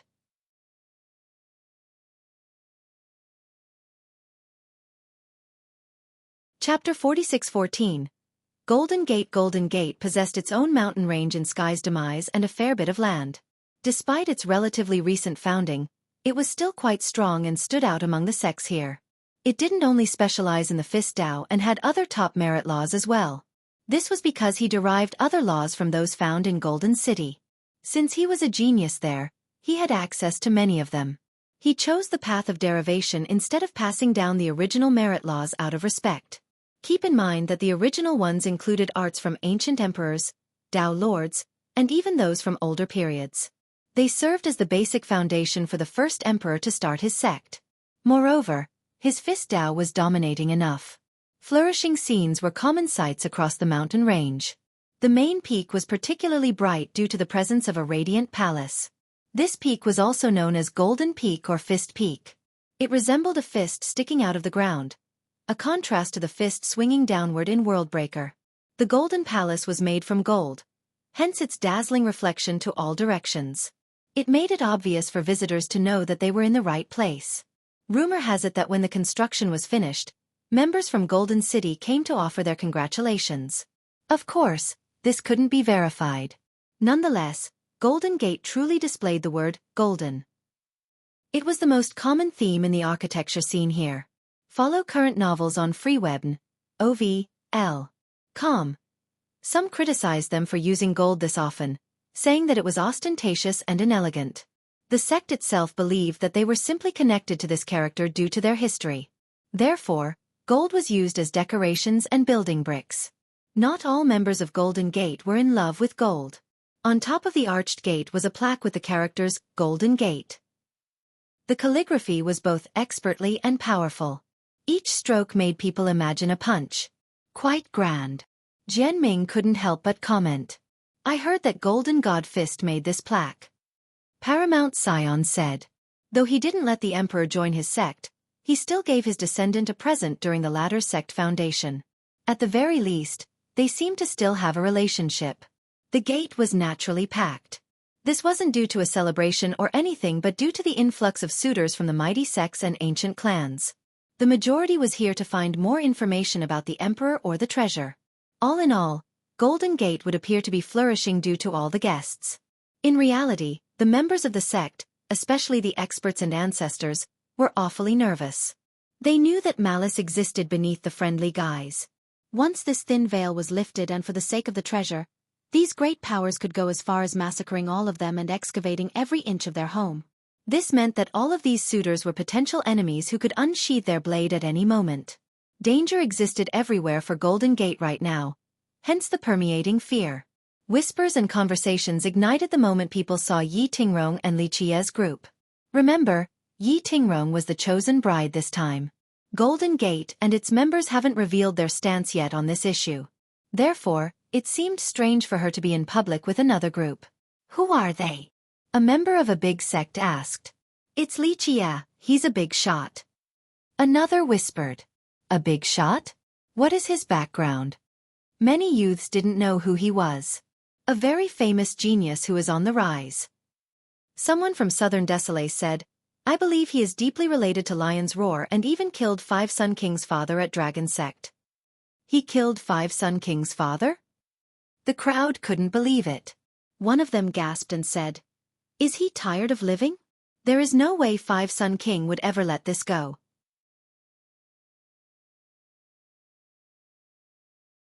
He has Lion's Roar as the backer. Even the priestess of Ancestral Divine Temple publicly supported him. Someone who was present at Yin Yang Crossing said, Damn! Everyone was shocked to hear this. Lion's Roar was a behemoth while Ancestral Divine Temple was a feared existence as well. Having them as backers meant that he could threaten all of 8 Desolaces. Seems like he can challenge the geniuses of True Immortal and 3000 Dao then. Another brought this up. You're right. The one from the Yin Yang event nodded. This is indeed the case. He killed 6-winged emissary who is the disciple of True Immortal Sect Master several days ago at Yin Yang Crossing. Since the priestess from Ancestral Divine Temple had his back, True Immortal Sect Master couldn't do anything about it. That's unbelievable. One youth took a deep breath. Is he here for the marriage proposal too? A clan member asked. Maybe Golden Gate agreed already. A spectator who saw Li Qie together with Yi Tingrong suggested. It was understandable for those nearby to guess Li Qie's goal, considering that Yi Tingrong was with him. They went as far as thinking that they had agreed to it. Is this really happening? This possibility became the main topic near the entrance. There will be strong opposition. A young expert snorted. Right, what about the other powers? especially true immortal and 3,000 Dao. They won't accept a refusal so easily. Another from an old sect nodded in agreement. Everyone understood that Golden Gate was riding a tiger and getting down was difficult. Accepting one meant humiliating the others. True, they won't let it end so easily. They were also aware of the behemoth's true intention. The treasure.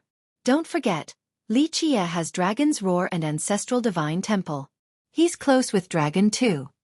A big shot said.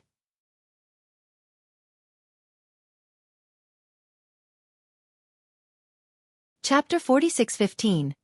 Chicken gossip started with Yi Tingrong's return with Li Qie. They speculated that she might want an engagement with him. He alone wouldn't be a big deal. The power of one couldn't match the behemoth's, but they heard about his involvement with Lion's Roar and Ancestral Divine Temple. This would give him enough power to contend against his enemies. "Miss Yi, you're finally back." A happy voice came as a man walked quickly over. He was radiant and shrouded in divine flames. Voidburn Godchild. Many recognized him right away. "Looks like His Highness is here for the engagement as well." Another stated. Voidburn Pavilion is not competitive. Not to mention the behemoths, it can't compare to the Sima or 800 Li Court. An expert shook his head. His backer is Divine Dragon Valley. Maybe he's their representative. A clan member murmured. "We meet again, Godchild." Yi Tingrong politely nodded. Golden Gate didn't wish to offend anyone right now due to its precarious situation. Voidburn was glad to see her. His sect wanted this engagement and he himself fancied her. In this case, he represented Divine Dragon Valley. First, she was beautiful and elegant. He fell in love at first sight. In the case of success with a marriage, he might be able to gain good things from the Fist Emperor. The absolute best-case scenario would be to obtain the peerless treasure. That would grant their sect an alliance with Divine Dragon Valley for eras to come. Therefore, he came with ambition and aspiration. Although he knew his chance was rather low, he still desired a favorable outcome and hoped for a miracle. What if she were to like and wish to marry him? Our elder is drinking tea with Senior Mad Fist. Voidburn stared intensely at her, seemingly wanting to engrave her face into his heart. Mad Fist was the current clan master of Golden Gate and Yi Tingrong's grandfather. "Thank you for letting me know. Enjoy your time here at our sect, and if you need anything, just let our members know," she said. Her polite yet distant response made it difficult. As a godchild, he was always pampered back in his sect. The female disciples there loved him, so he didn't know how to flirt. He glanced at Li Qie's group and said, "Who might they be?" He had met them back in Yinyang Crossing but didn't know who they were. Young Noble Li and his friends. Yi Tingrong introduced them. He slightly frowned and said, "I see, a bunch of nobodies like you wants to propose to?" He wanted to show off his cool side and power in front of her, hence his antagonizing comment. This time around, his sect had powerful masters here. Plus, Li Qie wouldn't dare to cause trouble here. "Do I hear a chicken running its mouth? Looks like it doesn't know what the hell it's saying since its butt is on fire." Jian Ming answered instead of Li Qie. "Who are you calling a chicken?" Voidburn's expression soured. Some in the crowd started laughing. One of them said, "Sounds about right, he is a fire chicken." Voidburn Godchild was a demon. His true form was a fire cloud fowl. "Who is laughing?" He glared at the crowd, but some didn't stop laughing. Though he was relatively famous and strong, everyone here came from great powers. They weren't afraid of him. Only the behemoths could make them back off. Voidchild's embarrassment turned into anger. He glared at Jian Ming and threatened, "Brat, you must be tired of living." "The brat is annoying indeed, but he has a higher chance of winning the engagement than you. Stand aside, little chicken." The Taoist added. "Stop it." Jian Ming glared at the Taoist. Voidburn focused his enmity toward Jian Ming after learning that he was a suitor as well. The members from the behemoths were one thing, but he had no problem dealing with Jian Ming.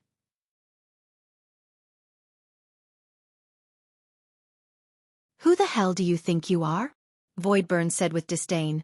"Just a member of a declining clan. Take a look in the mirror first and know your place." Jian Ming had thick skin regarding himself but didn't appreciate anyone talking down on his clan. "Little chicken, I hope you can back your words up." He turned red and shouted back. "Haha, he's angry now. The Taoist laughed. Jianming seemed to be more tempestuous and easily flustered when it came to Yi Tingrong. You will fight me? Bring it. Voidburn sneered. Very well. Jianming's eyes flashed with murderous intent.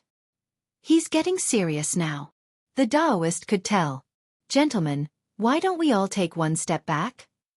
Yi Tingrong said, not wanting trouble near her sect. Miss Yi, please don't stop me. I will teach this ignorant loser a lesson. Voidburn declared. That's my line, little chicken. Jianming stepped forward. A lesson is too lenient. Kill him.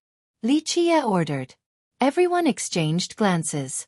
Paramount Scion smiled while Yi Tingrong let out a sigh. The death sentence is given. The Taoist said. Our young noble has called for your death. Jianming confidently pointed at Voidchild and said, your time to be arrogant is over.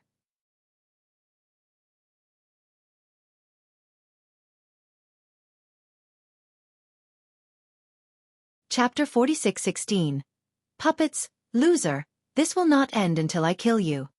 Voidchild's eyes released intimidating eyes, seemingly capable of turning Jianming into a sieve.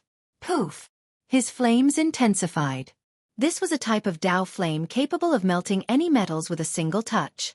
Strangely enough, it gave off an impression of being unbearably cold. This was due to his murderous intent, making those standing nearby feel as if they were stuck in an ice pit.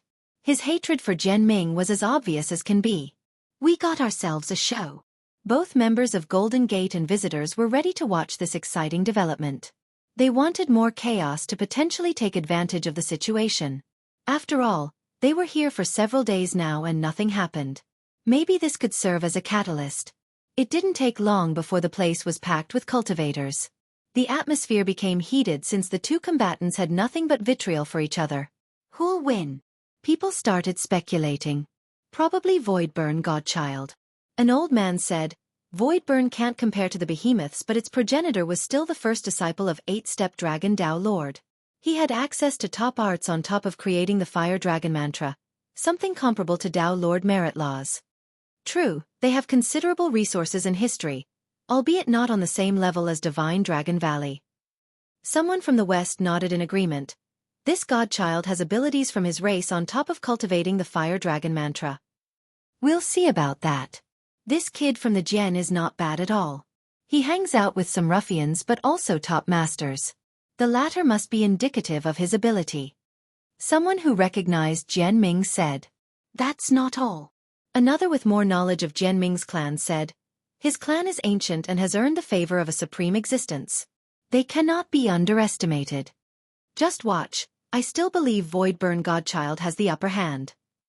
One more said, a fire cloud fowl is extremely fierce, not to mention his top arts and numerous treasures. We'll find out soon enough. The others said. Loser, come meet your maker. Voidburn Godchild roared. I'm waiting, chicken. Jianming didn't relent. His eyes pulsed brightly. He seemed to be turning into a different person, not leisurely and carefree like before. After all, he was from a great clan. His true aura and brilliance finally revealed themselves once he became serious. Oh, not too bad. The Taoist got a new perspective on Jianming and praised, how manly, not a hoodlum anymore. Seems like I'm just a frog under the well. Paramount Scion said after seeing Jianming's heaven-devouring momentum. Most remembered him as a foul-mouthed bastard. Now, he showed everyone a different side. Yi Tingrong was surprised and stared at him in amazement. A pillar of the Gen won't be a useless idiot. Li Qie wasn't surprised at all. Boom! Voidburn Godchild's vitality erupted along with Chaos True Energy. Dao halos also appeared amidst his flames. 7 Dao Heavenly Sovereign. His cultivation level became apparent to the crowd. Rumble! His flames soared to the sky, eager to incinerate the stars. Such powerful cloud flames. A fire affinity expert was surprised. Poof! Jianming summoned 4 spheres. They fell to the ground and created a dust storm. Once the dust settled, 4 gigantic puppets appeared before the crowd. Each had long and big runes intertwining everywhere. Their materials were also strange, looking like both stone and wood yet were neither. Die! Cloud flame incineration. Voidburn Godchild grabbed some flames and formed a madra. The flames turned into a firebird. It spread its wings and released a torrent of power toward Jianming. Everything standing in its way was reduced to ashes. Cultivators nearby immediately retreated in order to not be burnt to a crisp. Go! Jianming was undeterred and ordered his 4 puppets to attack.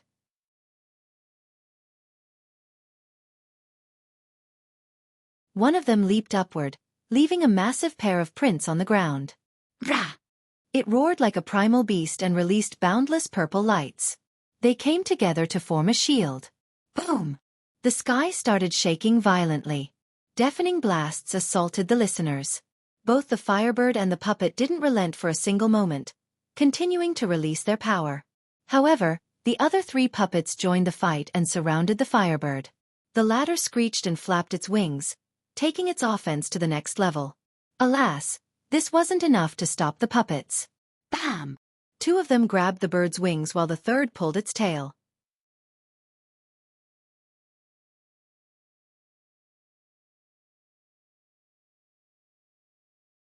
Chapter 46:17 Fire Dragon Mantra, Ra. The 3 puppets then tore the firebird apart to the astonishment of the crowd. They didn't expect the puppets to be so strong. What the hell are they? A spectator became startled. These puppets weren't afraid of fire at all, on top of being physically capable. Must be something from the ancient age. An ancestor saw the clues and said, runes are embedded in the puppet via an inscrutable method. Whoever created them must have been insanely strong. Boom! Boom! Boom! Voidburn Godchild staggered backward after his firebird was destroyed. He thought that Jianming was only a nobody, not competitive at all. It shouldn't be difficult for a godchild of Voidburn like him to take the brat down. He would be able to show his abilities in front of Yi Tingrong. Perhaps she would have a more favorable opinion of him as a result. Unfortunately, the battle didn't go as planned since he lost the first exchange in a humiliating manner. Good. The Taoist wasn't stingy with his praises. Brat, beat him up. I'll do more than beat him up, he's dead. Jianming declared in an imperious manner. After all, he was a member of a truly prominent clan and possessed a noble bloodline. His talent and comprehension weren't inferior to any young successor. Alas, his attitude and unsavory conduct made people think of him as a shady merchant. Chicken, is this all you got? He laughed and said, weren't you awfully confident earlier? Looks like you're all bark and no bite. Haha. Jianming's foul mouth went back to work once more. Voidburn's face turned red as he trembled with rage. Geniuses like him weren't used to this treatment. He deserves it. A listener whispered after seeing his enraged appearance. Ignorant fool. I shall cut you to pieces even if it's the last thing I do. Voidburn gritted his teeth. Wow, I'm so scared. Jianming sarcastically said while patting his chest. Unfortunately, the last thing you'll do is die in this battle. Die! Voidburn Godchild's 7 halos slowly floated upward and spewed out runic flames. Fire Dragon Mantra. Voidburn's roar echoed across Golden Gate. Boom! Heat waves the size of a tsunami manifested into reality. Time and space turned into ashes as a result. Rah! A draconic and primal aura engulfed the battlefield even before the appearance of the beast. In the next second, a large fire dragon appeared with its claws at the ready. Everyone felt their mouth being parched from the high temperature. It coiled in the air and painted everything with a red shade. The sky vault was on the verge of melting. Fire Dragon Mantra, a technique comparable to Tao Lord Merit Law. People were impressed to see this technique created by Skyfire True Dragon, the first disciple of 8-step Dragon Tao Lord. Dragon Trample. Voidburn controlled the Grand Tao and channeled his Chaos True energy to control the dragon. The sky turned dark as the dragon leaped downward with enough momentum to rend the earth. Worst of all, the claws also wielded all-melting flames. The 4 puppets couldn't stop the technique known as Dragon Temple and were sent flying. When the claws reached the ground, they left behind deep prints with lava oozing out. Puppet Formation. Jianming released his vitality and his runes entered the 4 puppets. Boom! The puppets exploded and all of their runes drilled into the ground. In the next second, an overgrowth of runes rushed out of the ground and intertwined together with incredible speed to form Tao strings. Countless strings wrapped tightly around the fire dragon, making it look like a preserved corpse. Burn! Voidburn Godchild roared. The dragon's flame intensified and became hotter, but this wasn't enough to burn the runic Dao strings. The eruption of runes never stopped. Boom! Eventually, the runes formed a puppet even larger than the fire dragon. Boom! It then pulled the dragon down from the sky before astonished eyes.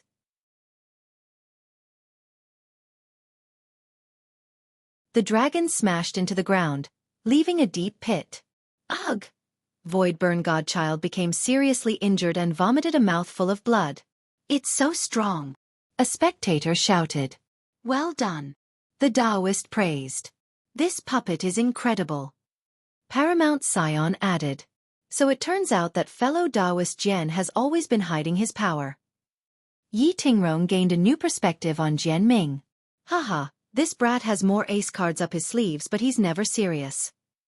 The Taoist laughed. She heard this and stared carefully at Jian Ming. It seemed that he was just as strong as any successor around his age. Alas, he chose to do unsavory stuff such as mingling with ruffians and being a merchant instead.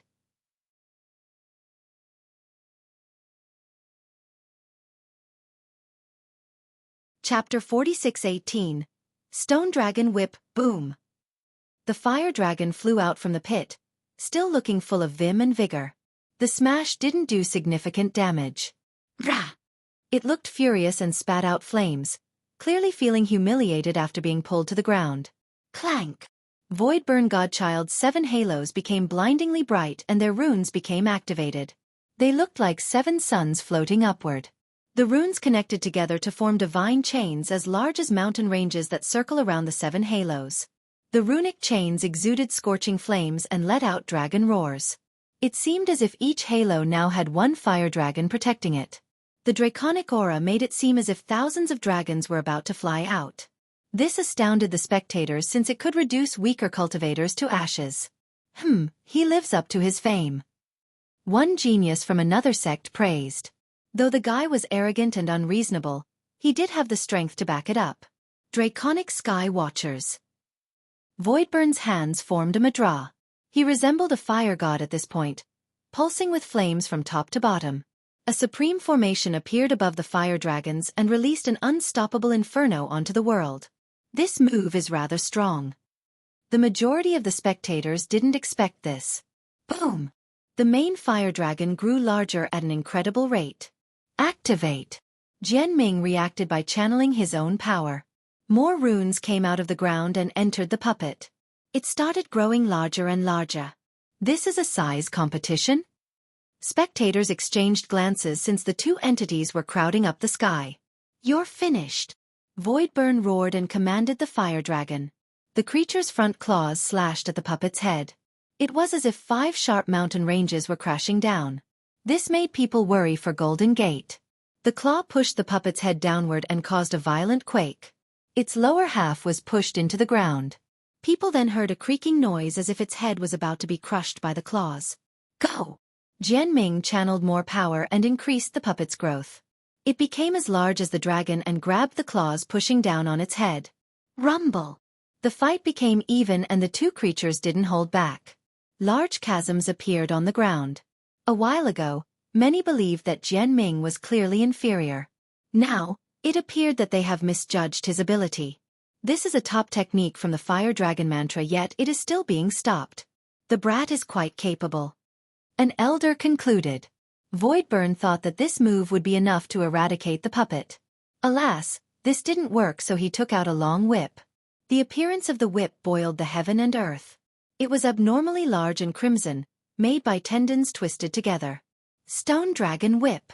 A high elder recognized the weapon. A weapon left behind by Skyfire True Dragon. Many big shots recognized its origin. Rumor has it that this progenitor entered an area ravaged by volcanoes and killed an adult stone dragon.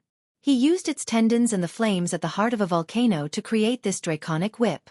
He whipped it forward and struck the fire dragon. The two suddenly became one. The dragon made of fire seemed to gain a physical body afterward. This was no longer a dragon created by merit law, but rather an entity with a draconic bloodline, a divine beast. Rah! Its power erupted, capable of flipping mountains over and filling up oceans. The sudden boost of power was too much for the puppet. Its head was immediately crushed and the rest of the body was reduced to pieces. This made Jianming stagger backward and vomit blood. "Brat!" the Taoist shouted. "Are you all right?" Yi Tingrong worried and asked. "I'm fine, still alive." He wiped the blood off his lips. Fire Dragon Mantra and that whip are a perfect combination. Few youths can stop it. An ancestor concluded.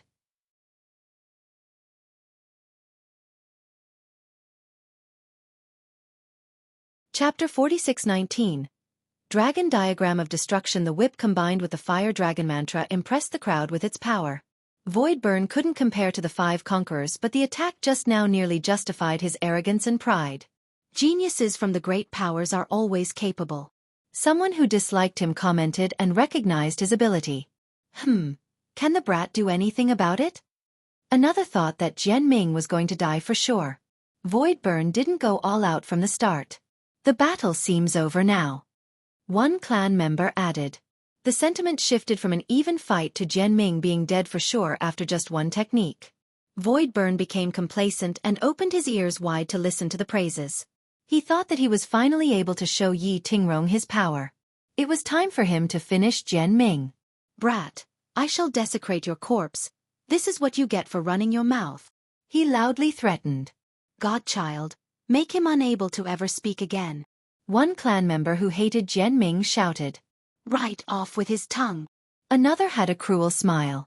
By this point, Jianming has stabilized his inner energy and glared at Voidburn Godchild, looking like a true descendant of a prestigious clan. "You think too highly of yourself. I will show you my true ability now," Jianming declared.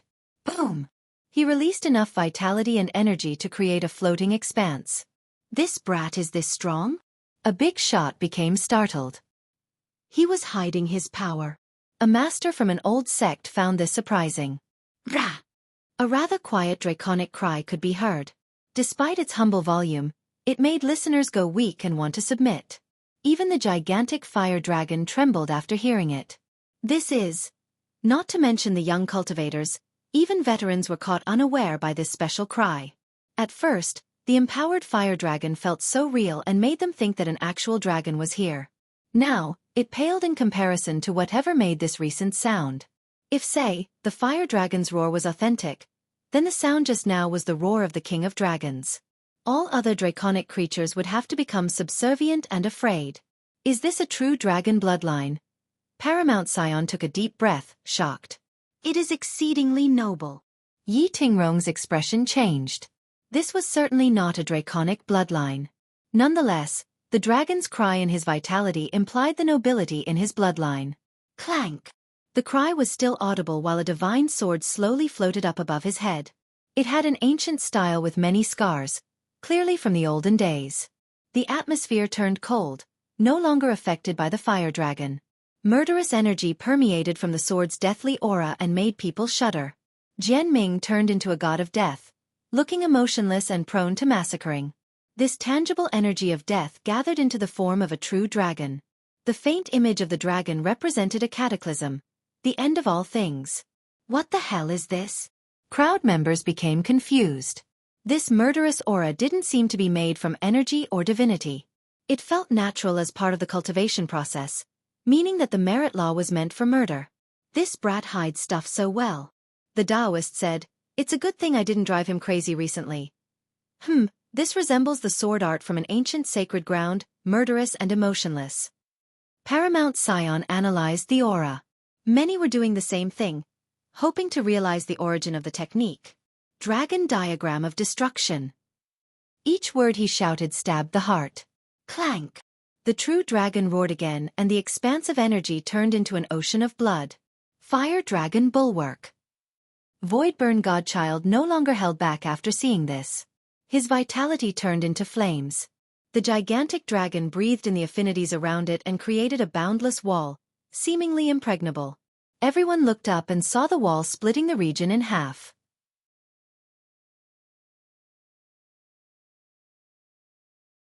This is the strongest defense of that mantra, an ancestor said. Boom! The first technique of the murderous move came slashing down and rendered the wall ineffective. The front half instantly crumbled in a magnificent spectacle akin to the end of a heavenly kingdom. Voidburn gritted his teeth while blood gushed out of his mouth. His full focus on defense wasn't enough to stop the slash. He's going to die. An ancestor understood that Voidburn had nothing left. Don't be afraid, godchild. A shout came from Golden Peak during this crucial moment. An old man sent out true flames from his forehead despite being immensely far away. Skyburn Divine Flame. Its target was Voidburn, not the slash.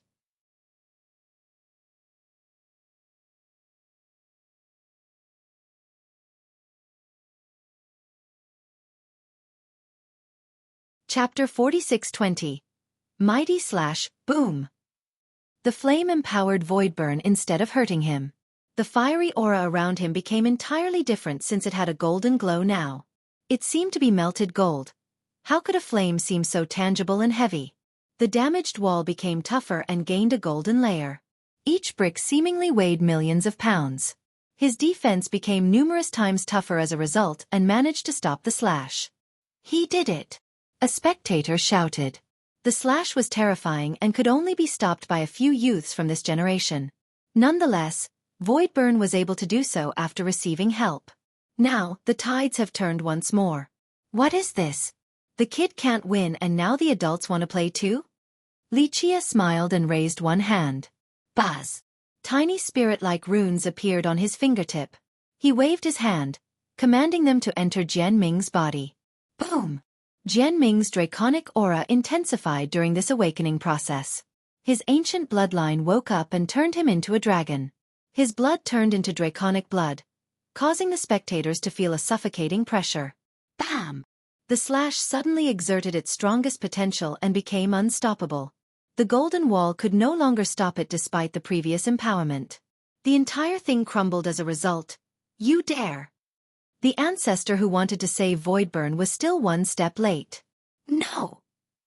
Voidburn turned to flee as fast as possible, but it was too late. Blood splashed from his decapitated corpse. His eyes were wide open in disbelief as it fell down next to the body. He never expected to die to a nobody before. He had such a bright future ahead. The atmosphere became somber as everyone gazed at the falling corpse. He won! Yi Tingrong couldn't regain her wits. Due to her previous impression of Jian Ming, she didn't think that he would be so strong. If she had to pick someone to be the winner, it would have been Voidburn. Jian Ming's slash was simply shocking. Moreover, his personality completely changed from a swindler to a god of death. The inviolable and merciless nature of the latter left a deep impression on her. I don't think he's weaker than any successor of the great powers. Someone calmed down and said. The majority looked down on him a while ago, but he has proven himself to them with that ultimate slash. It seemed comparable to any Tao Lord technique. In fact, even the Fire Dragon mantra was easily defeated. You're dead, Junior. The ancestor who helped Voidburn Godchild earlier finally arrived on the scene. He was furious after seeing the corpse. The first elder of Voidburn. Many recognized him and whispered. He was obviously furious. They came for a marriage proposal, yet the potential groom was now dead. Can't even accept defeat gracefully? Jian Ming instantly retreated behind Li Chia and laughed. It was a fair fight, he lost because he lacked skill. If this is how your sect is going to act after losing, crawl back to your nest like good turtles lest you want to humiliate yourself again. He reverted back to his regular style right after the battle, no longer the god of death. A life for a life. The first elder coldly uttered. He couldn't come back to the sect right now without extracting retribution first. If a member of the behemoths were to say this, the crowd would be silent. This wasn't the case right now. Just accept defeat, it was a fair duel.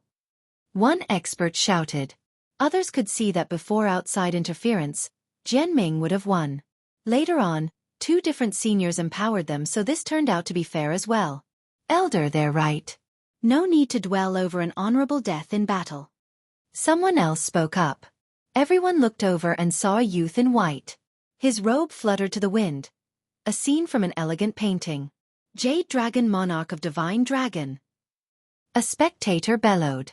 Jade Dragon Monarch, the junior brother of Tian Feng.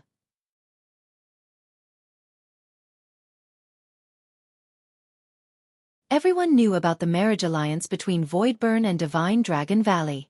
Normally, these two sects were always in the same boat. Now, Jade Dragon Monarch should help the First Elder avenge Voidburn Godchild by taking down Jianming's group. The actual development was rather unexpected. The monarch knows right from wrong. A few crowd members gave him a thumbs up for being so reasonable.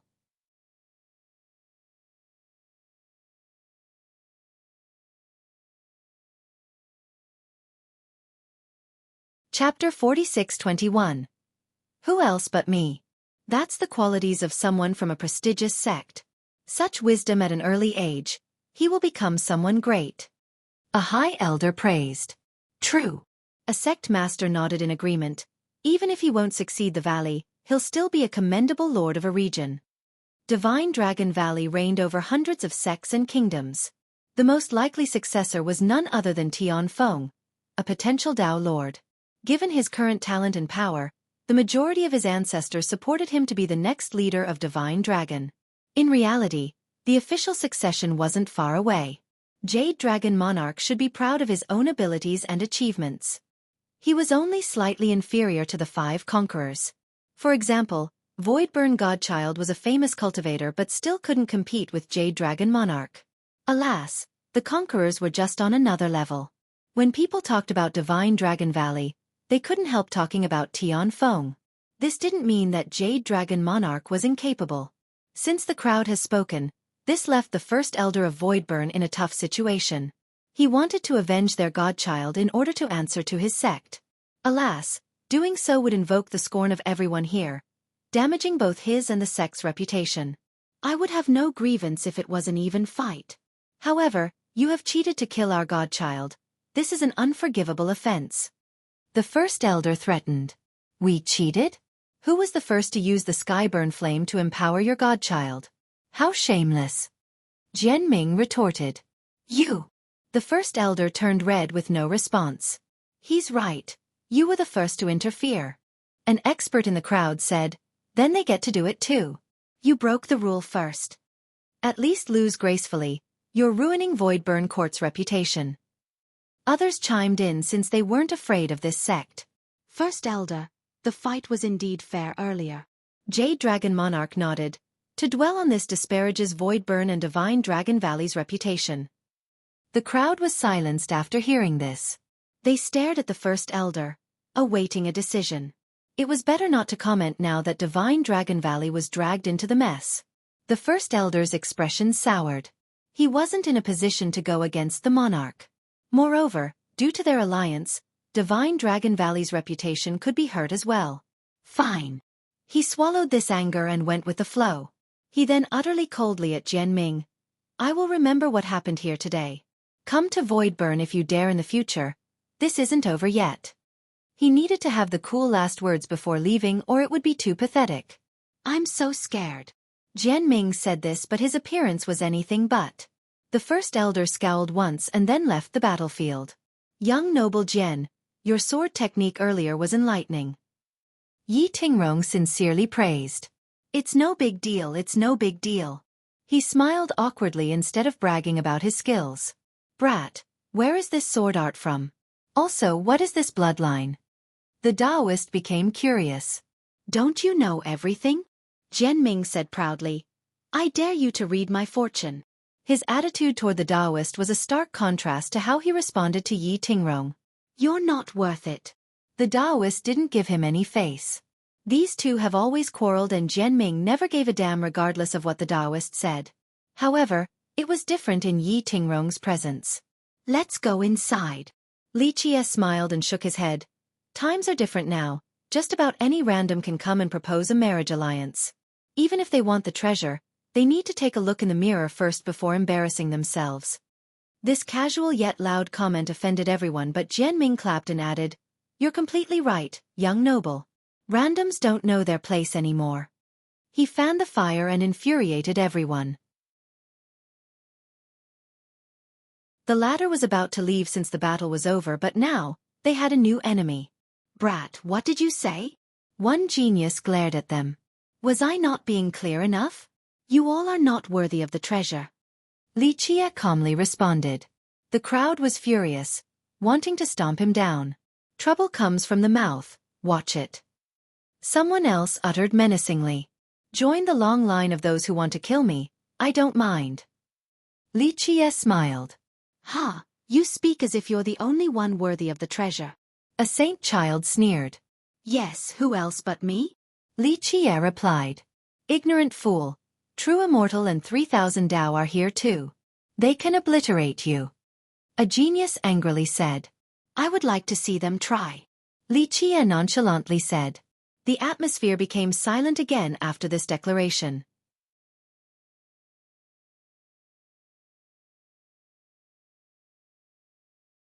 Chapter 46-22. True immortal spirit. The conversation stopped since they didn't wish to gossip about the behemoths. These sects were unbeatable and could destroy just about anyone. It was best not to antagonize them, let alone oppose them. No one wanted death or even worse, clan or sect extermination. Some cultivators might be fearless enough to take the risk personally. Alas, they had to think about their families and fellow sect members. Therefore, they exchanged glances after hearing Xueqi's overbearing comment. Why would he offend two behemoths together? One expert calmed down and whispered. Just one alone was problematic enough. Friend, you have quite an attitude. A dignified voice echoed in waves and suffocated listeners. Just the words alone showed how powerful the speaker was. It seemed that he could roar and take down a city wall. Radiance pulsed in and out, and eventually, a youth walked out from the center. He wore silver armor with flowing runes on the surface. The shoulder plates resembled wings. He had a seal between his eyebrows, one belonging to the charming spirit race. The seal was rather obvious, as if it has been carved into the bones and the soul. This was proof of his power, enough to contend against anyone in the young generation. True immortal spirit. The mass recognized him. One of the 6 stars of true immortal. One youth blurted out.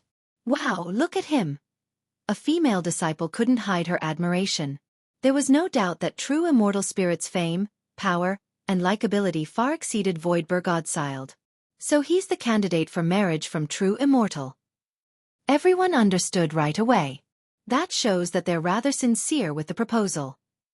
Old experts admitted this. Other suitors saw him and became dejected.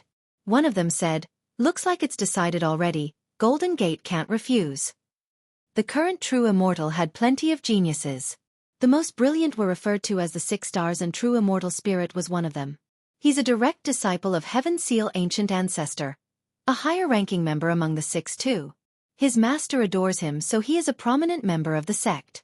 The fact that he is here in person speaks plenty. Another said. Among the 6 stars, true immortal young emperor was naturally at the top. The master's disciple, 6-winged emissary, didn't even make the list. From this, one could see how exceptional their young generation was. True immortal spirit wasn't an ordinary disciple either. He was a direct disciple of Heaven Seal Ancient Ancestor. Just this alone indicated greatness. He didn't let his master down either and eventually surpassed his peers. I have to admit that true immortal spirit is more than enough to be a good candidate, Miss Yi. The Taoist told Yi Tingrong. Right. She admitted, because this was objectively true. True immortal is serious about this. Paramount Scion said. She only sighed and smiled wryly. In terms of power, her sect would be climbing up true immortal in a potential marriage alliance. Nonetheless, they sent one of their 6 prodigies, not a regular member. In fact, numerous female disciples would love to have a similar marriage situation. Alas, Yi Tingrong felt rather conflicted. She didn't hate true immortal spirit since they had only met a few times. She only hated being used as a tool and not having control of her own fate. Most importantly, true immortal was scheming for her ancestors' treasure, so the matter was more complicated and sinister. If they were to refuse to hand the treasure over, their in-laws might no longer be friendly and would choose to speak using the blades. On the other hand, Jian Ming didn't like the comment. He laughed and said, "What makes him so special? He's just another tool in this marriage proposal. If Golden Gate doesn't have a better option, they'll most likely pick true immortal. He is a good candidate for a son-in-law.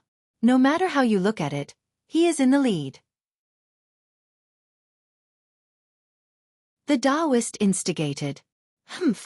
Not necessarily. Miss Yi won't necessarily pick him. Jian Ming snorted. Yi Tingrong opened her mouth but eventually refrained from speaking. She didn't want to tell others how inconsequential her opinion was in this decision. In one sense, the decision was up to Golden Gate, but given the current circumstances, it was even beyond their control. Meanwhile, True Immortal Spirit approached. His aura still pulsed like the relentless waves of an ocean hitting the face, making it hard for others to endure.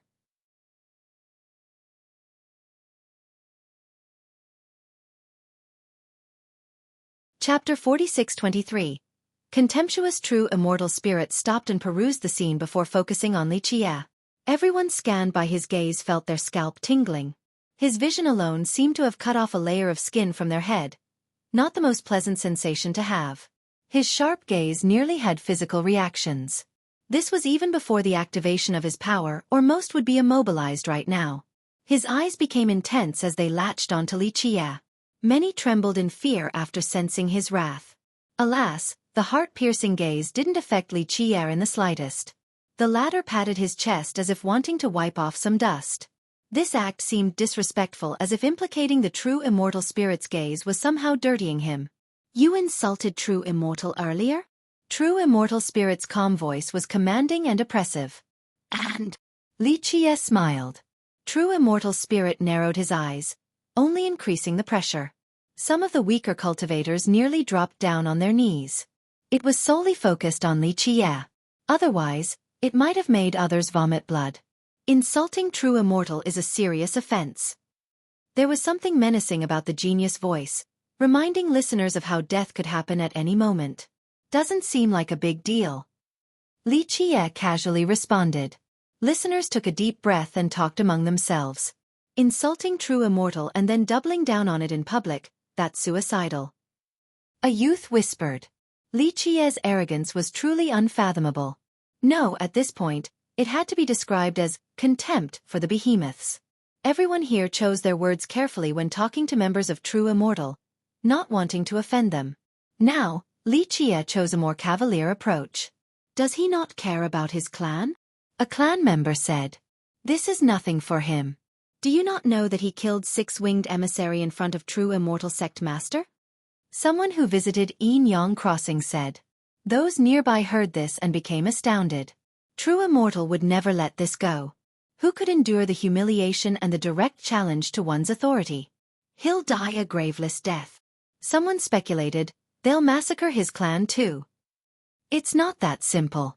Li Qie has Lion's Roar and Ancestral Divine Temple behind him. A big shot whispered. This was worthy of ponderance. It seemed that the two sides were rather competitive. No wonder why he's so bold. An expert realized. True Immortal Spirit's expression was as cold as can be. Even a mud Buddha could become angry once pushed enough, let alone a member of True Immortal having been subjected to this level of contempt. It was commendable enough for him to hold back. Someone else in the sect might have screamed and tried to obliterate Li Qie. I will give you one last chance. Apologize to True Immortal. He uttered coldly. All eyes were on Li Qie. This wasn't an unreasonable request, just a mere apology. True Immortal was showing mercy by allowing Li Qie to do so. However, Li Qie waved his hand as if swatting a fly and said, You think too highly of your sect. Leave before I send you to hell. Gasps could be heard among the crowd afterward. This is more than just offending them now. One cultivator was shocked. How arrogant for Li Qie to make this claim. True Immortal Spirit is one of the 6 prodigies. An expert said. He can do it, I'm sure. He killed Six-Winged Emissary without exerting that much effort. Someone else said. He might be strong, but True Immortal has ancestors and, most importantly, monarchs. Why would one be impetuous enough to go against them for no reason? A last gen member added. Virtually everyone agreed with this. True Immortal had plenty of geniuses and no lack of experts. Their monarchs were unstoppable as well. I see. True Immortal Spirit's eyes became cold enough to freeze people. Spectators couldn't bear this chilling aura. Their teeth started chattering. Weaker cultivators dropped down on their butt. Let's see what you can do then. He said menacingly. Buzz. Rays appeared behind him, Each seemed capable of starting and illuminating a new world. World Raiser Scripture. An ancestor recognized the merit law right away. He actually mastered a Tao Lord merit law? A high elder found this surprising. This scripture was left behind by the second Tao Lord of true immortal World Raiser.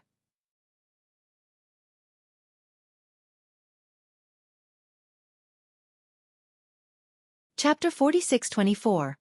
World Raiser Tao Lord World Raiser had numerous tales, one being blessed Tao Lord's disciple.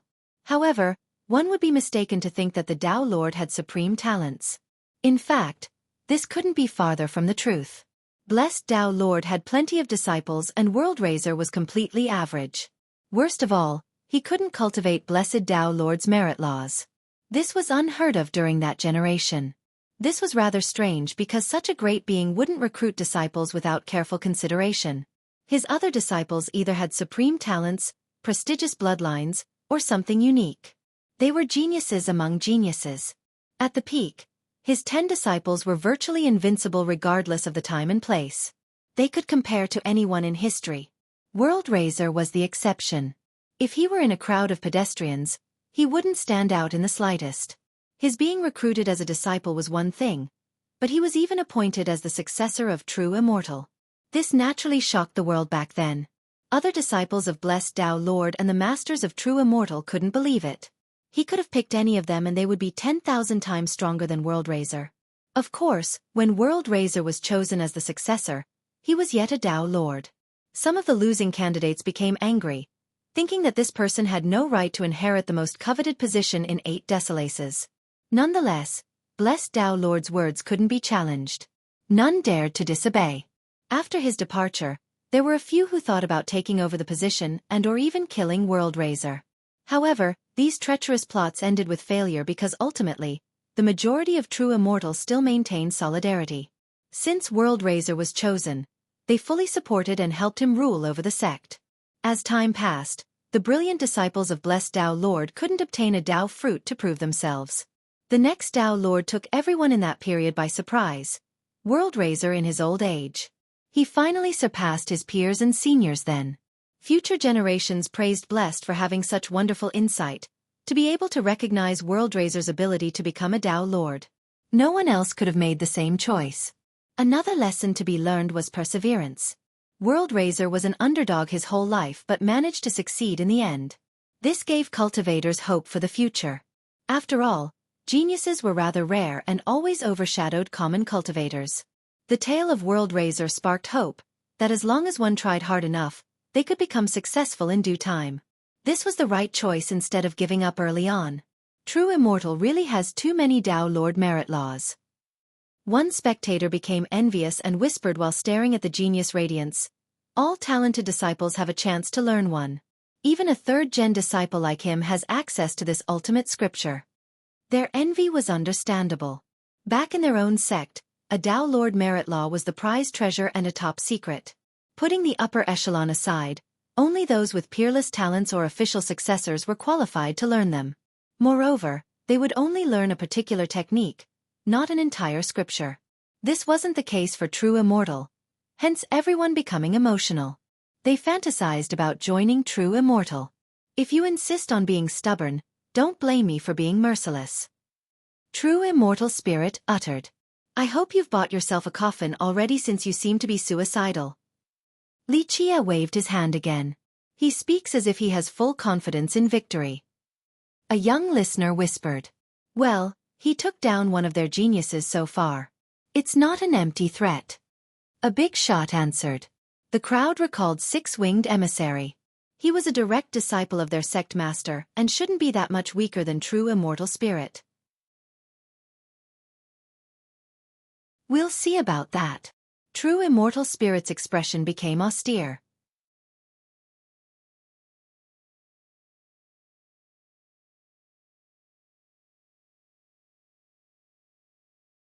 Chapter 46-25. World Raiser Scripture, Be Ready. True immortal spirit's chilling aura became unbearable as if he was a continental glacier. He came from a great sect, so despite his rage, he still acted in an acceptable manner. Killing Li Chia still required a process, a fair duel. He raised his right hand and made a half fist. Buzz! He became radiant with ancient rays from an older period. They gave the impression that he was a god from the primordial times, capable of constructing worlds out of nothingness. The power of creation was also destructive, enough to murder anyone here. What an aura! A last-gen cultivator shuddered, thinking that she wouldn't be able to beat the genius. Clank! Suddenly, everyone felt as if his hand has turned into a hatchet capable of killing gods and devils. World Razor Hack. An ancestor recognized the move after seeing the initial variation. Die! The genius roared and swung his hand downward. Though there was no actual weapon, the crowd was still horrified by the impressive attack. It left behind a deep scar on its path and even affected others outside of Xueqi. They felt their grand Tao being split into two halves. Some fell to the ground and twitched with pain despite suffering zero external injuries. Be careful! Yi Tingrong herself shouted, not knowing whether Xueqi would be able to stop it. Once it struck the ground, dust flew everywhere and a chasm was left behind. It nearly severed the entrance area into two pieces. This was just a casual swing from the genius. He certainly didn't go all out. Once the debris settled, they couldn't find Xueqi anywhere. Where is Xueqi? Someone shouted. Did he die? One youth murmured, thinking that not even a bone was left. I didn't see it clearly, but that shouldn't be the case. An ancestor shook his head. If he's actually dead after one move, that would be rather amusing, the proper end for his arrogance. A younger cultivator sneered. True immortal spirit scanned the chasm after the first move. However, unlike the rest of the crowd, he had a bad feeling about this. Too slow. He heard a voice right behind him. The mightier ancestors also noted this right away. They saw Xueqi standing behind true immortal spirit in the same pose. It was as if he was there in the beginning and didn't move an inch. This wasn't an issue of speed. The top masters got a strange sense that space and everything else shifted around Xueqi. This would be a frightening thought because it showed immaculate spatial manipulation. The alarmed genius reacted quickly by shifting away from his original position. His speed was commendable indeed for someone his age. However, it didn't matter how fast he was. Xueqi always kept up as if he was his shadow. Xueqi then raised his hand for a gentle tap. It didn't release any light or divinity, more like a tap on a good friend's shoulder. Nonetheless, the genius became aghast since he felt a tsunami of power coming for him. World Razor Sphere. He intertwined his fingers with incredible speed and created a Tao barrier. Alas, this wasn't enough to stop Xueqi's hand. The barrier collapsed and he fell down like a meteor. Boom!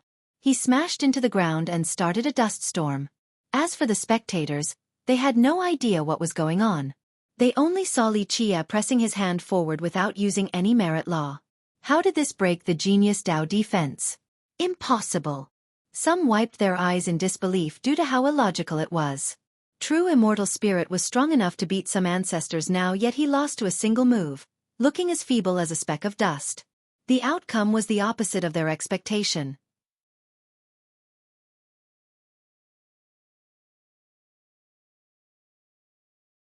Chapter 46-26.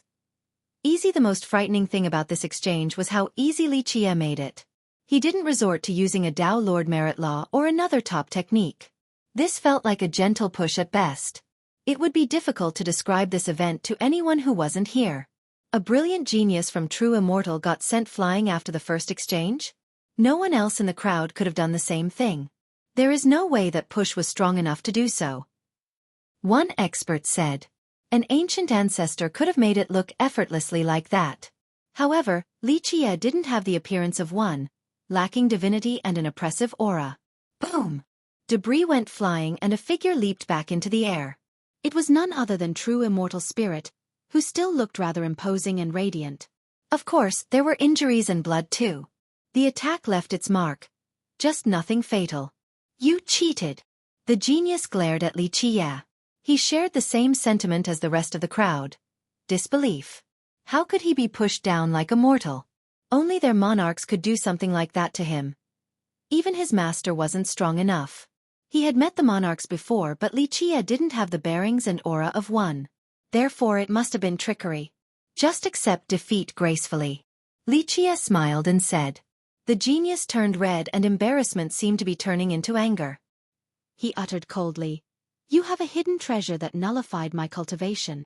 He thought that this was rather likely. Xueqi winning with the help of a hidden treasure. What kind of treasure is this? The crowd agreed with the genius and began speculating about the treasure. Some fantasized about its wondrous ability. It might make them unbeatable. Insufficient strength yet a vivid imagination. Xueqi said, "Leave already, don't embarrass yourself any further." The genius' patience was growing thin after being insulted several times. He glared at Xueqi and said, "So be it, get ready. Let's see if you're strong or just relying on a treasure." He slowly raised both hands and it felt as if the earth was being lifted up. His hands pulsed with starry lights during the process. Rumble! Loud quakes could be heard. Everyone felt tense since his hands became all-encompassing. Ugh! They felt suffocated as if his hands were gripping their neck. This naturally horrified them. What is this technique? A pale spectator screamed. Weaker cultivators felt helpless before the channeling, even though the target was only Xueqi. They found themselves to be fish on a chopping board. Raise the worlds, grasp the heavens. The genius roared and then reached for Xueqi. Crack! Buildings nearby shattered with haste along with a mountain from the shockwaves alone. Everything between the genius and Xueqi suffered a terrible compression force, spatial fabrics included. Incredible! One expert roared. The sky suddenly turned dark. It seemed that even the sun was a victim to this grasping technique. Spectators thought that it would be near impossible to escape from this move intact. Once becoming the target, being crushed was the most likely outcome. The move was domineering indeed, worthy of being from the World Razor scripture. Boom! Suddenly, a golden light illuminated the darkened battlefield. It was a golden fist that could break the 9 firmaments. It wielded a tyrannical and overbearing presence. Golden Fist Dao. A spectator recognized its origin.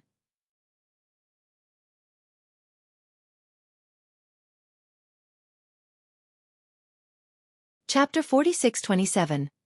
Golden Mad Fist. This fist Dao focused on absolute power. One punch could break heaven and earth along with the 4 oceans. Its energy rampaged like wild waves, instantly sending anything along the path on its way. Crowd members were shocked after sensing it. They believed that it wouldn't be inferior to any fist merit law of the Dao Lord level. Bam! The punch smashed into true immortal spirit's grasp technique. The emanating shockwaves were violent and ferocious. Trees and buildings nearby crumbled in the blink of an eye. This exchange ended with true immortal spirit staggering several steps backward, clearly losing the exchange. "Please stop here, gentlemen." An old man appeared in the air, speaking with a dignified voice. He had gray hair and wore a golden cloak, looking fierce. His arms, in particular, brimmed with martial strength. Golden Mad Fist. An ancestor said. The majority recognized the old man since he was the current leader of Golden Gate and Yi Tingrong's grandfather. He was relatively famous among last-gen cultivators. He didn't dominate as much as Golden Fist Emperor, but his prestige was comparable to sect leaders and rulers. Senior Mad Fist. Others came over and cupped their fist. This applied to some ancestors as well since they were guests. Senior. True immortal spirit slightly bowed. He had an unhappy expression as he spoke. Your punch was incredible. He didn't appreciate being stopped by Golden Mad Fist. Nonetheless, due to his upbringing, he exercised enough restraint to not act out. Nonetheless, his tone indicated dissatisfaction. You're too kind. Mad Fist cupped his fist back and said, Your attack was gasp-worthy. My art compared to yours is akin to a firefly trying to outshine the moon. Being praised by a contemporary master made the genius happy. His dissatisfaction disappeared with haste. Thank you, Senior. Though his expression remained normal, he was actually elated inside. Mad Fist then spoke to everyone else. Heroes from the various regions, you are guests here at Golden Gate. If there is something lacking in our hospitality, please let me know so I can rectify the problem. As for personal feuds and conflicts, please settle them elsewhere. Our disciples are weak and can't handle your might. He spoke properly and with sincerity, prompting the crowd to exchange glances. It was hard for anyone to speak out against Golden Gate right now since he had won the crowd over. Senior, we will act with propriety. Many experts stated their stance. The seniors and the big shots also nodded in agreement. What do you think, virtuous nephew? Mad Fist then asked the genius. The latter looked around and read the crowd. Refusing wasn't an option currently since it would offend everyone. Moreover, the current pretense was that he came as a guest, seeking a marriage engagement. I do not dare to disobey. He bowed slightly before glaring at Lichia and snorting. He didn't add any fierce words and left right away. From beginning to end, he acted in a manner befitting of his status and background. With his departure, it seemed that causing trouble here was not possible. Golden Mad Fist might interfere and subdue any problem. We appreciate everyone for being considerate. Golden Mad Fist spoke again. Please enjoy your stay. Everyone cupped their fist before leaving. Though they wanted to see a fight to the death between Lichia and Paramount Scion, the situation didn't allow it right now. Nonetheless, some left while having many things to think about. The most popular question was Lichia's push. How the hell did he do it? Was it really a peerless treasure? Please follow me, young noble. Yi Tingrong led the way for Lichia's group. They came to Golden Peak. She clearly had high regard for them since only a few were eligible to come to the main peak. Do you want to meet your father-in-law? The Taoist elbowed Jian Ming and whispered. Not this nonsense again. Jian Ming turned red and glared at him. I wasn't joking around. You may propose under my protection. Lichia said flatly. Young noble. Jian Ming awkwardly stole glances at Yi Tingrong. This is a great opportunity if you fancy this arrangement. There will be no other, so don't regret it later. Lichia said. Brat, the young noble is right. The Taoist said. She'll have to marry someone else if you keep on wasting time. I don't think it is possible to delay a marriage arrangement this time. Yi Tingrong didn't refute this comment since it was true. The circumstances forced her to marry someone regardless of her wish. Brother Jian, go for it. Paramount Scion voiced his support. Though he was a suitor, he was only here to fulfill a mission and didn't actually want to marry Yi Tingrong. Jian Ming stammered, unable to speak.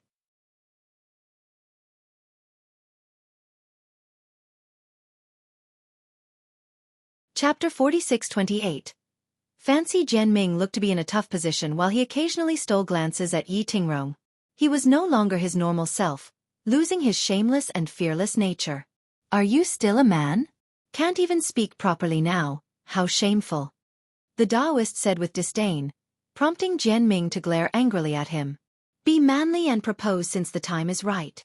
The Taoist went on. This is the best chance indeed, that's why all the other sects are doing it. Paramount Scion agreed. When if not now? Do you want to watch Miss Yi marry someone else? The Taoist continued. That's not my intention. Jian Ming felt bashful. Then what is it? The Taoist pressed on. Jian Ming couldn't come up with a response again. As for Yi Tingrong, she didn't mind and arranged a place meant for important guests before leaving. Once she was gone, Lichia smiled and told Jian Ming, there's nothing embarrassing about liking someone. No need to hide it. Young noble. Jian Ming turned red. Why the hell are you still hesitating? Even a blind man can tell that you like her. The Taoist laughed. She can tell too. Paramount Scion smiled. Jian Ming's embarrassment only increased once the others exposed him. Don't tell me this is the first time you've liked a girl, he. No one else before? Are you a virgin? The Taoist teased. You're the virgin. Jian Ming barked back and gritted his teeth. His strong reaction only served to further amuse the crowd. It's fine to be embarrassed and awkward, just realize that if you actually want to win the beauty's hand, take advantage of this opportunity. Lichia said with a serious tone. Right, don't be so indecisive. The Taoist said, if you like her, show her. Just a marriage proposal isn't a big deal. Be your normal self. Even if I like her, as she might not like me back. Jian Ming eventually said. How do you know she doesn't like you? Remember, she doesn't mind if you propose. The Taoist said. Everyone can propose right now though. And only one will get picked. Jian Ming replied. Give it a shot at least. Paramount Scion said. If you don't do it, you will never know her feelings toward you. What if she really doesn't like me? Jian Ming hesitated. Then that's the end of that, no big deal. The Taoist became impatient. This is your chance to turn a crush into something fruitful. Don't keep it one-sided. Li Qie chuckled. The alternative is to quietly watch her being in someone else's embrace while telling yourself that it is okay as long as she is happy. Is that what you want? Haha, there must be something wrong with him. The Taoist laughed. What should I do then? Jianming smiled wryly. What else but to compete for her heart? Show her your sincerity through your action. If she doesn't like you now, work hard until she does. You'll be rewarded and so would she with happiness. Jianming didn't respond. Do you still have doubts? The young noble is right. The Taoist said. I don't want to take advantage of her. Jianming said awkwardly. It is no longer up to her. Her feelings do not matter since her fate is not under her control. Li Qie said. She won't be able to marry the person she likes. It'll be true immortal spirit or maybe our young scion over here. Even if she happens to like her fiancé, the whole thing is just a scheme. Paramount Scion said. It is no secret that everyone is here for the peerless treasures. The sex will pressure the two lovers greatly and use all potential methods for their ultimate goal. Their relationship will crack afterward because of this fundamental conflict. Therefore, your goal is purer than anyone else. You simply like her and have no ulterior motives. There is no sect pressuring you either. Li Qie said. I see. Jianming murmured. That's why you shouldn't worry so much. There is no one else she can marry who will make her happy under these circumstances. She will be treated as a tool. There is no happiness there for there is a lack of sincerity in the first place. The Taoist said, let's put it this way, do you like her enough to want and make her happy? Yes. Jianming nodded. Then don't you think that you're the best option versus all the other suitors? The Taoist asked. Jianming was moved after hearing this. Put in the effort in order to avoid regrets. Fear no one and be confident in what you can bring to the table. Otherwise, you will do nothing but make excuses for passivity. Li Qie smiled. Jianming's blood started becoming hotter. He said, well, how should we propose to Golden Gate? What if they do not pick me? He had enough self-awareness to realize the lack of advantages. Putting Yi Tingrong's feelings aside, his background, talent, and cultivation couldn't compare to those from the behemoths. We'll just have to kidnap her then. Li Qie smirked.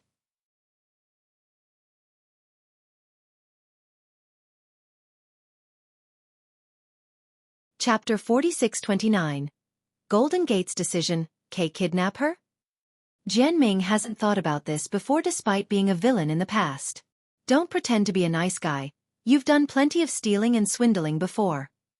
The Taoist said. But in this case, Jianming still hesitated. In reality, honest and moralistic cultivators were rare in this dog-eat-dog world. Nonetheless, Jianming had qualms about doing it to Yi Tingrong. Do you have a better idea? Li Qie asked. Well, Jianming knew that the odds were against him since so many great powers were involved. Do you want to wait until she loves you before doing something? Her kids would be learning how to walk by then. Li Qie joked. Given the precarious situation, Golden Gate had no chance of delaying this. The only question was who they would pick. Therefore, this was absolutely the last chance. You need to win first before caring about feelings. If she has to marry someone anyway, why not you? She has no say in this matter either way. Li Qie continued. Jianming took a deep breath after hearing this. Unfortunately, her feelings aren't taken into account here. Paramount Scion reminded. Jianming obviously understood this. It's just that he was an involved party and couldn't see things objectively. Moreover, he cared too much about her feelings. The others such as true immortal spirit won't treat a tool like her well. The only way for you to help her is to marry and protect her, giving her all the love possible. Li Qie said. Just listen to the young noble. The Taoist said, win her first then talk about love later. All of this is predicated on a successful engagement. Otherwise, your feelings will forever be one-sided. Li Qie concluded. As the conversation went on, Jianming gradually recognized his feelings for Yi Tingrong. Moreover, he also realized the only possible path. He clenched his fists and made up his mind. Will Golden Gate pick me even if we propose? He asked sincerely. It is not up to them once I say the words. No one else can interfere. Li Qie chuckled. Hear that? The Taoist became excited. What the hell are you waiting for? It's just a matter of time before you marry and have kids. Don't worry, I'll be there for your wedding regardless of the date. You will need to show your appreciation for your matchmakers then. Jianming glared exasperatingly since this Taoist was claiming contribution already. However, before they could go propose, Yi Tingrong came on the same night with new information. My grandfather has decided, she said. Already? What's the result? Jianming became anxious since he has yet to propose officially. Which sect, True Immortal? Paramount Scion asked. Among the candidates, True Immortal Spirit was certainly the top dog. No. She shook her head and said, Grandfather chose to have a martial tournament. I see, a tournament to decide the groom. Jianming murmured. He exchanged glances with the Taoist. The latter said, Brat, don't think about it. You won't be able to last until the very end. Plus, we don't know who'll show up later. The victor will gain more than just the marriage. Not a bad plan from that mad fist. Li Qie smiled. The great powers would certainly go all out for the sake of winning. When one disciple loses, another can try instead. There is still a chance for everyone, but the advantages remain for the behemoths. Paramount Scion said. Initially, all the great powers only selected one candidate for the marriage proposal. Now, for this tournament, they could have many more. For example, if True Immortal Spirit were to lose, this sect could send out the other geniuses. Maybe even True Immortal Young Emperor could show up.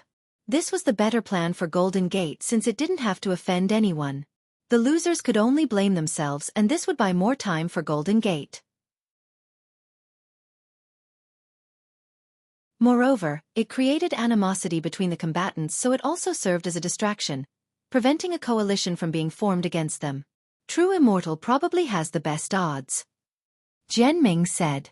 I'm afraid you have no chance of winning this battlefield. Even if you beat True Immortal Spirit, they still have 5 more. The Taoist laughed. You don't need to remind me.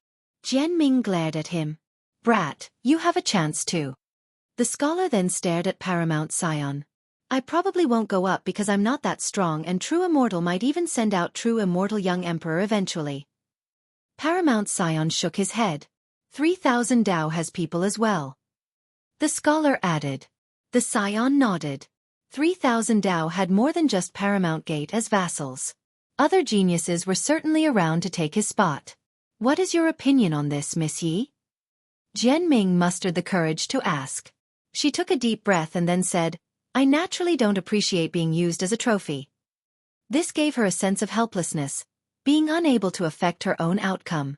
Jianming wanted to say something else, but he was also powerless in this case.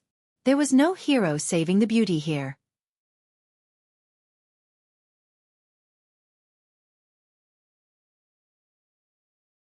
Chapter 46:30. I'll marry you. He wouldn't be able to defeat everyone regardless of his effort. This was just reality, not a lack of confidence. The great powers had virtually unlimited challengers, especially the behemoths. Just the young generation of True Immortal, 3,000 Dao, and Divine Dragon Valley could sweep through the crowd. Most importantly, even the conquerors might show up. Therefore, Jianming couldn't keep his spot on the battle stage forever. He knew the gap between him and Shen Juntian, or True Immortal Young Emperor. His heart wanted to fight for Yi Tingrong, but the lack of ability meant that failure was imminent. Young noble, would you be able to protect my sect? Yi Tingrong made up her mind and asked with a serious tone. Doubts overwhelmed her because they were up against the behemoths. Li Qie was certainly not the favorite, but her perspective had changed. She thought that he could be reliable in this scenario. It's a simple request. Li Qie said nonchalantly. In that case, please grant us your protection, young noble. She bowed her head deeply and beseeched. She chose a third path, not the marriage alliance or the battle competition. Young noble. Jianming stared at Li Qie, hoping for him to accept. He knew more than anyone that with Li Qie's involvement, Golden Gate would be saved. The behemoths and the other great powers coveting the treasure would be repelled. There is no free lunch, for exchanges always exist. Of course, some couldn't be seen by others. Li Qie smiled and shook his head. As long as you are willing to repel the enemies and protect Golden Gate, I will offer you my service. She bowed again, not wanting to miss this chance. The priestess had said the same thing, but I have no lack of followers.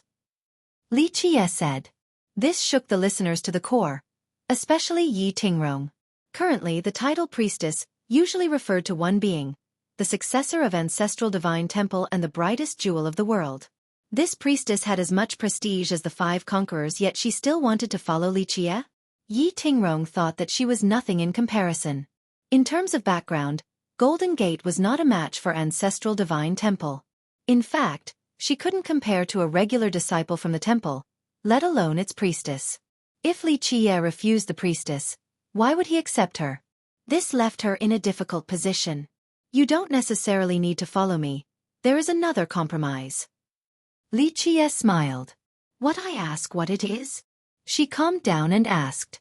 The Taoist and paramount scion naturally understood the implication.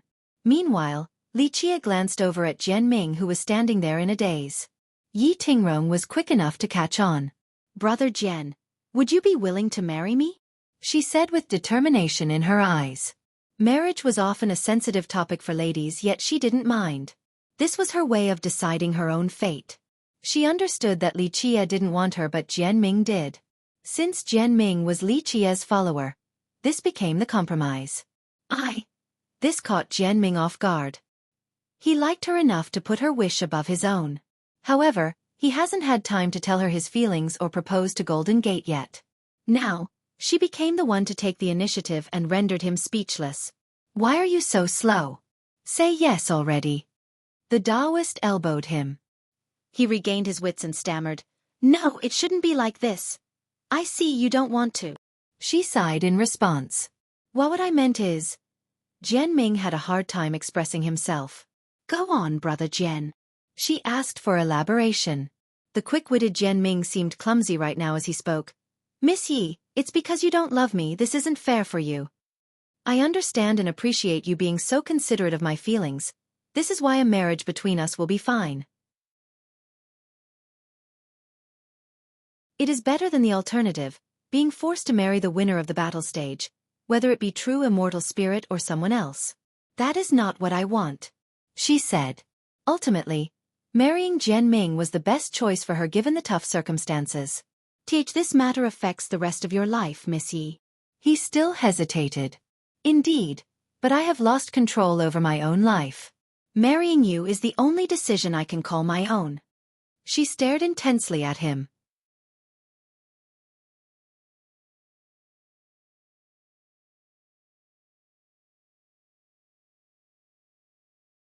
Chapter 46-31. Witnessing a marriage. Ultimately, she picked Li Qie and chose to marry Jian Ming, something resembling an autonomous decision. Though both sides weren't overly willing and it didn't come from love, she was still the one making the decision. The same couldn't be said about the marriage proposal and the battle stage. Smart and independent, creating your own path when there is none. Li Qie smiled. The alternatives required her to accept the result. Resistance was futile regardless of the person. This included those whom she might dislike or even hate. Brother Jian, will you marry me? She asked earnestly again. Jian Ming had never thought that a girl would be proposing to him one day. He liked Yi Tingrong and wanted to court her. Alas, happiness was coming too fast in this case, so he wasn't mentally prepared. I can't take this anymore.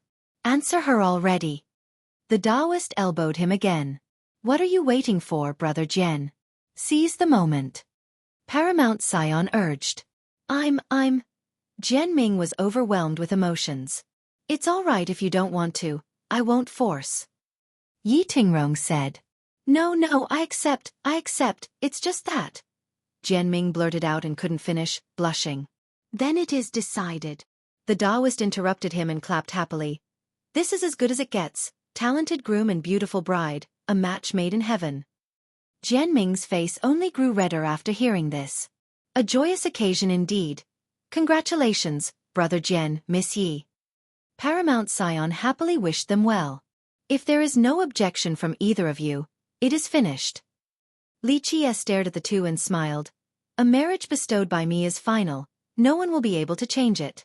Let me ask one last time, are you willing to accept these fateful ties? Yi Tingrong took a deep breath and stared at Jian Ming. She solemnly nodded. I accept. All eyes turned toward Jian Ming next, seemingly telling him to accept already. Jian Ming's hands trembled from excitement and nervousness.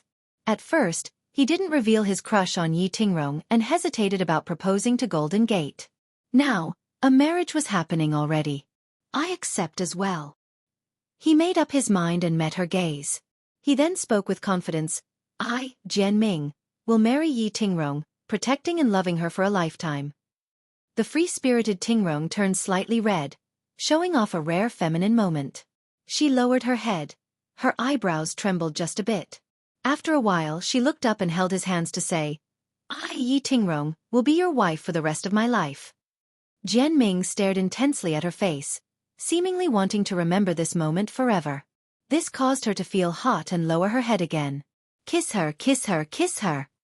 Paramount Scion and the Taoist started shouting. Meanwhile, other visitors had no idea about this marriage. They focused on the battle stage after hearing the news. Some were unhappy while others thought that it was a fair method. Aren't people here to propose? Why is it a fighting competition now? A member of a great power who traveled 100 miles to be here became dissatisfied. It's no problem. Golden Gate didn't state its intention of finding a groom. Everyone else came to propose out of their own volition. They can choose a battle stage instead. An expert said. Isn't it better this way? A clan ancestor said. Most had no chance of being chosen versus the behemoths for a marriage proposal. One out of True Immortal, 3,000 Dao, or Divine Dragon Valley would have been chosen. True, everyone has a fair chance on the battlefield. Another agreed. While it is true that everyone can participate, the probability is still as low as before. Who has better disciples than the three behemoths? If one of their geniuses loses, another can join instead. A last-gen cultivator remained pessimistic.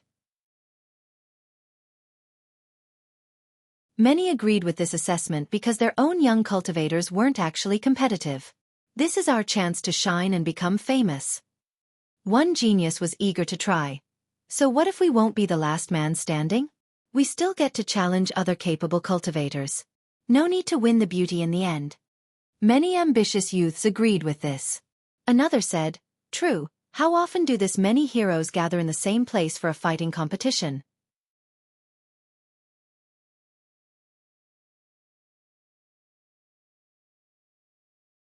Chapter 4632. Martial Competition. The news of the martial competition stirred up the crowd and excited the geniuses. Even those with no interest in the marriage alliance wanted to join. Foremost great powers, only their successor was chosen to be a candidate, meaning Saint Childs or princes. Therefore, regular disciples weren't involved at all. Sending an inadequate candidate would only risk derision and jeers. This was no longer the case with the martial competition. Confident youths were allowed to fight without any limitation. This was a once-in-a-lifetime opportunity for many of them.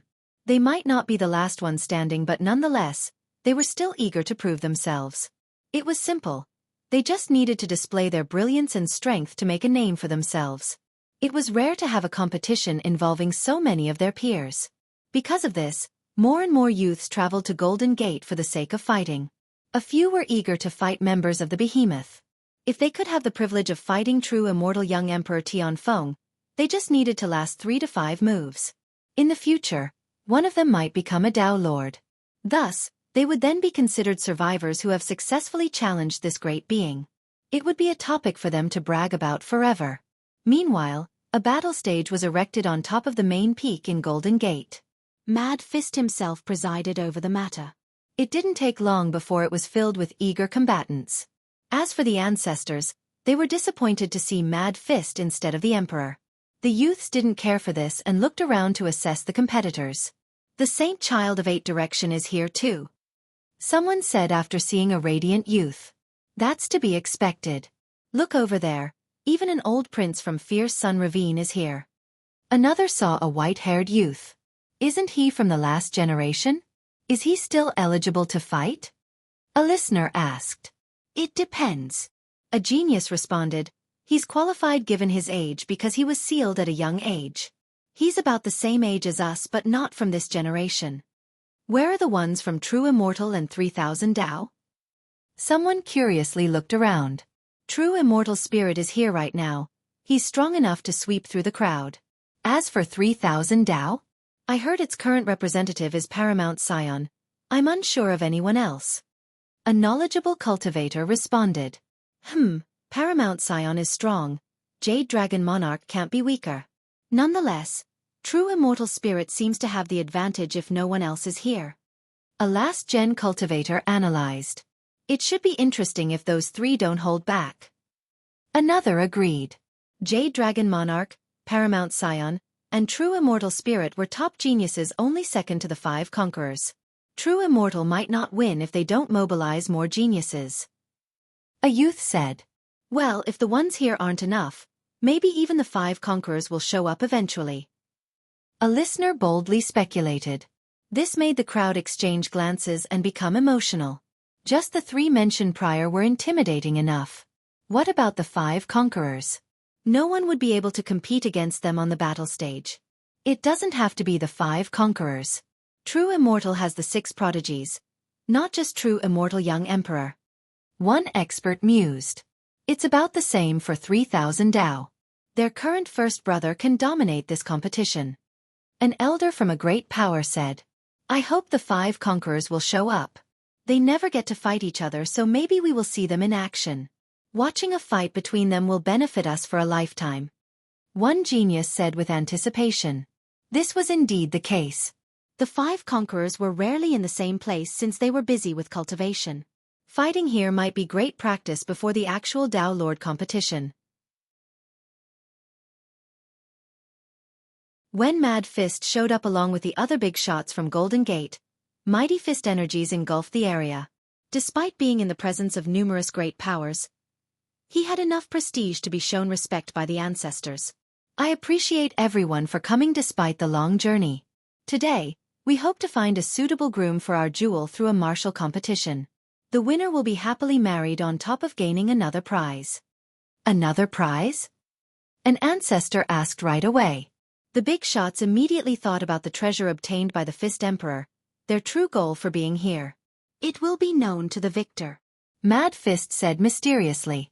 Some big shots didn't like the non-answer, but they didn't protest because the veil of pretension was still there. The rules are simple. Any young cultivator can participate regardless of their background and sect. The final winner will become our beloved Jewel's groom. Mad Fist announced. The big shots exchanged glances. These rules were just as expected. It meant that the stronger sex had a bigger advantage. For example, they could send several geniuses to fatigue a stronger combatant.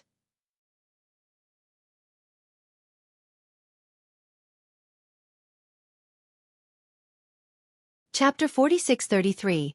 Women can fight too. Grand Gate is ready to fight. A genius in the crowd became excited and shouted. Our 18 brothers from Skycall will take you on. A great power stated its number advantage. Since Golden Gate didn't state any restrictions, it meant that a sect could have unlimited participants. Taking advantage of this was the right call, especially against certain geniuses. Number doesn't matter. A genius from a sacred ground snorted.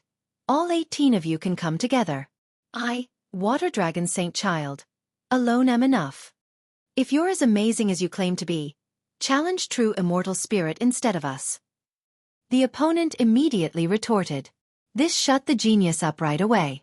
Although he was strong, he was certainly not a match for True Immortal Spirit. He's not invincible beneath the 5 conquerors at all. Someone else will take him down. Another sneered.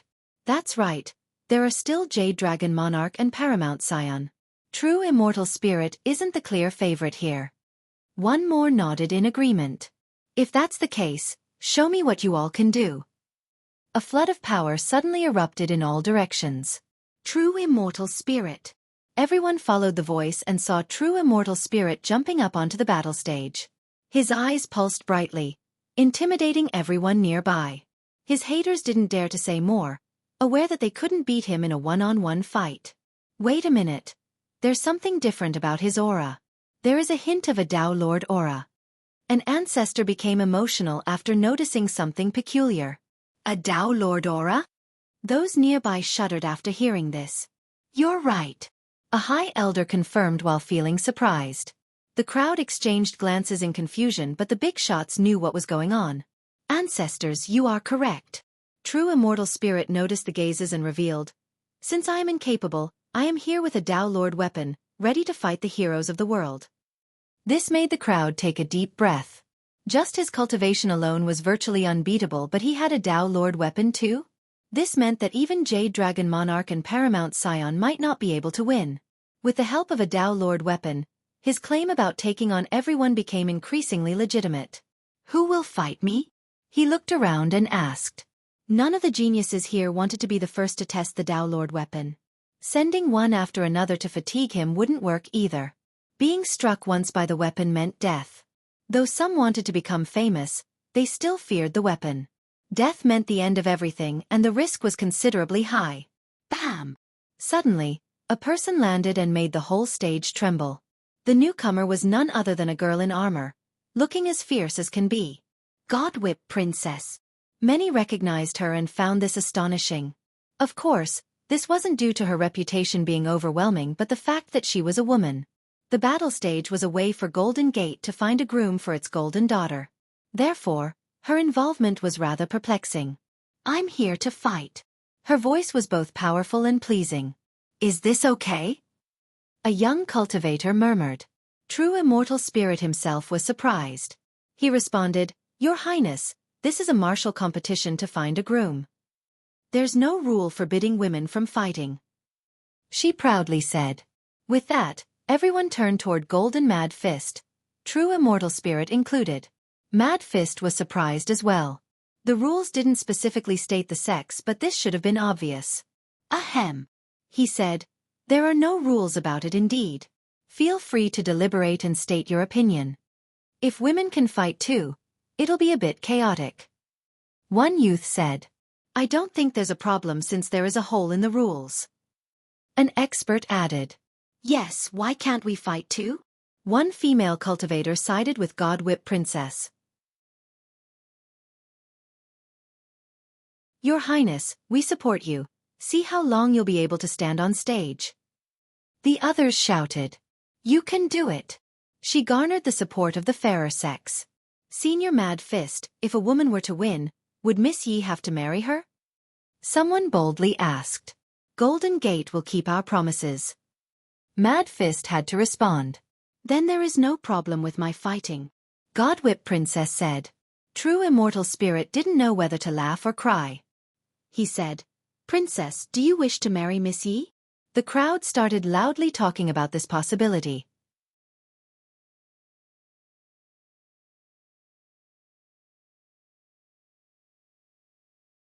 This development amused the crowd since it was rather rare. It's fine if Her Highness wins. If anything, it's pure love. Even some of the male youth supported. That's right, this might become a tale to be sung for a long time to come. Others loudly chimed in. I hope she wins. A furor broke out. Some forgot their original goal, seemingly only wanting to see the princess winning and marrying the beauty. This would become quite a topic for Sky Border.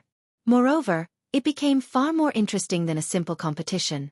They would prefer her winning over supreme geniuses such as True Immortal Spirit. That would be too boring compared to the alternative. However, a third cultivator jumped onto the stage. He wore an embroidered robe with golden stitchings. He seemed to be from riches, but his cultivation didn't seem exceptional. He smiled and told the two combatants, Fellow Taoists, since you're hesitating, how about fighting me instead? Fine.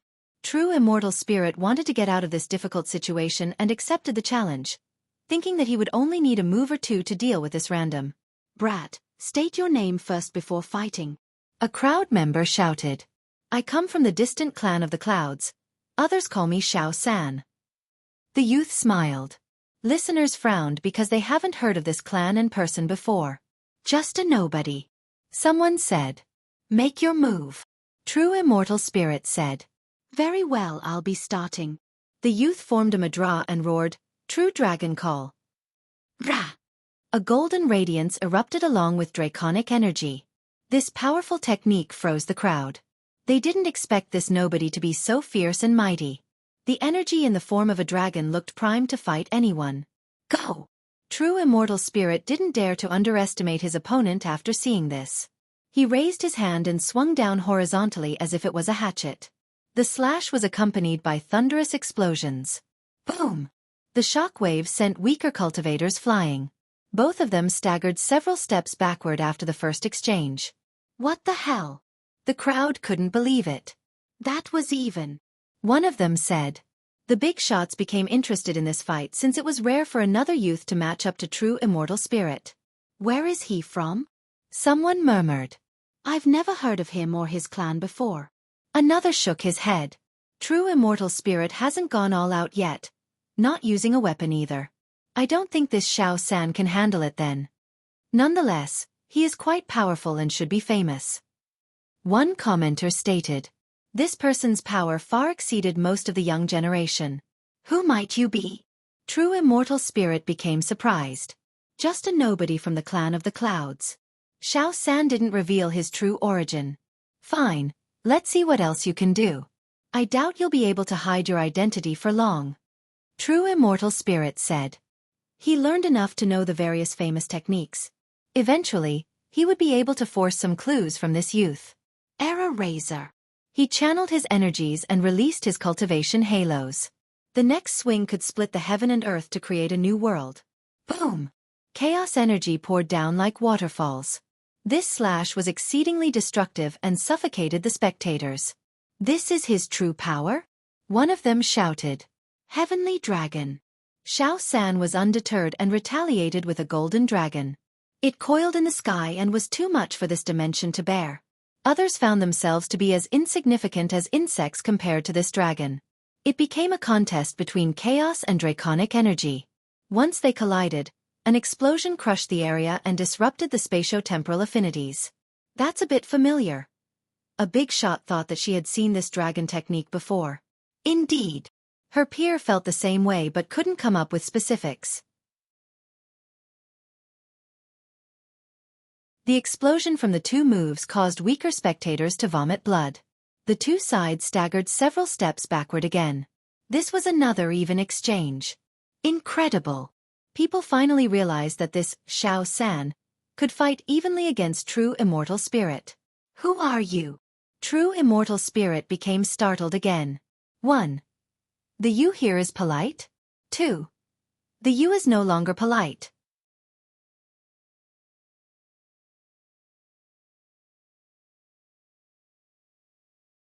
Chapter 46-35. Grand Dao Golden Bulls. Everyone could tell that this youth didn't come from a humble background. With this disadvantage, one would have to participate in numerous battles before becoming this strong. There was no way they could be so strong during their debut. This was because they lacked the right merit law and cultivation resources. Only time and experience could help them grow stronger. Therefore, to rise up meant surviving one battle after another, accumulating power through blood and sweat. This maturity process included defeating many capable cultivators. Becoming famous was inevitable. If a youth were to come out of nowhere and be this powerful, it often implied that he came from an impressive lineage. Only such lineages had the ability to groom a capable cultivator in such a short time without relying on battle experiences. After all, they would have enough members to contend among themselves, not to mention the guidance of seniors and ancestors. True immortal spirit's technique was incredibly impressive, but his opponents still managed to keep up. It became clear that their cultivation was about even. How many youths were in this category? Currently, Paramount Scion, Godwhip Princess, and Jade Dragon Monarch were present. They all came from monstrous lineages and were famous. The same should be the case for Xiao San. Do you notice anything? Many big shots activated their heavenly gaze. One shook her head and was lost like the rest. They felt that there was something hiding his true background. Haha, I'm just a nobody with no background to speak of. Xiao San laughed in response. A nobody managed to block my era razor? True immortal spirit didn't buy it.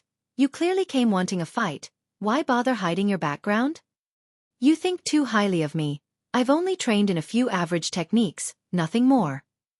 Xiao San didn't reveal his background. Senior Diamond, please don't play a joke on my junior brother. A distant voice came from the horizon, yet everyone heard the words clearly. They contained an imperial aura, as if a young emperor was speaking.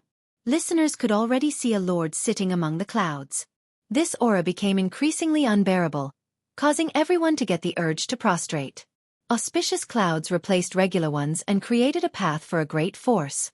Banners fluttered to the wind and were carried by spirited young cultivators. They had magnificent appearances and cultivation. Any of them would be considered a top genius in a great power. Hope and awe would be the first two emotions felt after seeing this group.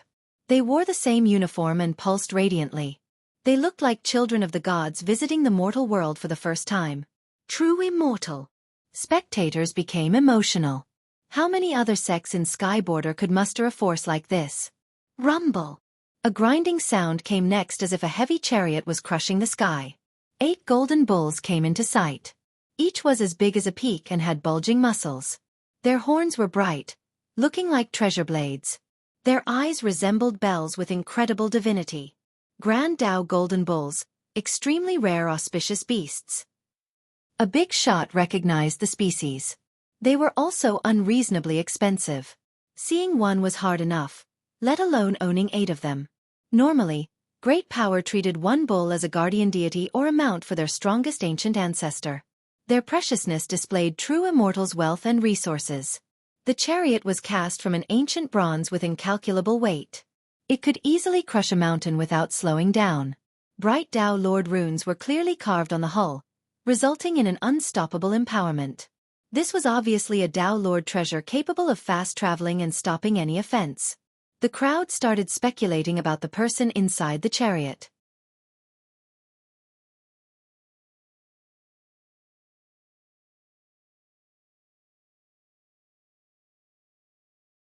Chapter 46-36. True immortal young emperor. The driver of the ancient chariot was a beauty with radiant features brighter than the stars. She wore a light blue dress with golden stitchings exuding a noble aura. However, the most conspicuous thing about her was neither her beauty and aura but rather, a type of sword energy. She had a sword tied to her back. Its scabbard couldn't fully contain its power and had traces of time everywhere. Nonetheless, its material was impeccable. It must have been a part of numerous battles and polished by the grip of an invincible master. The girl was equally as impressive. Her body seemed to be made from sword energy instead of flesh and blood. The outer shell served as a scabbard. Once unleashed, she would shock the world.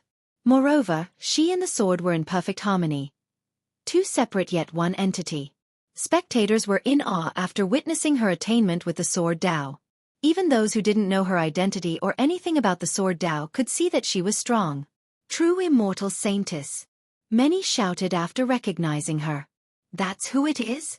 Those nearby became startled since this was a renowned title. She had no lack of fans and suitors. The #1 sword user of true immortal's young generation. An expert commented. Sword saintess.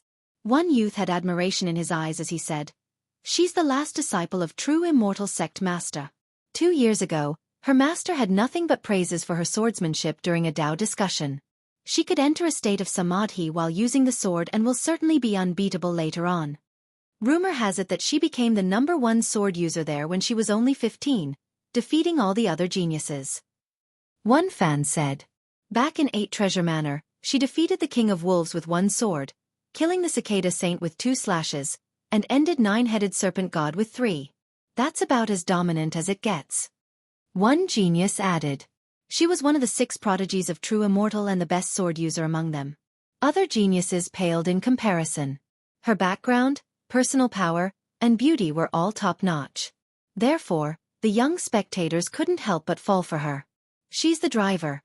A few big shots noticed this key point, meaning that the person inside must be even more prestigious. Rumble. Once the chariot got close enough and the clouds dispersed, spectators could finally see the person sitting inside. A youth with porcelain skin and features seemingly carved by heaven itself. He was a perfect vessel for the Grand Dao. He wore a yellow robe made from the finest draconic silk. Each thread flashed brightly with golden light. There was no embroidery of a 5-clawed dragon. Nonetheless, it was well fitted and showed off his vigorous and tough physique. Though he sat in a whimsical and lazy fashion, a charismatic aura still exuded from him. He didn't need to show his strength for others to see his exceptional qualities. Boom! When he opened his eyes wide, an irresistible force invaded everyone's heart and soul. It didn't matter whether they were top masters or weak cultivators. Their background didn't matter either. All felt their legs trembling, wanting to kneel down before the youth. Two characters immediately popped up in their head. Young Emperor. True immortal young Emperor. They all thought of one famous genius right away. The young Emperor is here! Astonishment struck the crowd. Many became emotional and took a deep breath. His very existence convinced them of his status. One of the 5 conquerors and the leader of the 6 prodigies. According to the legends, visual phenomena accompanied his birth. He was blessed with primal fate palaces, a constitution unavailable to others. Sure enough, he took full advantage of this. Being able to control Tao Lord weapons at the age of 5, beating martial uncles at the age of 8, contending against ancestors at 10, becoming an heir at 15 and fighting the rest of the world. Sure enough, he had plenty of female fans. They couldn't help but become enamored. "I love you!" Some of them even shouted with hearts in their eyes. This was a jealousy-inducing scene, but it was rather understandable. After all, he was none other than true immortal young Emperor.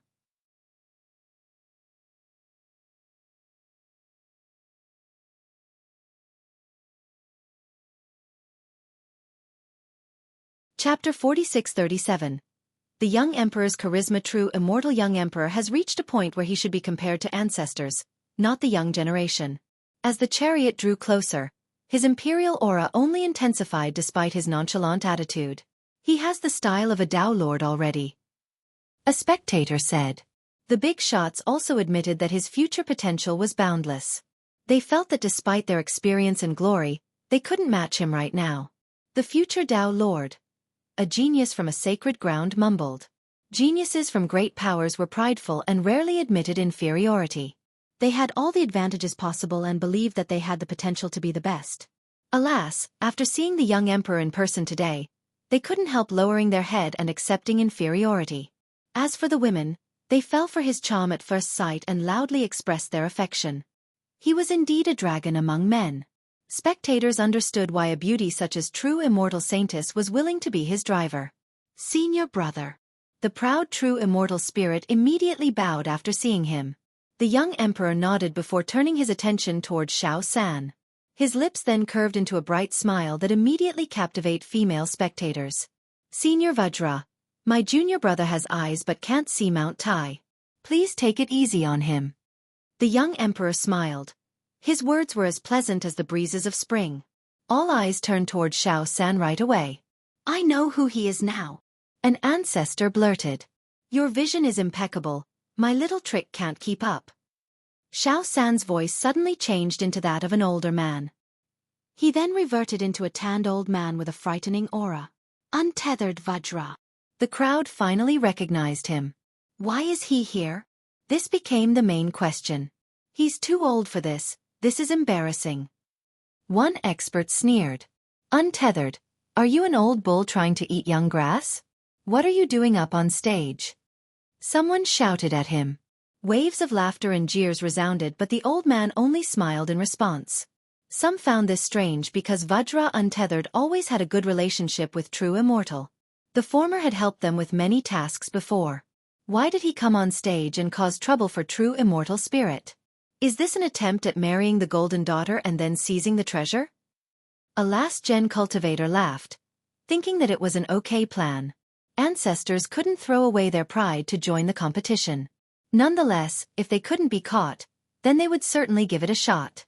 It's not that easy to trick so many experts, especially when the young Emperor is here. A big shot shook his head. Nonetheless, his transformation was impressive. Heavenly gazes didn't work. Senior Vajra, have some self-respect. Mad Fist stared at the Vajra and said implicatively. They were from the same generation. My apology, I merely wanted to witness True Immortal's techniques. Untethered Vajra walked down the stage, not appearing embarrassed at all. The crowd thought that the thickness of his skin was second to none. Others might have worried about their reputation and ran away from embarrassment. However, untethered Vajra was still sticking around. Gentlemen, please think about your sex reputation as well as your own. Mad Fist then told everyone else, warning others to not try the same thing. True Immortal Spirit still had plenty of strength left. He cupped his fist and said, "Anyone else wishes to spar?" His confidence grew because his senior brother was here in person.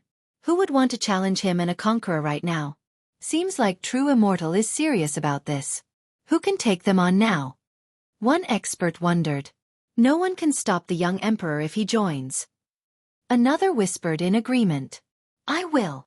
Godwhip Princess said with determination and a fierce glare. True Immortal Spirit's predicament returned. Your Highness, your boldness is commendable. The young emperor commented. You're too kind. She slightly bowed and then told True Immortal Spirit, I am ready.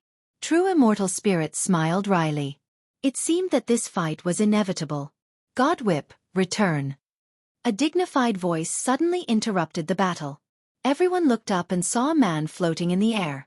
He was older than the current participants, looking above 30 years of age. He wore a simple robe without unnecessary decorations. He didn't have a radiant and suffocating aura either. His eyes resembled the starry night sky. His features were sharp as if they were hand-carved by a master. His hands, in particular, were brimming with strength. He could actually grasp the cosmos with them. They were coarse and often seen in someone partaking in perpetual hard labor. Nonetheless, spectators were intimidated after seeing them. You're tuning in to the Xueqi's Martial Arts Saga YouTube channel. Don't forget to subscribe and join us on this journey to catch the most captivating stories.